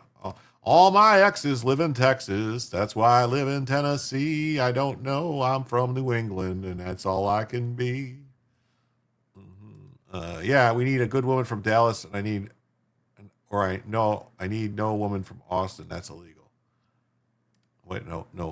Yeah, okay. Cool. Imagine an Austin woman. SOS. Yeah, could be bad. Bad news. Bad news. Bad news bear. And this just says, USA Today just says, House GOP offers healthcare bill without Obamacare subsidies. CBS News just says, House GOP unveils healthcare plan with vote on track for next week. Sorry. Oh, and this is a case. Look at this. So Hamilton County prosecutors, all right, dismiss murder charges against Elwood Jones. This is Elwood Jones.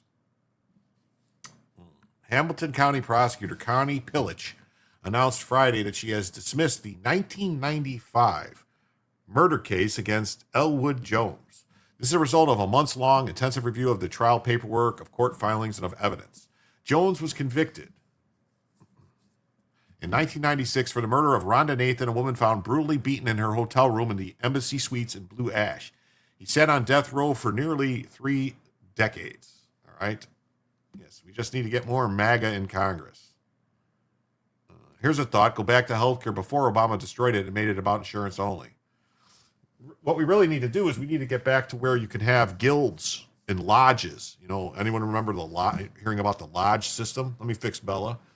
There was, back before the American Medical Association got in there and started fucking around with everything and got the government to basically ban them and say, like, no, we need to get permission and you need to have people's proof and stuff. They had the lodge system where all these different groups, like the Order of the Eagles or the Freemasons, like the Masons or the Elks Lodge or any of these lodges, they would have a doctor that was the lodge doctor. And anyone that was a member of the lodge could use the doctor, all right? And you just needed to pay your fee, and then you got to see the doctor. And it was all taken care of. But that all got done away with. That's all got done away with because of, the American Medical Association. Yeah, Odd Fellows, the Moose Lodge, the Elks, yeah. They had doctors. Every lodge had their own doctor. The doctor was paid a yearly salary by the lodge to see all the members of the lodge. And that was it. That was it.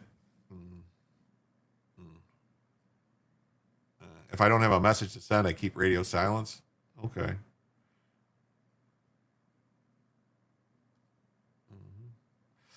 Bella needs a tummy rub.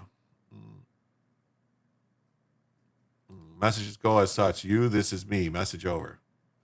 The lodge system, yeah. I mean, that's what we need to get back to.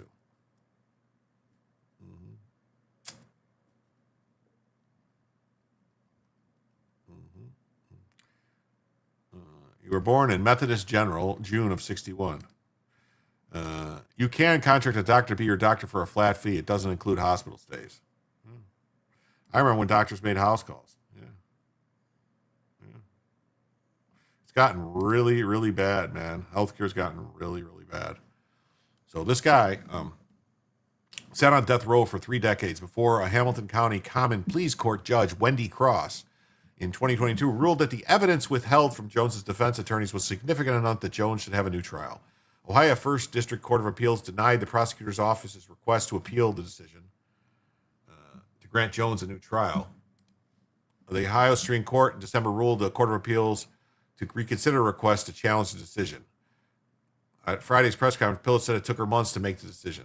So here's this woman going to say, and here you go, liberal woman. I don't know if the guy did it or not. That's the thing, is I don't know.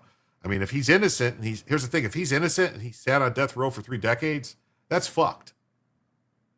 But if he's guilty and they're just kind of letting him go because they don't want to bother of having another trial, that's fucked too. She said, in reviewing the information previously litigated, she found multiple issues.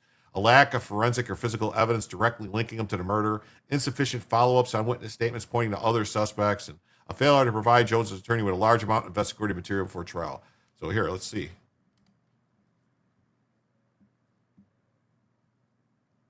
New at 5, a decades-old capital murder case dismissed today. The Hamilton County prosecutor says Elwood Jones did not kill Rhoda Nathan in 1995. WCPO 9 News reporter Valerie Lyons sat in on that news conference. She's live downtown. Val, Connie Pillage says it took her months to reach this decision. Yeah, Tanya, she says she and her team found there was a lack of both physical and forensic evidence. She says there was also poor investigative work when it came to following up with witnesses and identifying alternative suspects. But Pillage says a modern blood test was the key here to proving Jones was not the killer. 30 years after a jury convicted Elwood Jones of a Blue Ash murder, his case has come to a final close. I dismissed the case against Elwood Jones. Hamilton County prosecutor Connie Pillage made the decision Friday. One she says followed a judge's 2022 ruling that key evidence was withheld from Jones' defense. It overturned his conviction, granting him a new trial. We did take a deep dive, and it took us months to get through this. Original testimony. God bless Texas with his own hand, brought down angels from the promised land. Is that better? I didn't see it. Sorry.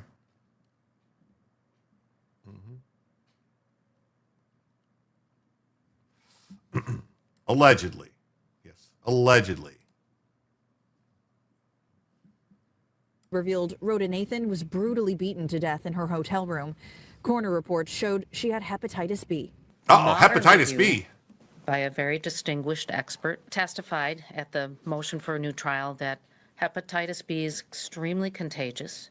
Even tiny, tiny pinpricks of contagious sample could lead and would lead to someone contracting the disease. At the time of the 1995 murder, Jones was treated for an injury to his hand. Pillage says he was tested for Hep B then, but he was never told that. Pillage says the results showed Jones never had the virus. That excludes him. No, it doesn't. As a suspect. Actually, it Pillage doesn't. dismissed this case with prejudice, meaning her office won't pursue charges against Jones again, but it leaves the... So what she's claiming is that because he could have gotten hepatitis B from beating her from the blood and the injury on his hand, and because he did it, that means he didn't do it. That's not, I mean, that's circumstantial. That's not like evidence. Come on. That's crazy. She knows how she said, because it could. What would? It would. Yeah. Females aren't decision makers, only feels. That's crazy. Because there's no way a fucking doctor said that there's 100% chance that this guy would have gotten hepatitis B.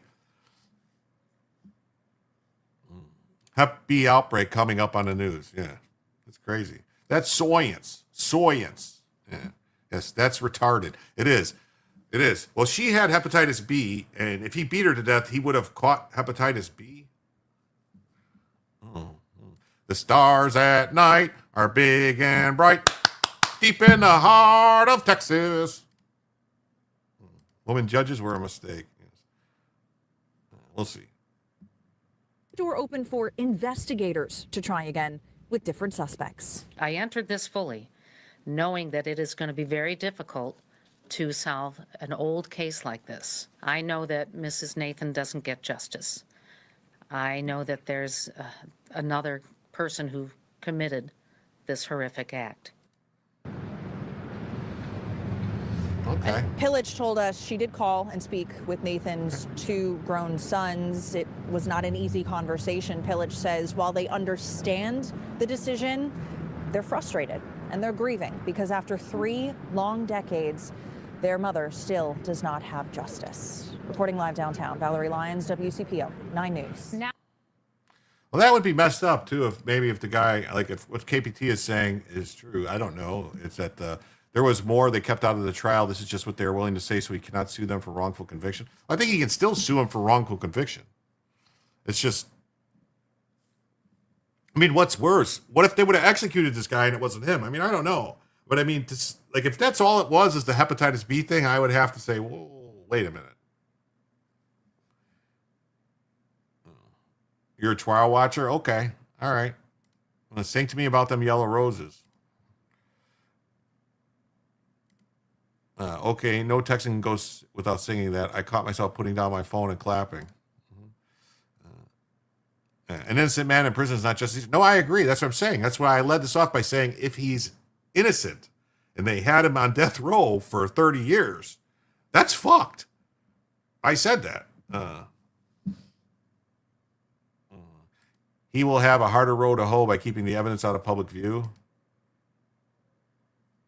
There had to have been other issues to even have the appeal for a new trial granted. Yeah, I don't know. Uncle Floyd would sing deep in the heart of Jersey.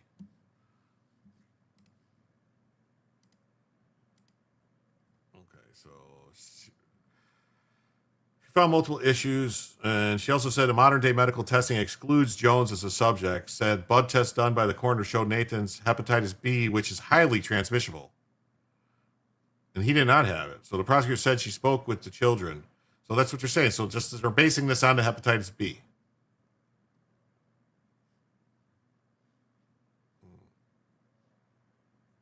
They're creating a conviction integrity unit. Had such a unit existed, this decision may have been reached much sooner.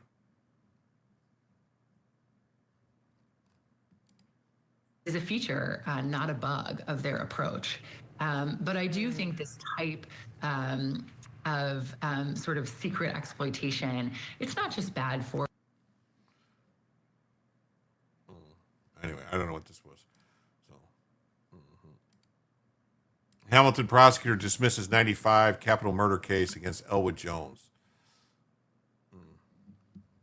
Hepatitis C situation. Still, 30 years is a long time not to find anything before now. It is. To sue the city state. Well, you can still sue. You know. How did she get the Hep B? Risky behavior? Too many questions. Well, she was in a hotel room. Was she?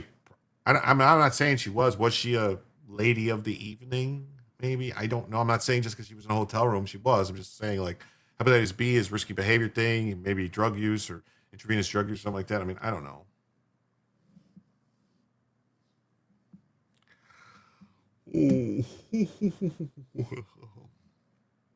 So, is this guy gonna? News tonight from death row to freedom. Tonight, only on WLWT, you're going to hear from Elwood Jones, who has spent 30 years waiting on this day. Yeah, so all charges dropped today against the man once convicted of murder. Prosecutor Connie Pillich says Jones isn't the killer and no evidence showed that he ever was. WLWT Newsline's Curtis Fuller has covered this case over the years. He joins us live in studio now with today's major developments. Hi there, Curtis. Hi there, Mike and Sharia. Major development in this case. Prosecutor Connie Pillich just said they got it wrong.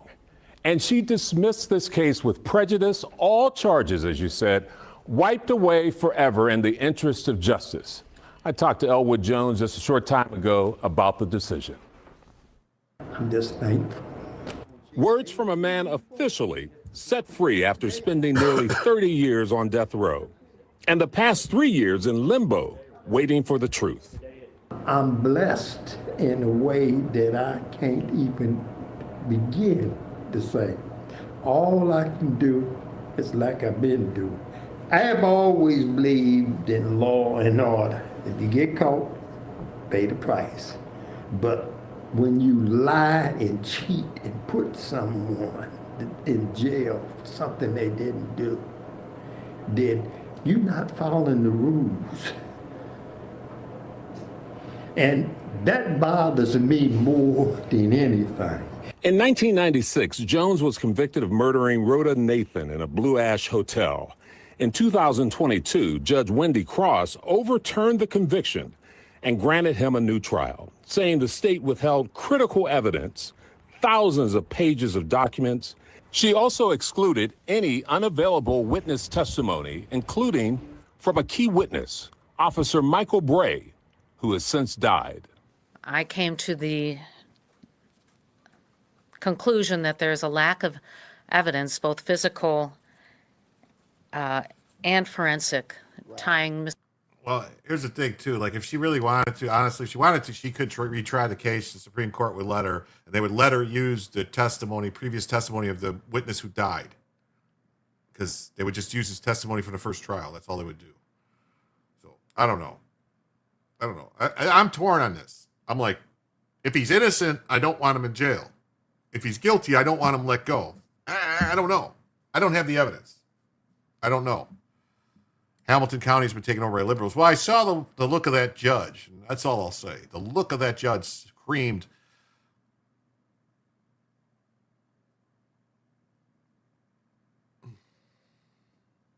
if you turned off the light, your dog would sleep better. You think so? But then you guys wouldn't be able to see me better. Let me see.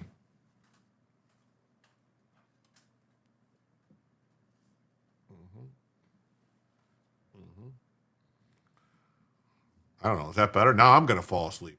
If you are ever in doubt, ask a woman. They always know the right thing to do. Hey, what's up, Mark? Great to see you.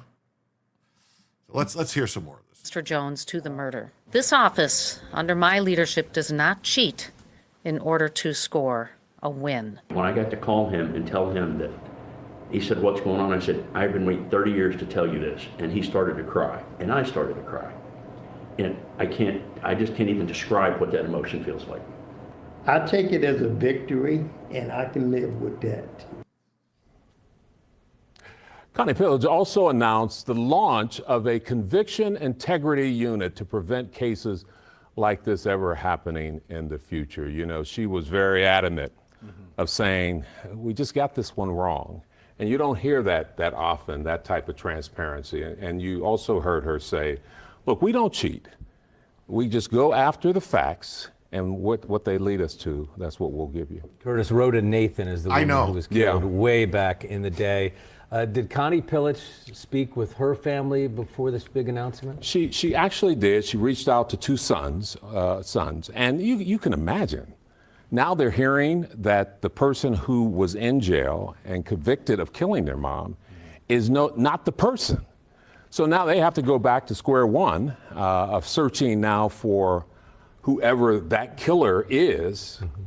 And so it's sad for them. And Elwood Jones has always acknowledged that the pain is on both sides of this fence, for him and for this family. Yeah. Okay, we should also mention, I reached out to Joe Dieters today. He was the prosecutor at the time.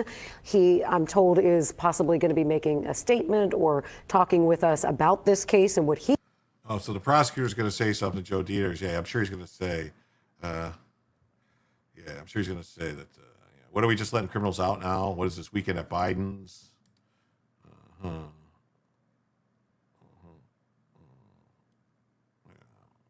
We can still see your handsomeness. Well, thank you. The killer was just let go. It sounds like maybe this whole thing, but this is what the Conviction Integrity Unit. Yeah, sure. That's basically what this sounds like. They're going to make sure people aren't convicted. No, they're going to look at all convictions and nitpick them and say like, oh, we got a problem with this. Let people go. Which, let's be clear. The state has to prove beyond all reasonable doubt that someone's guilty. And if they don't, if they cheat, that's a problem. It's a problem. Jails are racist. They are. The damn racist jails. And then AP just says, Ohio man who spent decades on death row for murder has his case dismissed.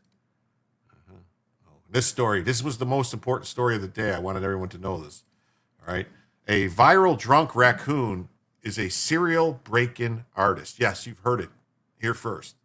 A drunken raccoon is breaking in. It struck at least 3 buildings and it's still kicking. Thank you. Okay, prosecutor, now let's do Chauvin. A drunken raccoon goes on booze-filled rampage in Virginia liquor store.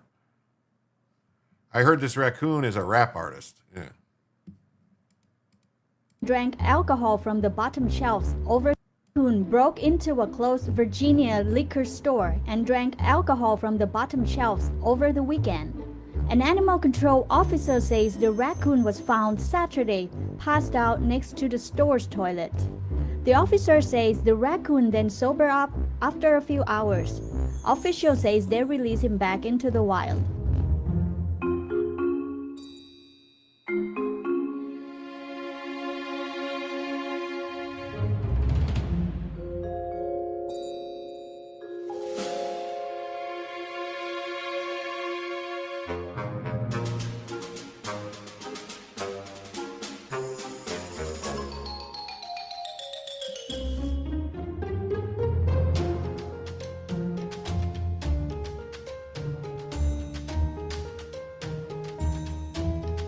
He's trying to get the good stuff from the top shelf.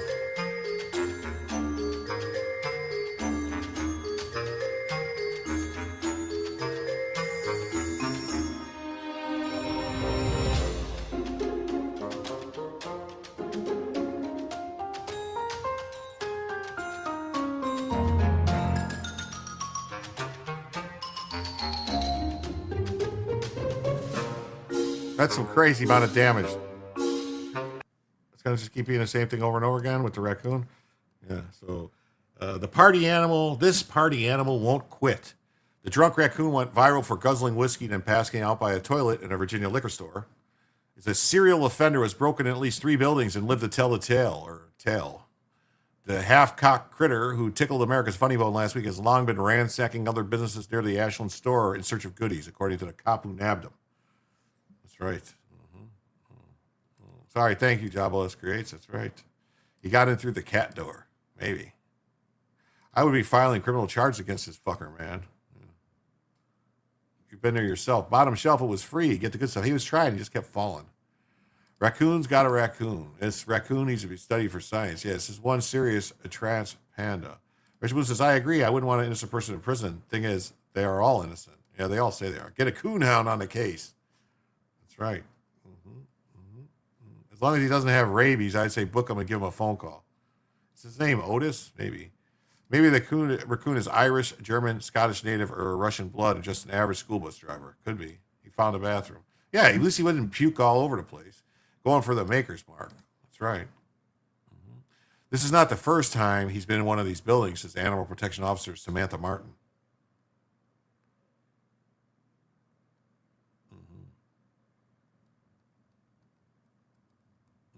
This is the third break-in he's had. He was in a karate studio. Oh, fuck, he was in a karate studio. He was training to do battle in the karate studio. And he got into the DMV and ate some snacks. He's got in the DMV. He was going to get a driver's licenses? Oh, man. And as drunk as a skunk, Furball spent a night sobering up, was released near Ashland ABC store, where he left a trail of broken whiskey bottles. We don't relocate him because that's a death sentence for raccoons, but someone's got to know how to get back in the building. He's a smart little critter. The four-legged booze hound went viral last week for inspiring T-shirts and coffee mugs. Ultimately, Martin hopes it'll be the Blotto Bandit's last burglary. I hope he's learned his lesson, but I'll just say, enjoy your life. I think he's living his best life. Why not? Have a drink or two, especially on Black Friday. Damn, is he illegal and wants a CDL? Yeah, he's giving Kung Fu Panda some competition. Yes, he's Kung Fu Trash Panda. When I worked at convenience stores, I found the biggest squirrel in the stockroom eating candy. We scared each other to death. Must have come through the drop ceiling. Put a tracker on him. Purgatory is coming to your neighborhood, man. Maybe.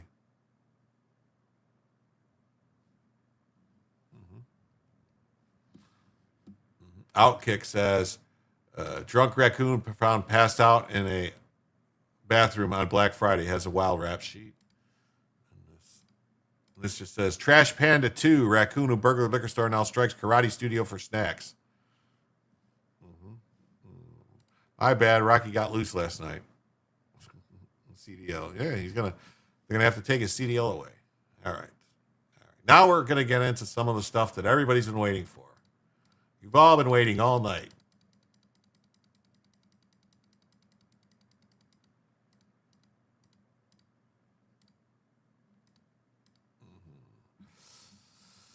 Dun, dun, dun. Homer had a helper monkey. Yeah. I don't know what's worse, drunk raccoons or nicotine-addicted squirrels. Nicotine-addicted monkeys are bad.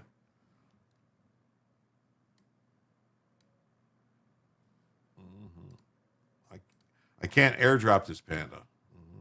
We have. I seen a goat in a Dollar General. We tried to get him out, but cops had to arrest him. No joke. Got the video. They cuffed him and put him in the back of the car. Now we're having fun. Yes.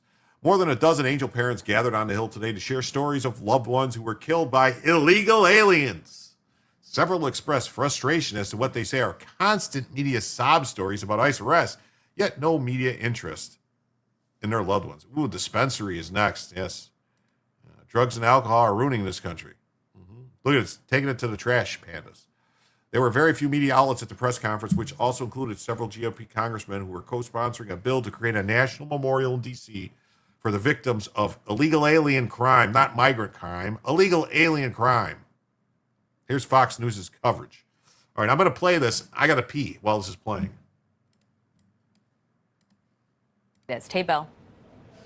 Hey, Jackie. Well, Secretary Noem testified yesterday that she feels one of the biggest threats facing America, what she loses sleep over, are the millions of unvetted illegal immigrants who came into the U.S. during the Biden administration. And just a short time ago, we heard from a group of people who know that problem all too well. Take a look at this. A group of more than a dozen angel families gathering together right here at the U.S. Capitol today to hold a press conference, all of them holding photos of their loved ones who died at the hands of illegal aliens. They were joined by Republican Congressman Abe Hamadeh, who's introducing a bill to create a national memorial right here in D.C. to honor the victims of migrant crime. This memorial gives the victim's family, and especially the angels' families and the angel moms who have been ignored for years, the national recognition they deserve. But in many ways, it also shames the politicians who allowed this situation to happen. One of the Angel moms was Mary Ann Mendoza. Her son Brandon, an Arizona police officer, was killed by an illegal immigrant who was high on meth, who crashed head on into him on the freeway on the wrong side of the road at more than 100 miles per hour. This memorial is needed because, folks, we need to understand more people are killed annually by open borders and fentanyl and illegal alien criminals killing our loved ones than were killed on 9/11. And they were also joined by Arizona Congressman Andy Biggs, who called on Speaker Mike Johnson to bring this bill to the floor immediately, and he became emotional. No parent should ever have to stand at a podium like this in the greatest country on earth to explain why their child was taken. Someone who should never have been here. Never. This government failed. My son Ronald should be here today.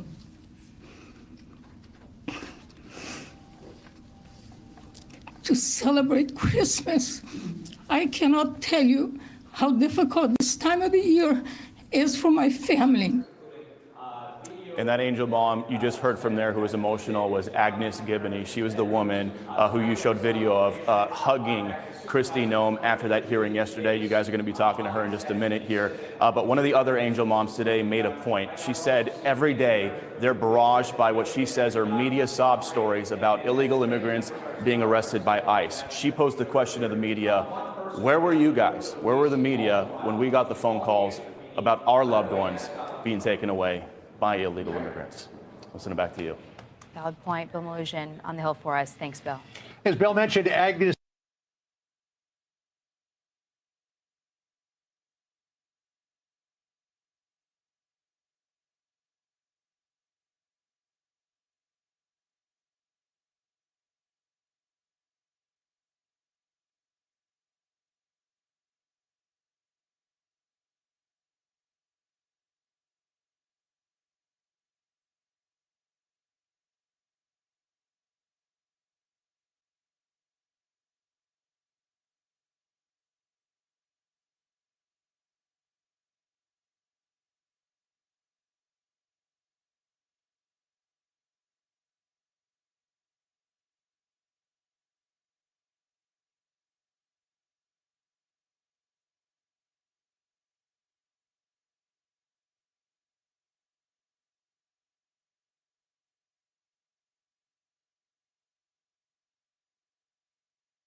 No, Jim is here. Jim just had Bella had a pee too.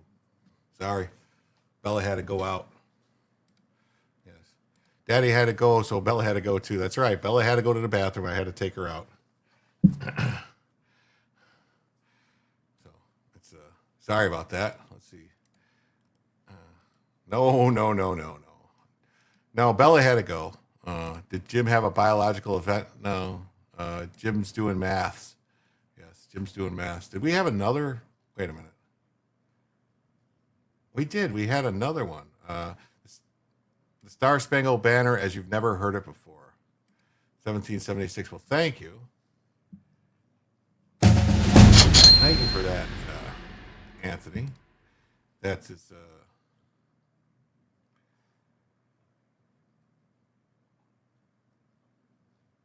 That's another 1776 from Anthony. Wow.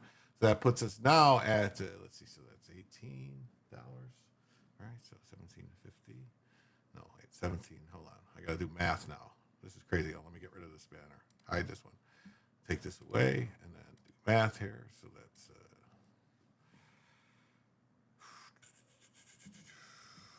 math's in my head. Let's see.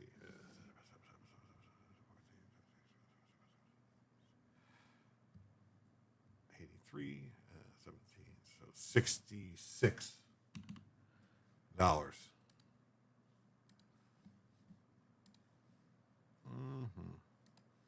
Thank you. Your math ain't mad. We're going to going for 6 additional hours. Well, it's a bathroom. That's unlikely to get you a strike. I don't know. Yes, 1776. I got it. Did I wash my hands? Yes, I washed my hands, of course. What type of airplane has 3 cockpits in it? One with 2 female. Oh, Jim forgot. What did I forget? Dropping the kids off at the pool? No. Jigging up a red light bulb? No. Snoring sometimes with Rich. What? Bella locked him in the bathroom. No. Almost thought Jim's stream ended. No, it didn't end. Still going strong. Yeah, Bill Malugin is well-mannered and speaks clearly without being overly dramatic. Yes, he does. So let's, so there's that. And then we got this. Yes. Unspeakable depravity. The Star Spangled Banner as you've never heard it before. Do you want me to sing it or do you want me to pull it up? I'm confused. Jim's actually a couple years younger than me, but he seems much older. We entertained yourself. Well, thanks, Snorum. I appreciate that. Do you want me to sing it?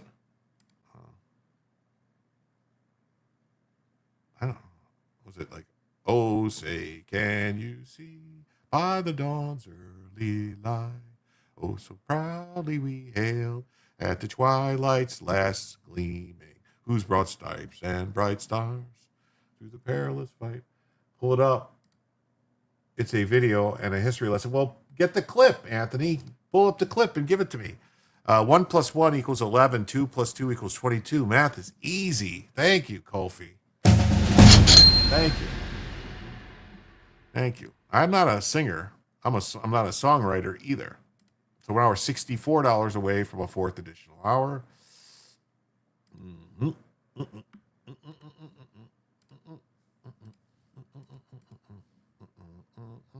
It is, but it's almost my time.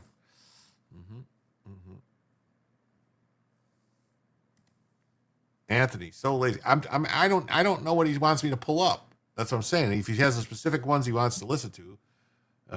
Anyone ever go to the Washington, D.C. and see the Star Spangled Banner? It's a huge flag. Yes. A Star Spangled Banner as you've never heard it before. Need a link?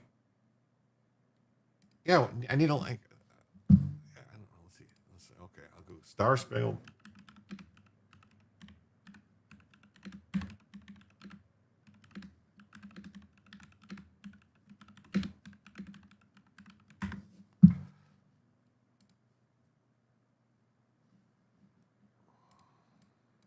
All right, I got it here. All right, is that what you want to listen to? Ready? Well, let me finish this one first. Let me finish this one first. Unspeakable depravity. Edith Renan Manambro Diaz, a criminal legal alien from Honduras who illegally entered our country 7 times, was convicted of raping and sodomizing a woman.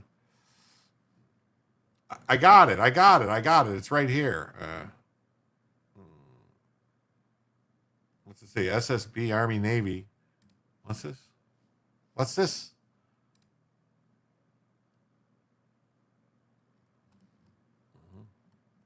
What's this? What's it say? It's just okay, I got it. Don't worry about it. I got it.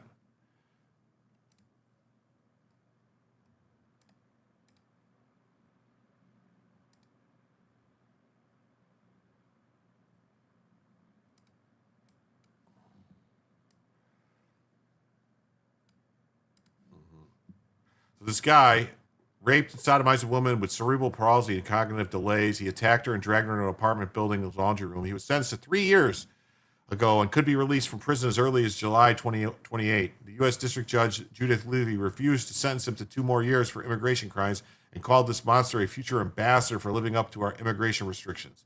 This Obama-appointed judge went on to praise him for family devotion and willingness to perform work that it claimed Americans find undesirable. Truly wicked. This person, all right, this fucking scumbag and this woman. Well,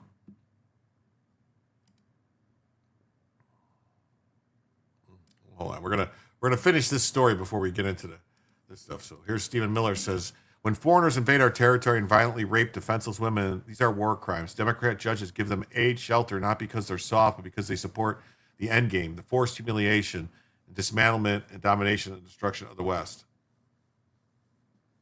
What's this? There's white things in the air. That's called snow. Is he a white too? Probably listed as a white. We're going to find out in a second, because here we go. Here's the story. Immigrants' fate in Detroit exposes federal fight between judge and the Justice Department.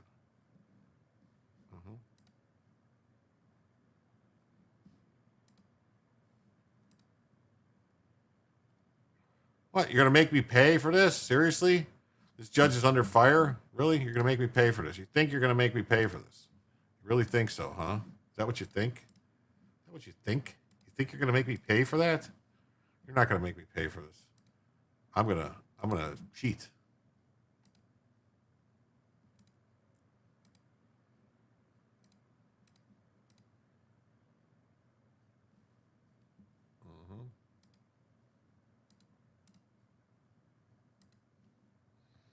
I'm going to cheat is what I'm going to do.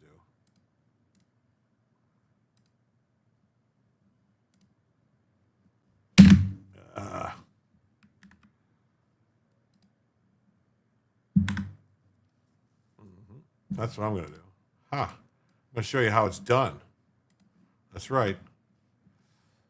Immigrants' fate in Detroit exposes federal fight between judge and Justice Department. A federal judge praised a violent Honduran immigrant who sexually assaulted a woman with cerebral palsy after sneaking into the United States, sparing him from spending 2 more years in prison, and called him a future ambassador living up to our immigration restrictions. What the fuck?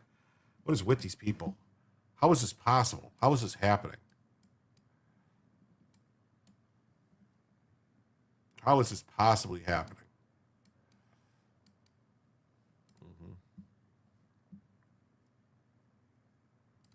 Is her life sentence of trauma and PTSD only worth 5 years of punishment? It's crazy. It's crazy. I got it. I got the archive. I got it. District Judge Judith Levy is under fire from the U.S. Attorney's Office in Detroit and has appealed her sentence for the 30-year-old handyman. This case represents an extreme departure from punishment for a man caught sneaking into the U.S. at least 7 times and illustrates the tension between Republican-led crackdown on legal immigration and a judge nominated by Democrat President Obama in 2014. Isn't that a hate crime to assault a handicapped person? Shouldn't have an enhancement of 10 years. Should have something. He was sentenced to 6 to 15 years in state prison. The average sentence for similar defendants convicted of immigration crimes nationwide is 19 months, and that's exactly the punishment that Diaz's lawyer requested to run concurrently to 6 to 15 years. The judge is accused of abusing her discretion while refusing to give him additional time for illegally re-entering the country before committing these sex crimes. He was convicted of raping and sodomizing a woman who has cerebral palsy and cognitive delays, was sentenced to 3 years ago and could be released from Jackson Prison as early as July 2028 when he's freed from the sex crime case. He wanted him to serve 2 more years before being deported. And he will 100% reoffend. Yes, he will.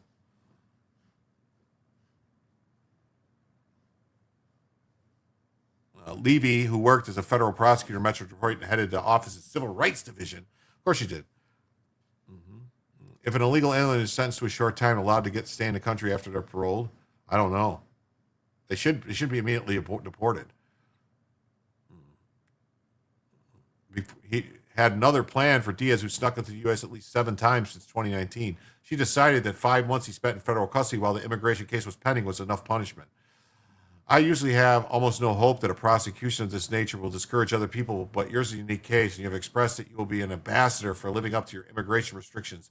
You will communicate your experience to people back in Honduras and discourage them from coming here. They will not deport unless ICE can shut down the bastards stopping the deportation. Yeah. The common denominator in these judges is obvious. Oh, it is. It is.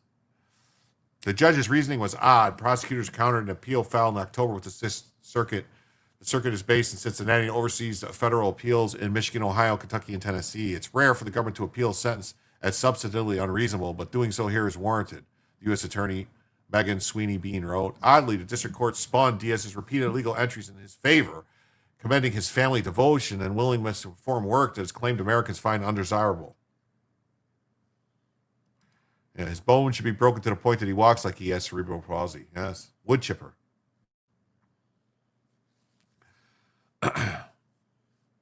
Prosecutors want the appeals court to vacate his sentencing and have him resentenced. Levy declined multiple opportunities to discuss the case and appeal throughout the court spokesman. The judge acted within her discretion, said Diaz's lawyer. Oh, of course, the scumbag's lawyer says that. The judge plainly acknowledged Michigan's state crime and did not dismiss the gravity of the sexual assault in any shape or form. Levy was the best position to assess the determined deterrence, respect for the law. But I thought you're supposed to get wood chipper 2028. I thought you were supposed to get 10 years for repeated reentry after you're deported. They first encountered him in El Centro, California, 12 miles north of the Mexican border. He was a long way from home. He grew up 2,700 miles away. Oh, yeah. So they're going to have a sob story about this guy. Is fucking the Democrats going to go visit this guy down in Honduras and say he needs to come back? You cannot be both brave and fearless, for being brave means facing down fears, where the fearless run headlong into the jaws of death unwittingly. They have a detainer in place in their file for immigration to be notified, but these are not being honored in progressive districts. His family lived in a shack. Oh, well. He tried to cross the U.S.-Mexican border several times and traveled thousands of miles. He was caught in California and flown home. In August 2020, he was arrested again in California and sent back to Mexico. 2 months later, he was captured near San Diego and sent back to Mexico.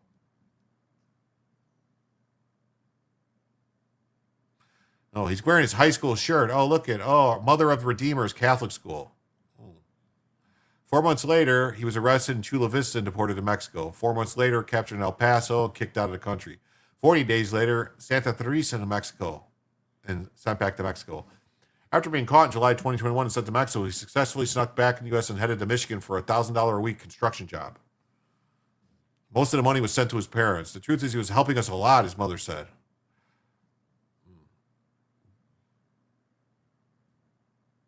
Oh, they needed money to control her blood pressure. Yeah. Detainers only work if they abide by it. 3 times lead insertion tool. Federal agents found him again. He was at the Southfield Police Department charged with criminal sexual assault. He was accused of pulling a woman with cerebral palsy and cognitive delays into a laundry room of her apartment building, raping and sodomizing her. He pleaded guilty to 3 sex crimes and was sentenced to 6 to 15 years. Immigration officials, meanwhile, placed a detainer on him. He was arrested for the sex crime case. He was later charged with illegal reentry.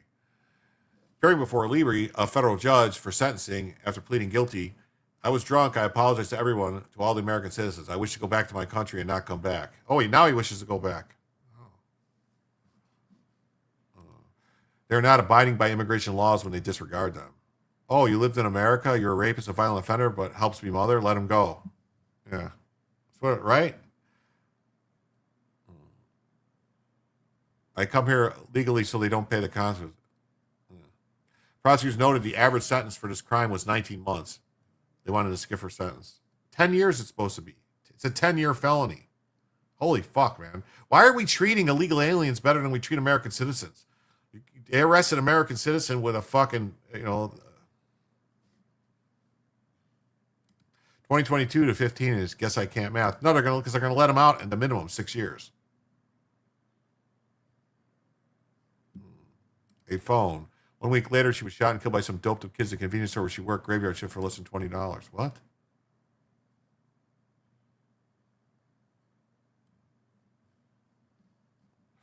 He faces greater stakes if he gets caught streaking in the U.S. again. That's because a convicted sex offender from another country, he faces 20 years in federal prison if convicted again of illegal reentry. Further legal problems or incarceration is not what he wants to risk, his lawyer wrote. The judge commends him. The judge commended him. Oh. This judge should be impeached immediately. He's already been punished for the sex crime. He's already been punished for sex crimes, so why would we want to punish him for the other crimes? You've taken responsibility for that. Express remorse. Oh, so I commend you in supporting your family. She viewed Diaz not as a statistic, but as a human being. Somebody who's stepping forward to take responsibility. I want everyone, all right? Everyone to get a look at this judge really closely, all right? Get a real close look at this judge, all right? This is what's destroying this country. This. Liberal women. No offense to any women out there. Liberal women are destroying this country with their fucking do-gooder. They don't have kids, so they want to be mamas to all these fucking criminals and think they can be mama to them.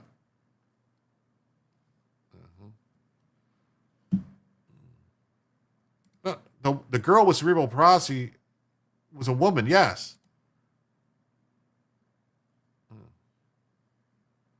I'm saying these women, these liberal women, are ruining the country, not the woman with cerebral palsy. What are you talking about? Yes, we need to start a campaign for victims' families to sue counselors who are responsible for reporting the release to ICE. Yes. 19 months because women and children don't matter. Are we under Sharia law already? 19 months is some time. Yeah. You know, the media tries to convince us these people are admiral. It's not working.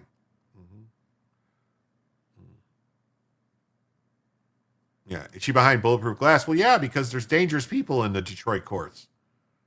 Anyway, I'm not trying to offend anybody. I'm saying that look at the green glasses. She's probably got blue hair, too.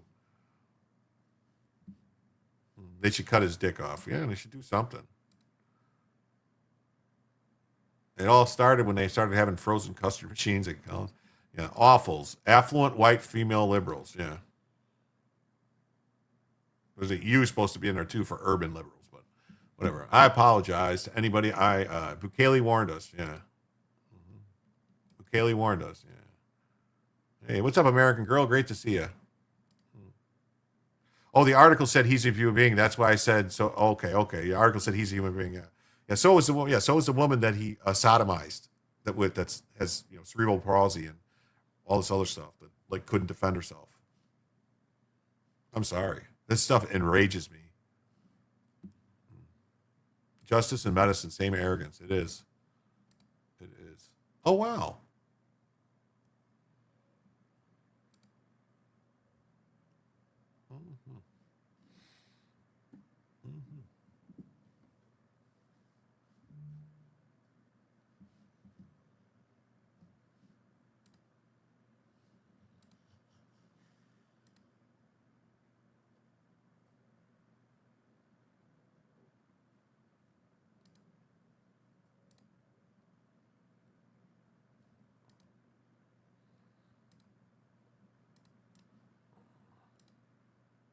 No.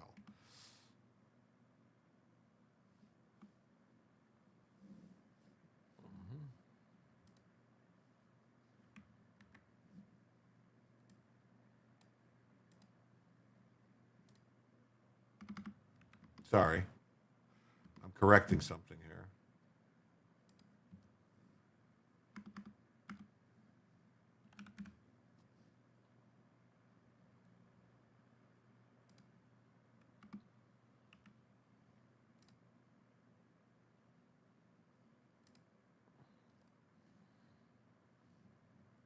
Really? You're not going to let me do it? You're going to do that? You're going to make me refresh it? Stupid YouTube.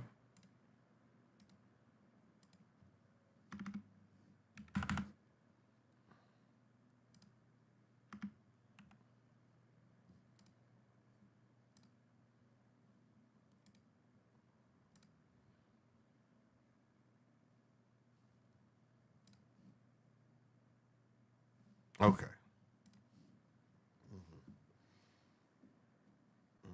Ma'am, I would have fought to let them out so I could put my hands on them. Yeah. Women are not as likely to be able to defend themselves without a weapon against men. Yes. But this person probably didn't even know what was going on. If it was an American, she would have threw the book at him. Oh, yeah. If it was an American, she would have fucking, yeah. The cartels have a name for the appropriate punishment. If you want to know it, watch Playing God. It's a good movie anyway. They were all sentenced to life with no parole, but later the Louisiana Supreme Court said no life with no parole for juveniles. My ex-family fought to keep them locked up. Oh, you're talking about the people. Oh, okay, that hurt that person. Okay. It's terrible, it is. Jim, isn't it the 4th additional hour in the goal? Did I screw that up? Did I screw up the goal and make it so it's not? Did I fuck it up? I probably did, didn't I? Let me look. Yep, I fucked it up. Hold on. Remove the goal. Remove.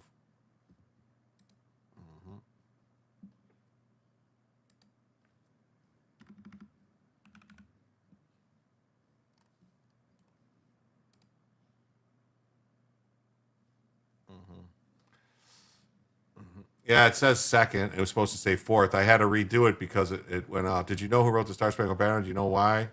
I thought it was written by Scott Key, something Fitzgerald? Scott Key. I don't know. Anyway, let's go. All right. We'll play this. Eternal Father, strong to save. We gather as one people, rooted in many traditions, yet united by our common resolve. As these cadets and midshipmen take the field, we honor the bond they share. Fierce competitors today, yet lifelong teammates in service to our homeland and the Constitution they have sworn to defend. Forge in them and all those they represent unwavering integrity, unyielding grit, and steadfast courage in the face of adversity. May their efforts today and the values they embody inspire us, a watching nation, to follow their example in answering the deeper call to serve something greater than ourselves, and to let that purpose compel us to shape a future worthy of the generations yet to come. Bless the families who formed them, the mentors who guide them, and everyone who stands watch in defense of freedom around the world. Amen. Yeah, the Key Bridge. The Key Bridge. Wow.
Go Navy.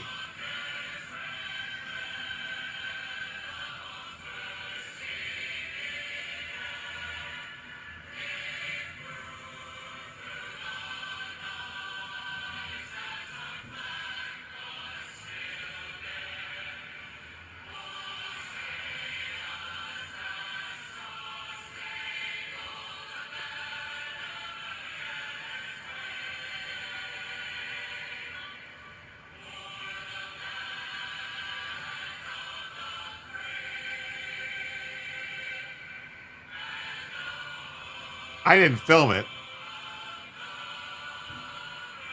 I think he had to do it that way to get around the copyright, more than likely. I think he had to do it to get around the copyright, more than likely. So I think this is what Anthony wanted to watch.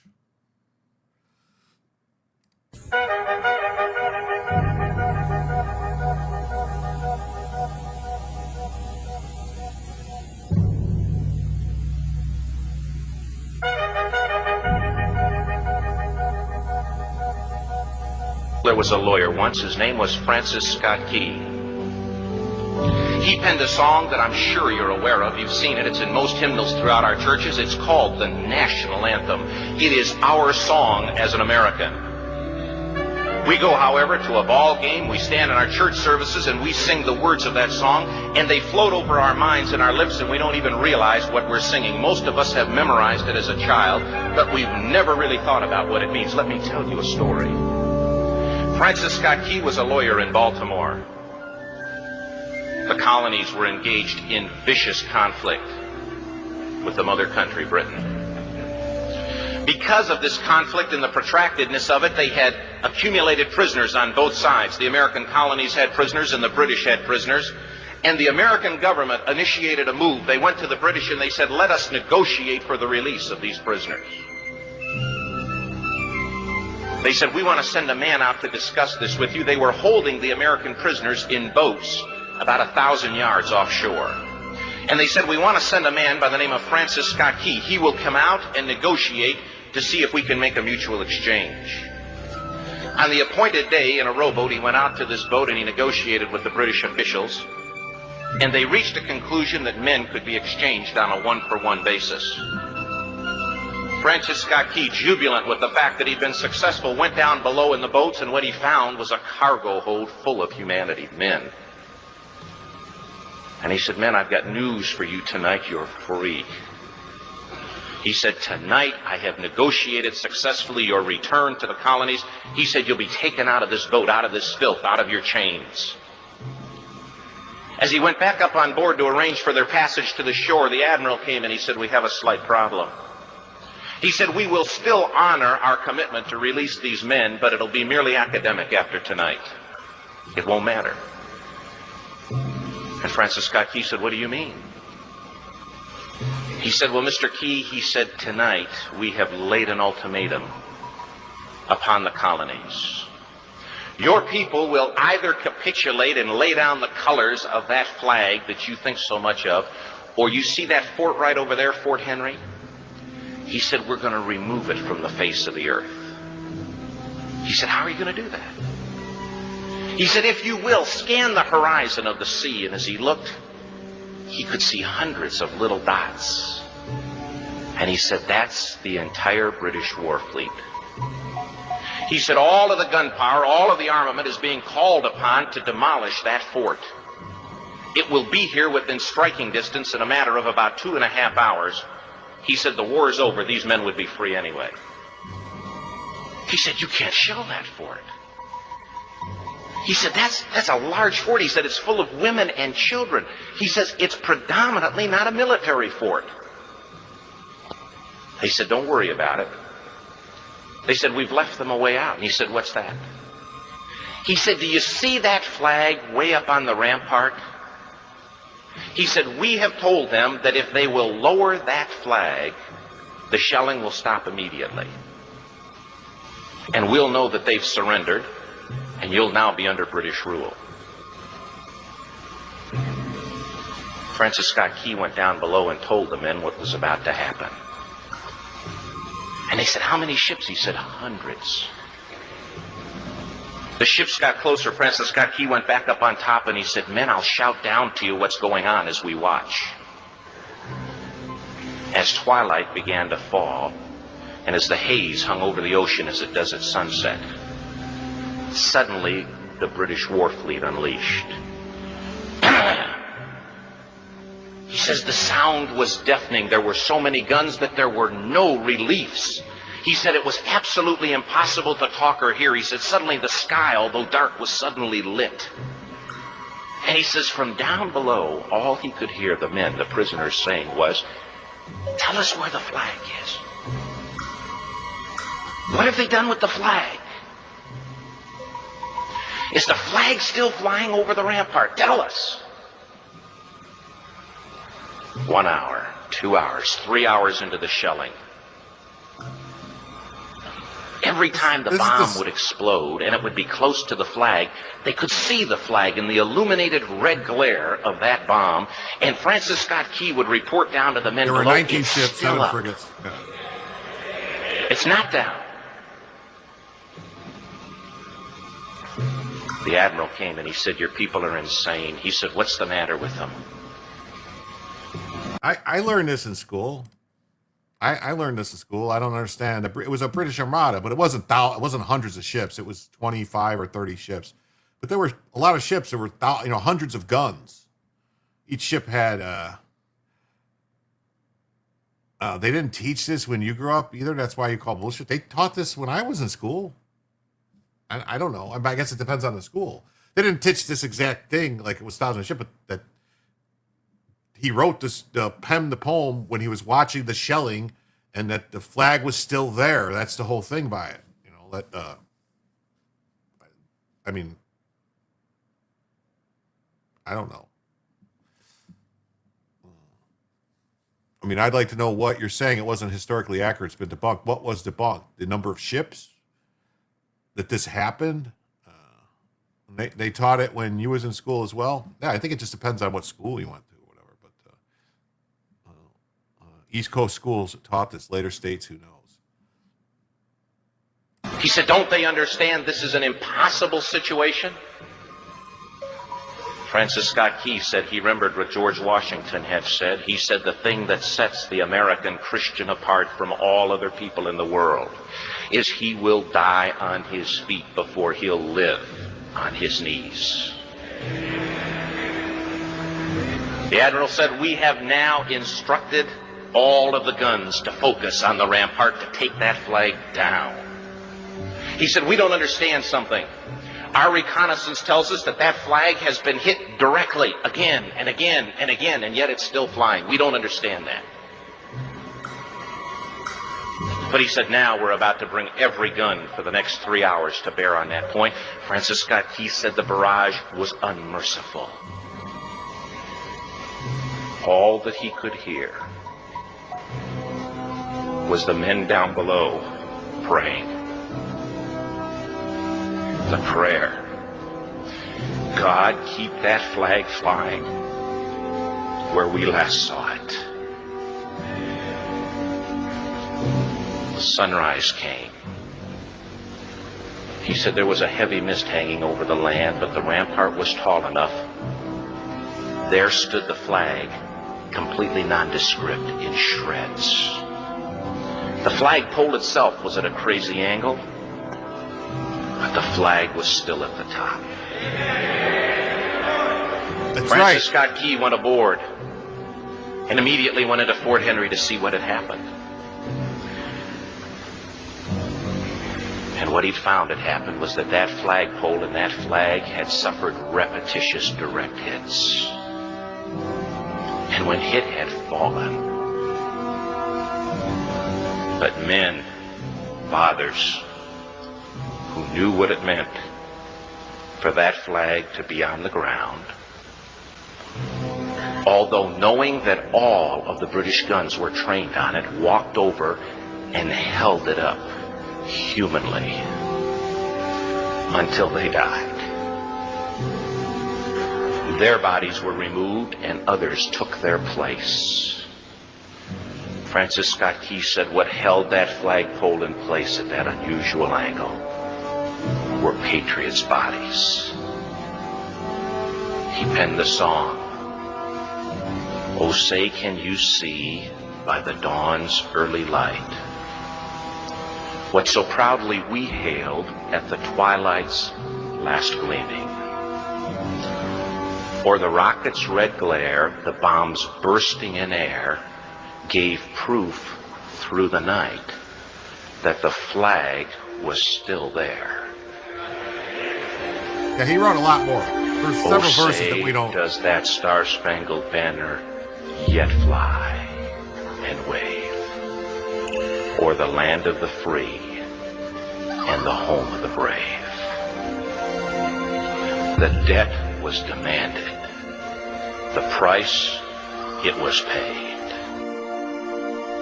Oh, say, can you see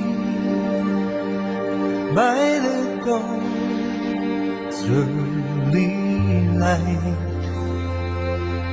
what so proudly we hailed at the twilight's last gleaming, whose broad stripes and bright stars through the perilous fight o'er the ramparts we watched were so gallantly streaming, and the rockets break clear, the bombs bursting in air gave proof through the night that our flag was still there. Oh, say, does that star-spangled banner yet wave o'er the land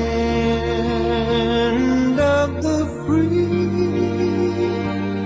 and the home of the brave? Oh, say, does that star-spangled banner yet wave? Okay. I didn't want to stop it, but there was some stuff in the chat, and KPT says the flag didn't have 50 stars, only 13. I believe, I might be wrong, but I'm pretty sure that this was written during the War of 1812. Not the Revolutionary War. This was the War of 1812. I think. Maybe I'm wrong. I could swear it was the War of 1812. That would mean there was 18 states, so 18 stars. The song came from a poem. The poem came from this experience. It's a very dramatic presentation. Yes, it is. And it's the War of 1812. So there was 18 stars on the flag at the time, not 13. Yeah, each star is just important as the other one. Yes, it is.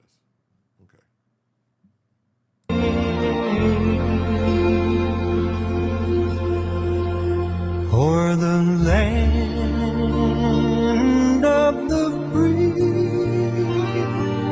and the home of the brave.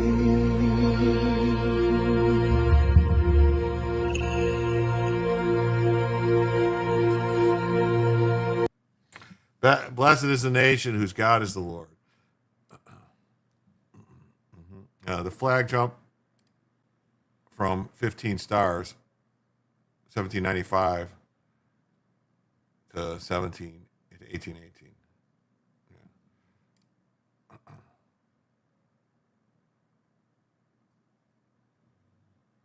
The view from the ship could have had the flag. Okay. And Gundam put some stuff in here that I want to pull up. It says these are the ships that were present. It had 8. I think those are the number of guns, right? The Tanit had 80, Albion had 74, Madagascar 74, the Ramillies 74, Royal Oak 74, Severn 50, Demede 50, Diomede, Havana 42, Weser 44, Bruin 38, Melpomene 38, Seahorse 38, Surprise 38, Trave 38, and then the Thames had 32, and the Rover and the Wolverine had 18. Also present were troop ships.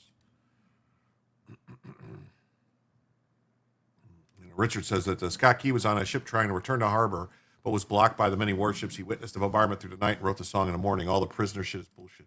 I don't know. I heard the prisoner stuff too when I was in school. Yes. Funny personal fact: I grew up in Baltimore, but never went to McHenry. Could see it in the distance from upstairs front room.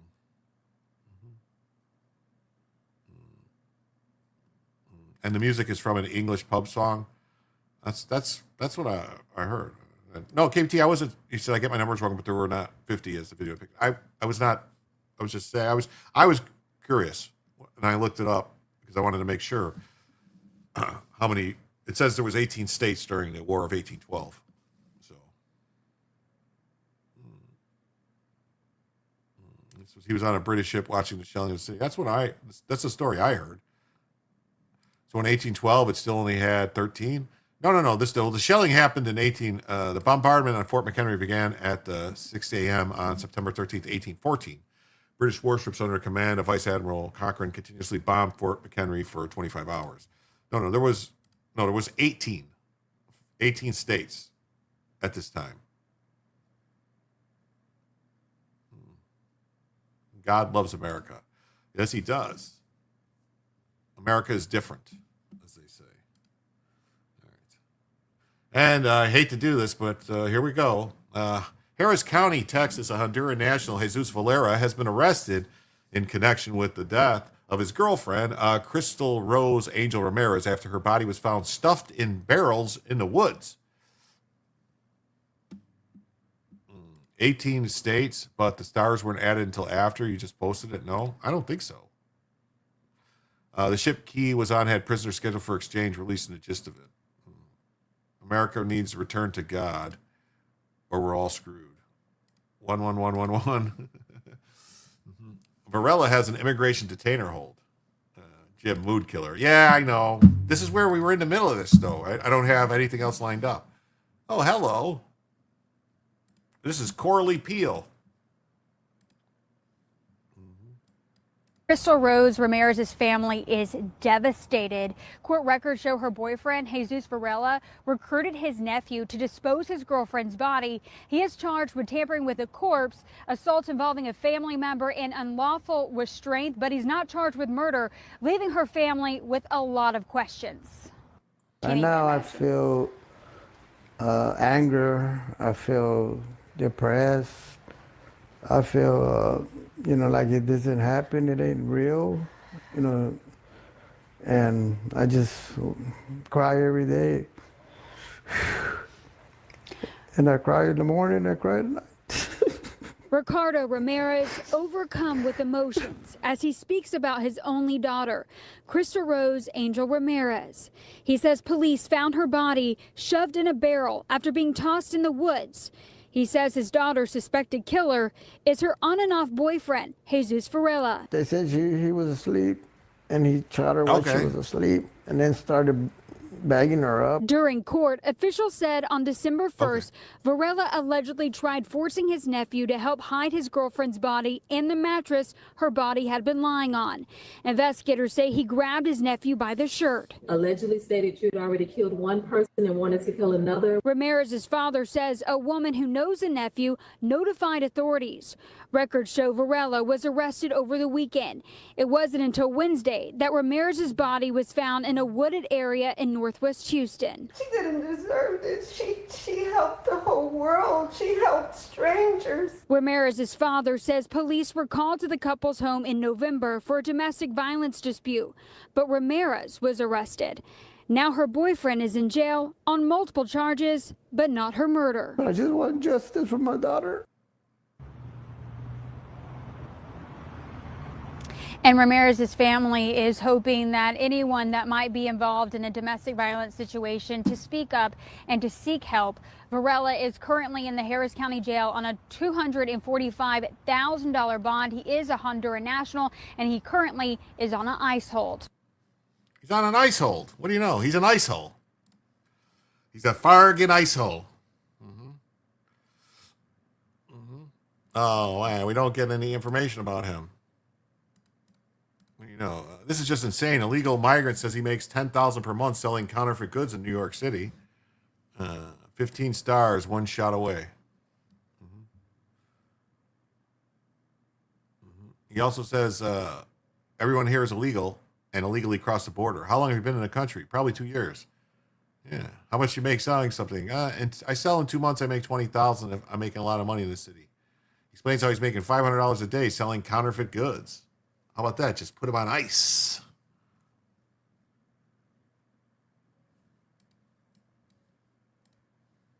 How long have you been in the United States? Probably 2 years. Did most of you cross the border here? Yes. How much money does somebody make here on Canal Street selling fake Gucci? I sell in 2 months. I make 20,000.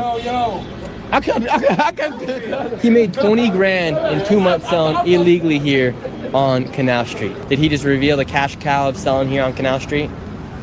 I have no idea. What country are you from? Me? From Ghana.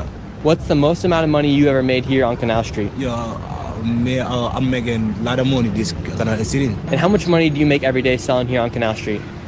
For one day, 500. How long have you been in the United States? Wow, look at that. 500 a day. They make a lot of money and they're scamming everyone. Me after making 10K a month selling fake bags on Canal Street. PSA, American citizens arrested or detained by ICE have all violently assaulted ICE agents. Yeah, that's a good question. How much is he getting from welfare, healthcare, and housing? What is he selling? He's selling fake bags, knockoff bags from China. Egregiously execrable, yes.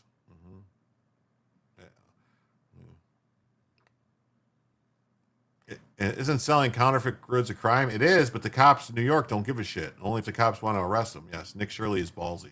He really is. The Reconquista is over. I'm over it. Afuera, yes.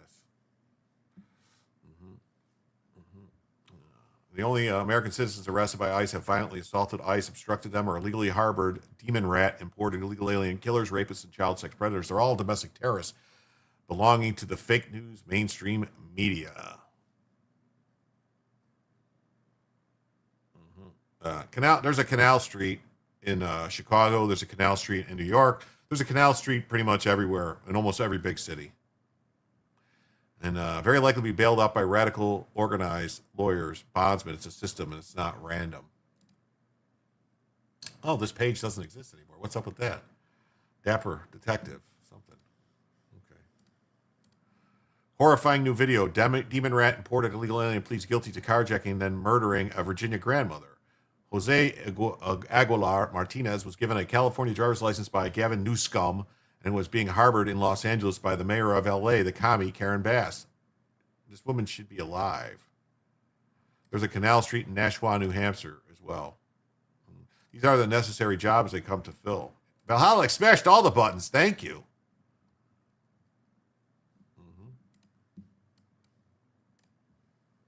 It shows the new video that you'll only see on News 4 tonight shows the moments before a horrific murder in Sterling, Virginia last summer.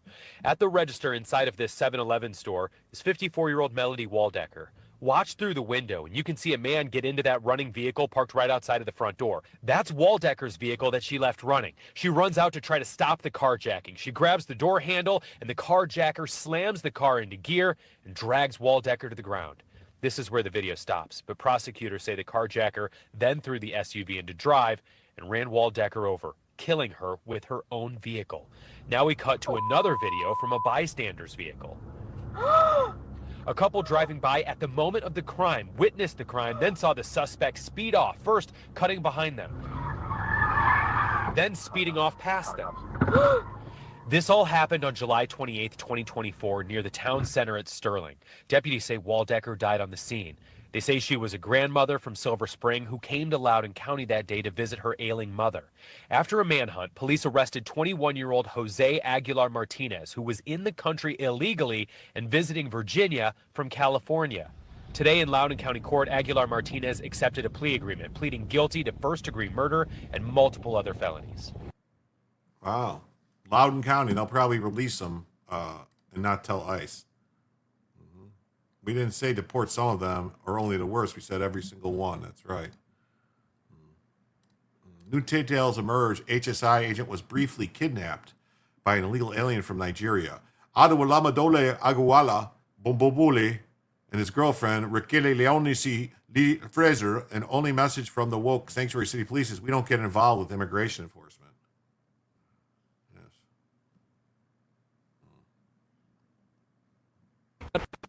A federal operation turned alleged kidnapping transpiring between Plymouth and New Hope yesterday afternoon. as local law enforcement did their best to piece together what was going on. And so our officers are just kind of sorting through the chaos. Plymouth Police Chief Eric Fadden says his officers were made aware through 911 dispatch calls that a Homeland Security Investigations agent had reportedly been kidnapped by a detainee inside the detainee's car. It's not something we hear every day, especially in Plymouth here. So obviously our senses were, a little elevated with that. It's unclear so far what led to this situation, but Chief Fadden says multiple 911 calls came from inside the car.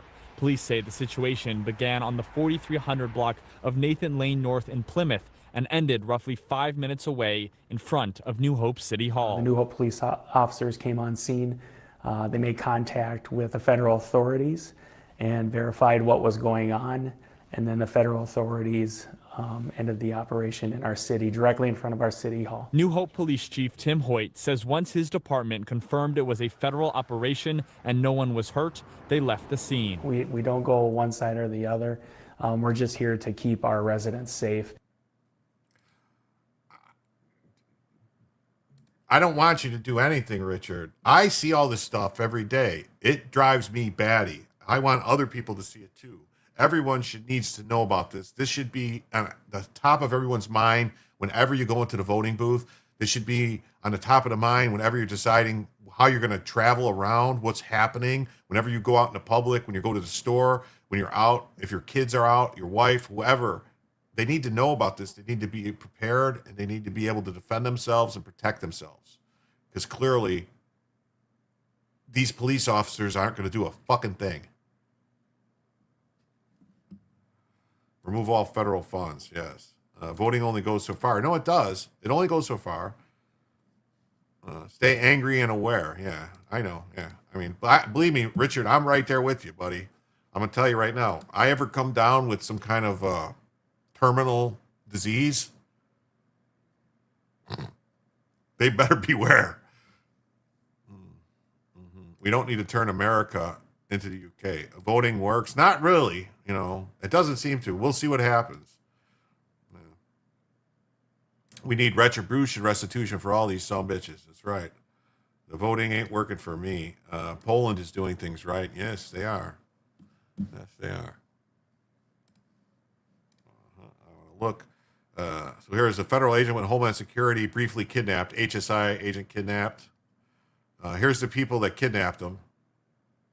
You can see two white men. A white man and a white woman.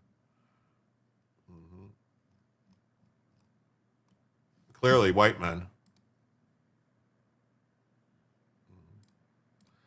And a man identified as shooter in a homicide investigation now on a detainer hold. Breaking Bad would be a much different series if I was the main character. Yeah, that's what I'm saying. Nothing is going to change until you know. Oh, white. I get it. Now I get it. Is that the man on the right? I don't know. One of them was a man, I think.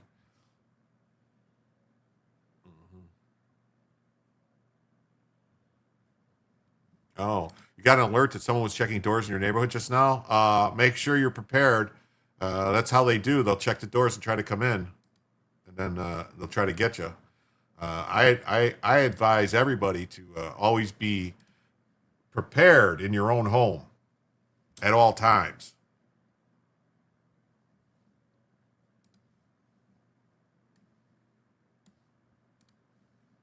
Breaking news alert.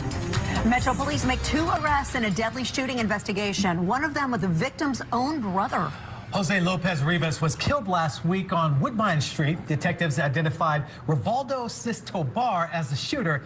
He was arrested today and charged with homicide. Lopez Rivas' brother, Edgar Lopez, is also charged with evidence tampering and making false statements. Police say he was there during the shooting. Video showed him helping Sistobar move Lopez Rivas' body and looking through his pockets. Breaking news alert.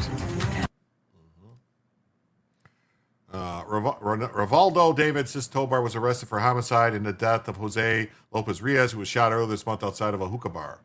Now, what do we think? What do we think about this guy?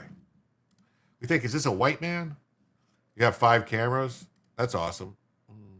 Our billionaires oversee us like tax evasion. Eric Jr. says, I am safely in my home. I have an attack cat and a gun. Well, that's all that matters. Metal is good to have in your hand with lead units. Yes. Always have freedom seeds. Always have plenty of freedom seeds ready to plant into people who want to do you harm. You think he's a white? He's a white guy? He's white? Yeah, I think he's going to be white. What do you think? Let's find out. Yep, he's white. Look at this. Sex male, race white, date of birth 2002. Sistobar Rivaldo David. He's a white man. He's a white man. Da-da-da-da-da-da. A fatal shooting of Jose Lopez, whose birth certificate revealed he was 21 at the time of death. Okay, there we go. We got our first white criminal. Our first white criminal. What do you know? He looks pretty white to you. Freedom seeds. You like that, yeah. So very, very white. This is why Tim Walz can say that white men commit all the crimes. Clearly of Nordic stock, yes.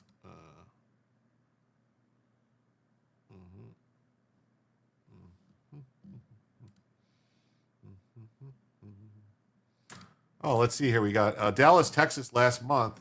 Uh-oh. I almost spoiled it on this one. Efrain Almarez was arrested for indecency with a child, sexual conduct. He has an immigration detainer hold. What do we think? What do we think? What do we think? What do we think? What do we think? What do we think? What do we think? What do we think? What do we think? Is this another white man? We got another white man out here doing indecent liberties on a child, right? Oh, another white man. Efrain Almarez, white male. Indecency with a child, sexual contact. What do you know? Huh. It's always the white men. It's always the white men. White again. It's always the white guys. You got to watch out for the white guys. I think Tim Walz is correct. These white men are committing all the crimes. Says, my life has 2 potential paths. 1, I get rich and don't give a fuck anymore. And 2, I find out I have stage 4 lung cancer with 6 months to live and all health breaks loose. Fuck with the data, get chaos. Weird. Yeah. Slightly Spanish. Yeah. This just proves that ICE isn't racist. It's right. They're not arresting white people. They're not arresting brown people. They're arresting white people. Remember? That's what it says. Clearly, they're arresting white people. Yes. Well, white crime is so rampant. We really need to stop all these. You know what we should do is we should stop all this white immigration into the country.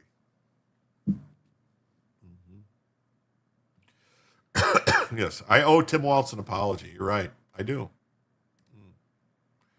Did you hear about the mom and stepdad who murdered her daughter and cut the baby from the womb? I didn't hear about that story. Yes. ICE is arresting all the white people. I did not, Kimberly. If you want to. Is it, where did it happen? That's brutal. Yeah, these white supremacists, we need to do something. I've got no hope for option 1. God help the world if I get option 2. Yeah. He's talking about Richard's options. You did hear about that? Where did it happen at? A grisly true crime. Got this. Charleston County, South Carolina, Luis Oscar Ocanto has been arrested in connection with the death of his ex-girlfriend, Lori Villalobos Solier, which occurred in November. Ocanto has an immigration detainer hold, and he was arrested in Camden County, Georgia, driving the victim's stolen vehicle. Okay, now see this guy. I mean, I could see this guy being called white. Kind of looks like he could be white. I mean, it came across your feed yesterday or today. All right, I'll have to keep an eye on it. Specific people too. One of my favorite series was Dexter. I love Dexter. I really did. Possibly white, yes. And see here, Race white. Yes, this is a right man, a white man. Acanto, Louis Oscar. Murder. Possession of a stolen motor vehicle. Luis Oscar Ocanto. So, I have to say, that one, I could understand that one. Spanish, yes. Immigrants come in all colors. Okay, my beautiful people, your favorite right-wing Latino extremist is going to bed. Good night, my friend. Delgado Granado Garcia, not sure that's white, but I didn't hear his name. Yeah. Why did I like Dexter? I don't know, because he only killed evil people. Dexter didn't kill any good people, right? I've heard the newest Dexter sequel show is good. I didn't really... Well, the one in New York or the one in...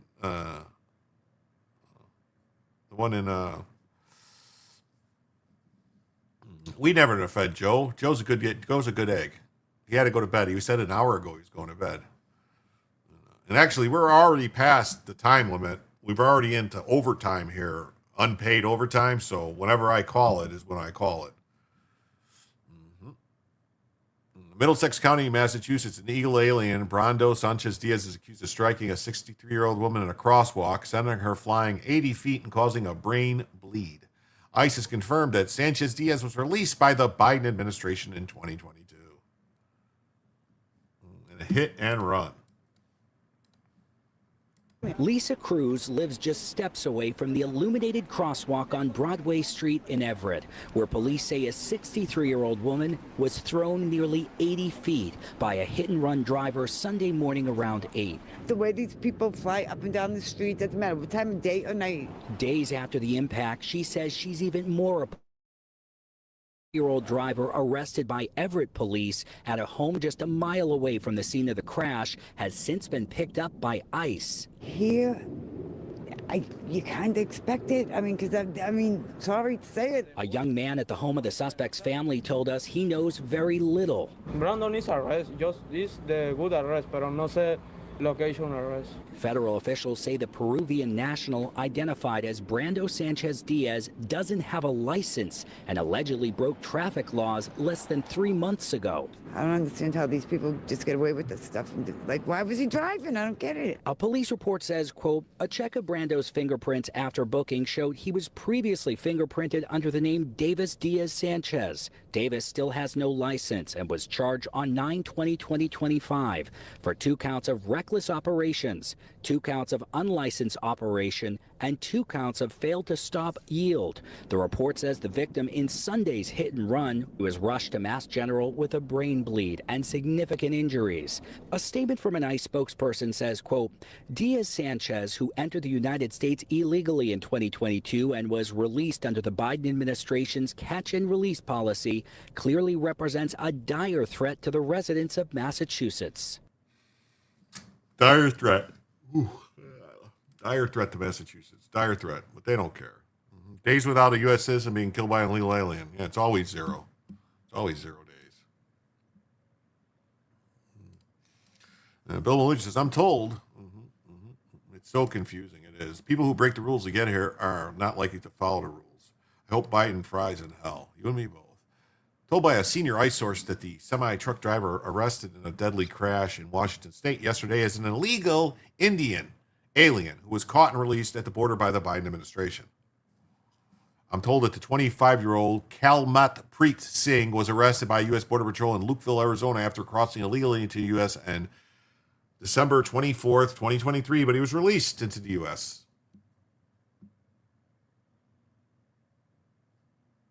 Yeah, no, that would get me a strike. Wrong side of 5-finger death punch would get me a strike. I might have to, once this video goes through, I might have to edit out those pieces of songs and stuff.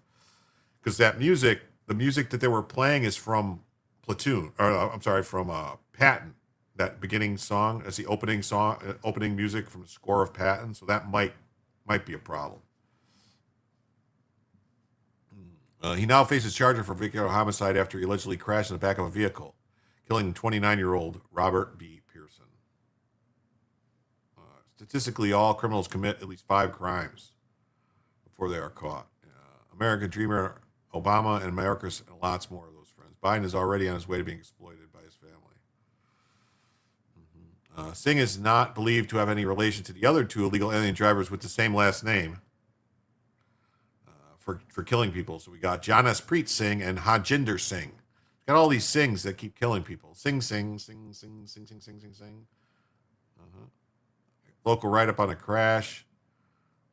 Victim's sister. I want to see. Judge sets $100,000 bail. I wanted to see. Thanks for watching. You need to rewatch Patton sometime. Yeah. I watch Patton twice a year.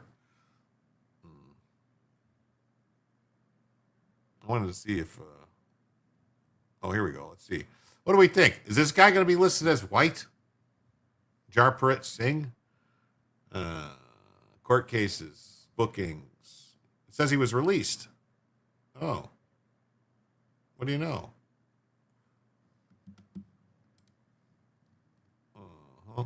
The alien truck driver charged with vehicular homicide that killed a young father has been released from King County Correction Facility. So they let him go. They let him go. Got Fulton County, Ohio, last week. Delia Perez Ramirez was arrested for pandering and obscenity. What do we think? What do we think about Mr. Perez? Pandering, huh?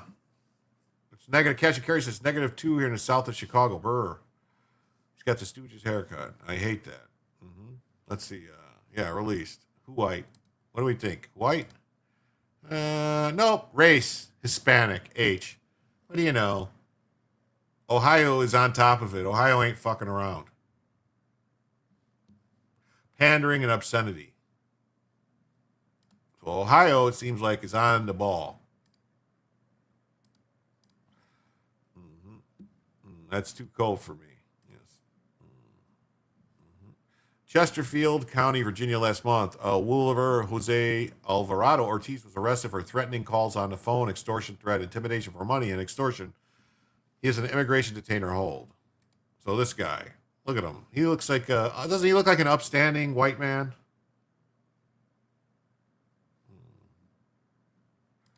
You thought Illinois. Let's just say Rumble, live stream with Restreamer December 14. I don't know what that means. I don't know what that means.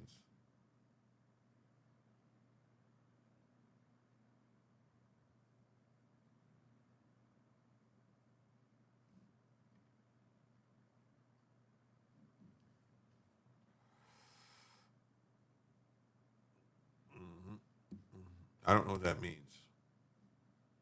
I don't know what this means, Jack Kim Karen, 29. Go back to the last one to read the victim's comments. Oh, okay. Oh, this one. This was my brother who was killed. Everyone is absolutely devastated. He did not deserve this. He should be at home with his wife and 2 little boys. He's an amazing person. Prove good. Here's a GoFundMe to raise money for his wife and kids.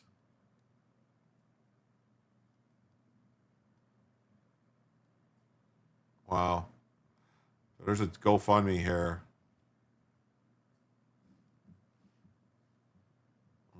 Oops, they won't let me talk about Patton and the Russians. Well, Patton was right about the Russians at that time. Go back to Singh and Jen's, the comments of sister. I'm right here, right now. I'm there. Jen was the victim's sister. So there's a GoFundMe right here. It says, support Jess and her boys after the tragedy. On December 11th.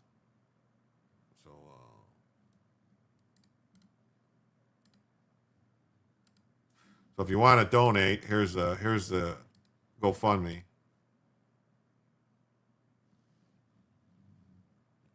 There's the GoFundMe. She's live now trying to post viewers. Oh, is that what that is? Oh, that ain't cool. That ain't cool to do. Don't do that. Don't try to post viewers. You want to, you want to ask for if you're live on, if you were live on Rumble and you wanted to get like a raid when I end, which is going to be pretty soon. You could have asked for that, and maybe somebody would have did it, you would have got all the viewers on Rumble that wanted to go.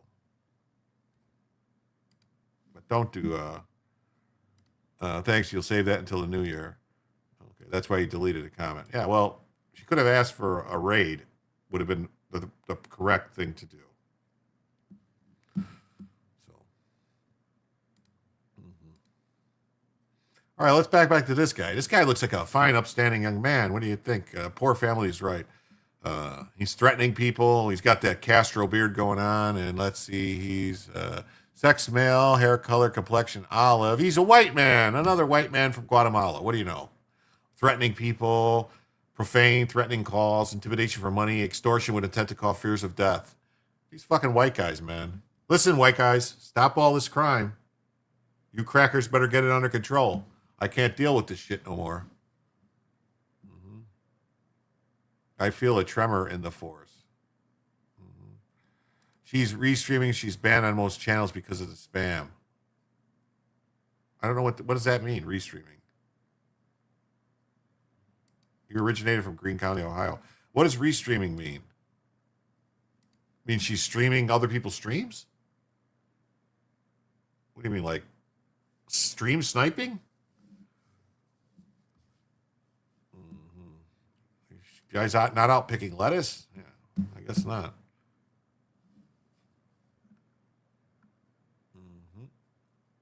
Oh, you guys can't see that. Oh, it says white. You have to take my word for it, I guess. Right, well, you can see where it says race white in the corner there.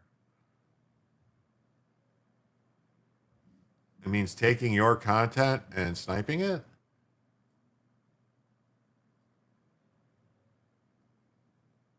We got to get some social control. When you stream, then stream again. What?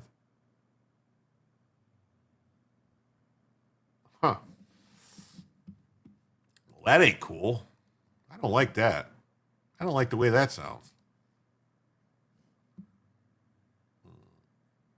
They play it on the same time on their channel. What's with the ones? That's a 1 for white or a 2 for who white. It's a game. The white, ones. Is it a number 1 male or a number 2 male? They take the stream and stream it again. That ain't cool. Marion County, Indiana, on Thursday. Angel Azevedo Franco was arrested for leaving the scene of an accident causing death. Ricardo Montiz Velez was arrested for assisting a criminal. Copyright strikes are made for this. Yeah. Okay. It's a game we play, Richard, where it's like one is, did I mention that I've been drinking a little bit? By I mean a little bit, I mean I was in the infantry. The number next to her name is 29 because the other ones get banned. She's streaming on 32. What the fuck?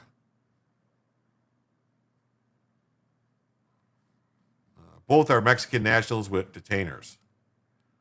So 21-year-old Angel Azevedo and Ricardo Martinez. Let's see. White ethnicity. What's it? Race white ethnicity, Hispanic or Latino. You see how they're pulling a tricky one with us now? They're trying to be tricksy. Calling them white, but putting the ethnicity in there. Yeah, both of them. From Mexico. They're being very tricksy. Hobbitses are very tricksy.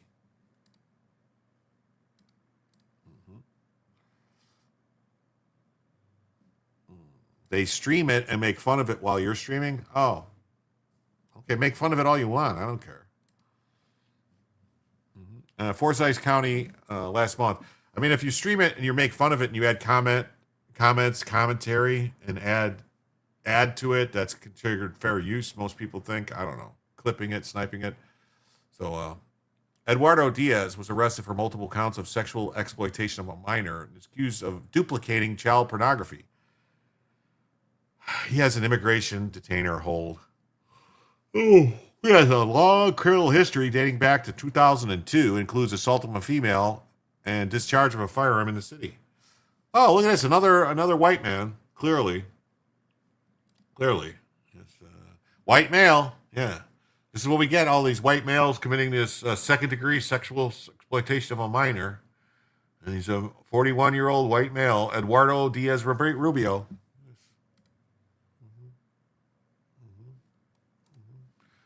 Definitely.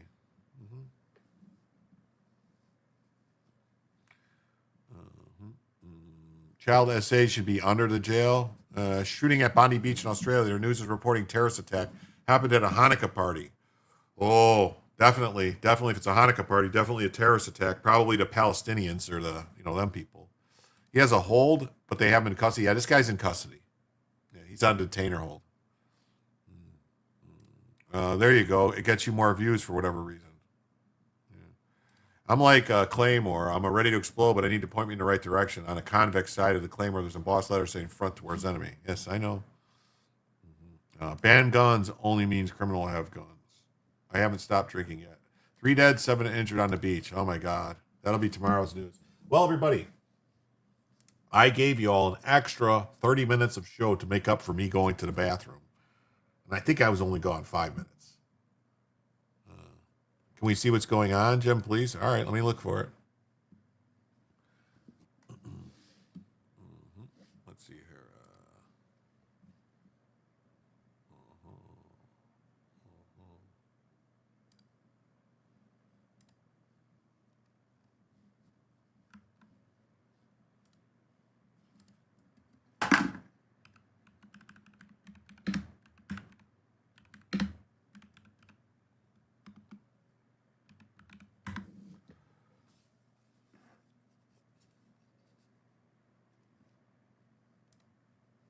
Okay.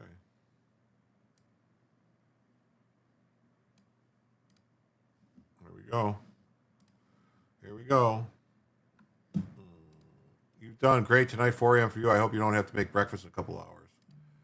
Oh, thanks, Jim and Bell. It's been a great one. I know. Rally? No rally. We're gonna cover this story. Times will get tougher until the men stand up. That's right.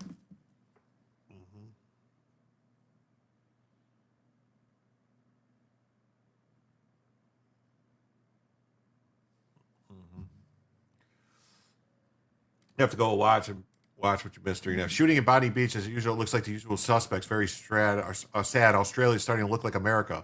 Fuck you to every politician who allowed this rubbish to come here. Very sad.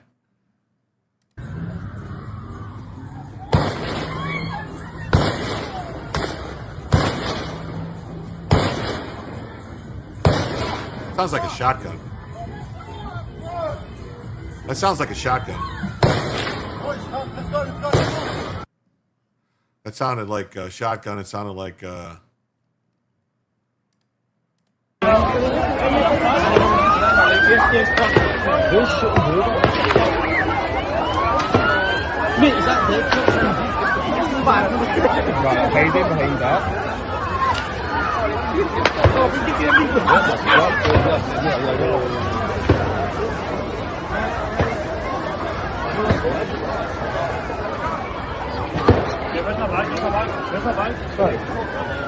Fucking hell, bro. Ja, wat zijn we?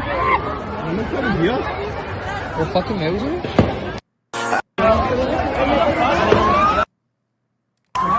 Rescue him. He's dead.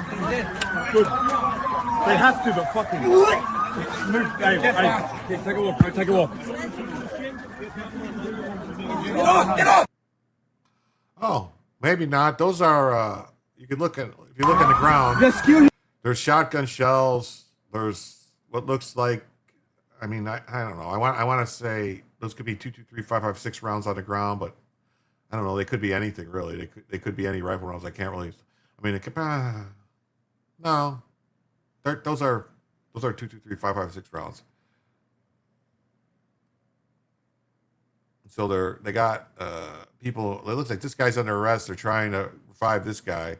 So maybe it was multiple people.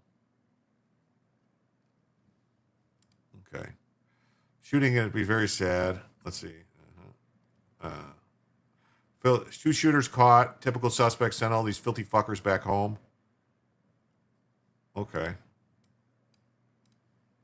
Okay. That's a shotgun right there.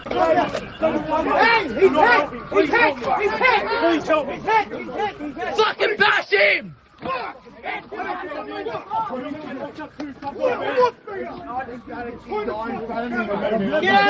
trying, brother. I'm trying. Well, at least that guy went up and gave him a little kick to the head.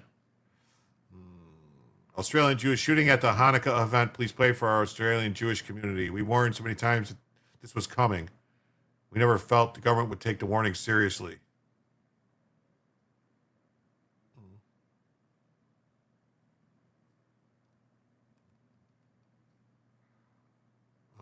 2,000 members of the Jewish community held a Hanukkah celebration at Bondi Beach.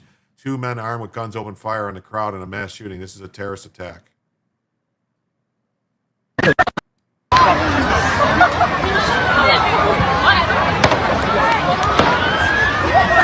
¿Qué está pasando, hombre? Alicia, escucha, Alicia, ¿qué está pasando? ¿Qué está pasando? Pero no sé qué. Pero ¿dónde va la guru?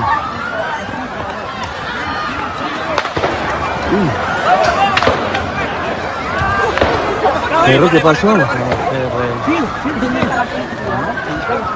Sí, vámonos ya.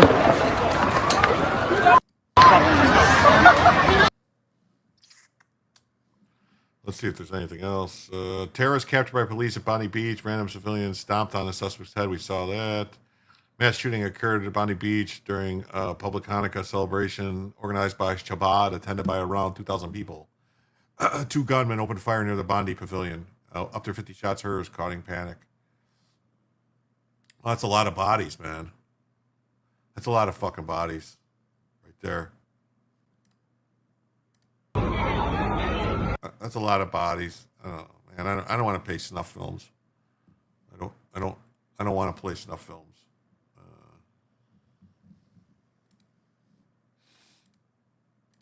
So I will say, let me see if anybody's live right now.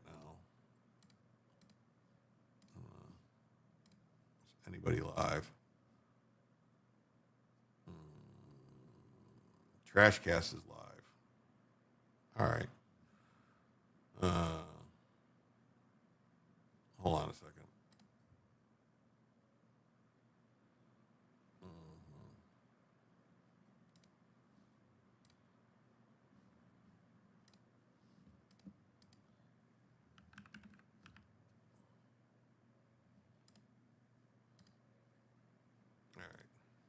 Well, if you guys want to go check it out,